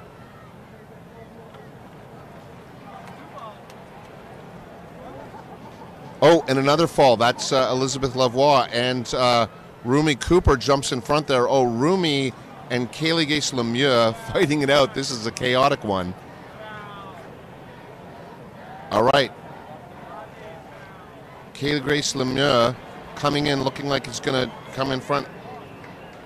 Kaylee Grace Lemieux. All right. And then it looked like it was Rumi Cooper. And I think Elizabeth Lavoie, possibly. We'll have to see. Kaylee Grace Lemieux, number 2. Number 1. Rumi Cooper, 2. Elizabeth Lavoie, 3. And Ava Grosskopf in 4th. Wow. What a final that was. All right. We are now into U15 males, small final. Small final. In yellow, we have Vincent Paquin. Vincent Paquin. In blue, a little bit of a peak, and make sure that everything is tickety-boo, make sure that everything is properly scored for these athletes.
All right, so we are back here. We wanted to just take you down the course here again, just so you get a sense of what these athletes are doing through that huge uphill almost first section, that first turn, down into this straightaway, but that curves back and forth through the next few. It's just such an incredible course for all these athletes to be riding.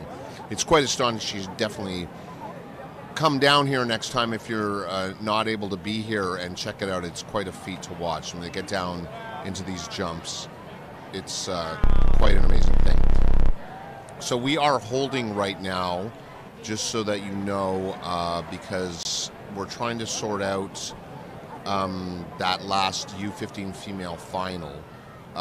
It was quite a chaotic one, a lot going on, and there may be, I'm hearing the buzz that there may be a protest by one of the riders, and so we need to look into that, and the officials need to make sure that whether there's legitimacy or not to the protest. So that slows us down for a second, but there's always time to make a snowball.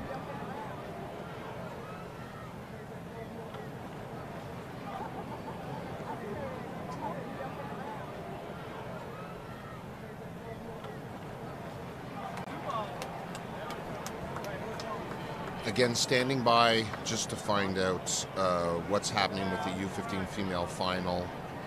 There may have been a protest by one of the athletes, but you can see here at Horseshoe Valley Resort, it's sunny, it's March, it's beautiful, it's March break, so there's a lot of families out here with kids skiing on the rest of the hills that we aren't occupying, and it's just been an amazing week so far here. And next, it's just going to keep getting better because we've got junior nationals coming up all week, which is very exciting. We've got all sorts of other competitions coming up. We've got SBX, we've got parallel, we've got slopestyle coming up. So we'll be broadcasting them all over the next few days. So stick around and enjoy. We'll let you know what's happening here with this U15 finals.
Okay, so we're still trying to sort out what the final word was. We're going to try and find out what the deal was on that. If you go on to Live Heats, though, and check it out,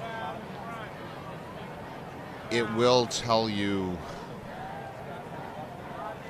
what's going on. But I think we're still waiting on that. So, but we're also getting prepared here for U15 male small final. So we're getting that sorted, and we'll let you know what's happening.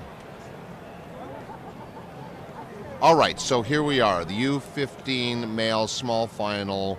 We've got in yellow, Vincent Paquin. In blue, Elio Barge.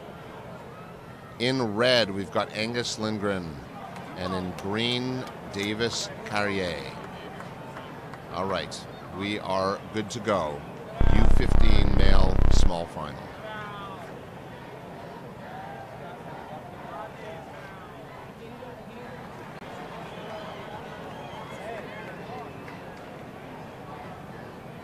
All right, they are, that is tight. That is tight going into turn one. Oh, what a move there by Vincent Paquin.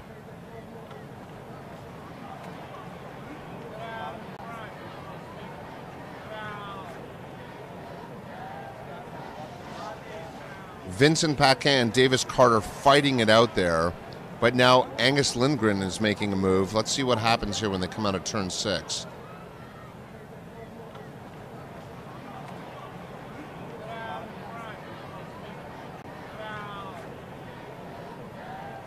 Oh, down to the wire between Elio Barge, I think, and it was Angus Lindgren.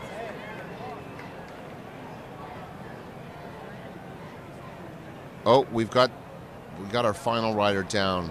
but they're making it down. They're coming down the course. So we're just waiting. That looked like a photo finish to me. All right, that's Vincent Paquin.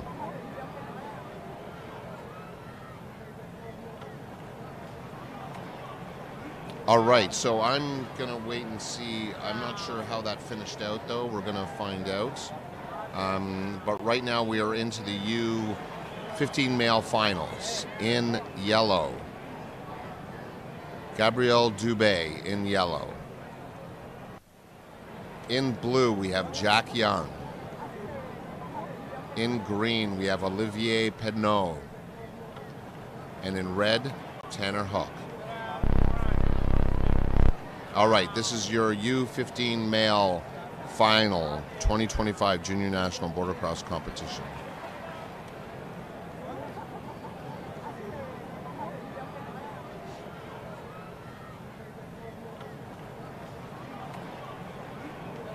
Just waiting for the finish to clear, and then we'll be off.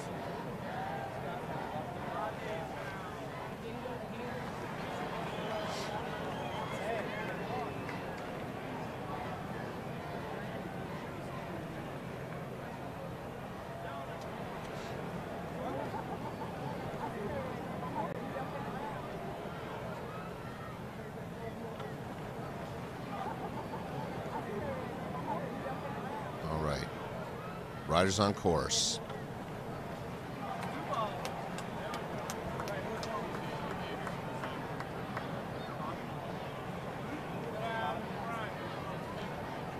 Tanner Hawk and Jack Young fighting it out there coming into turn 2. Tanner Hawk in front, Jack Young right behind.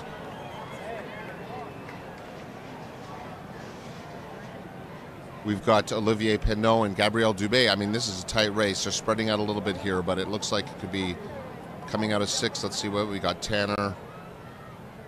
Oh, we had a little bit of a spill there. I think that was Olivier. So Tanner, Hawk, and Jack Young. Gabriel Dubé. Olivier coming in 4th.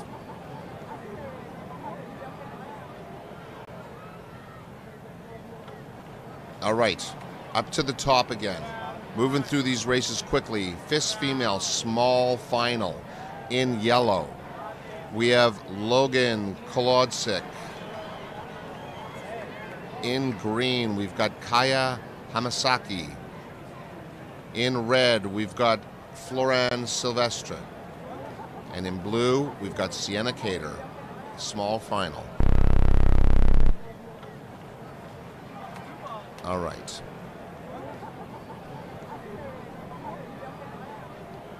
Riders on course.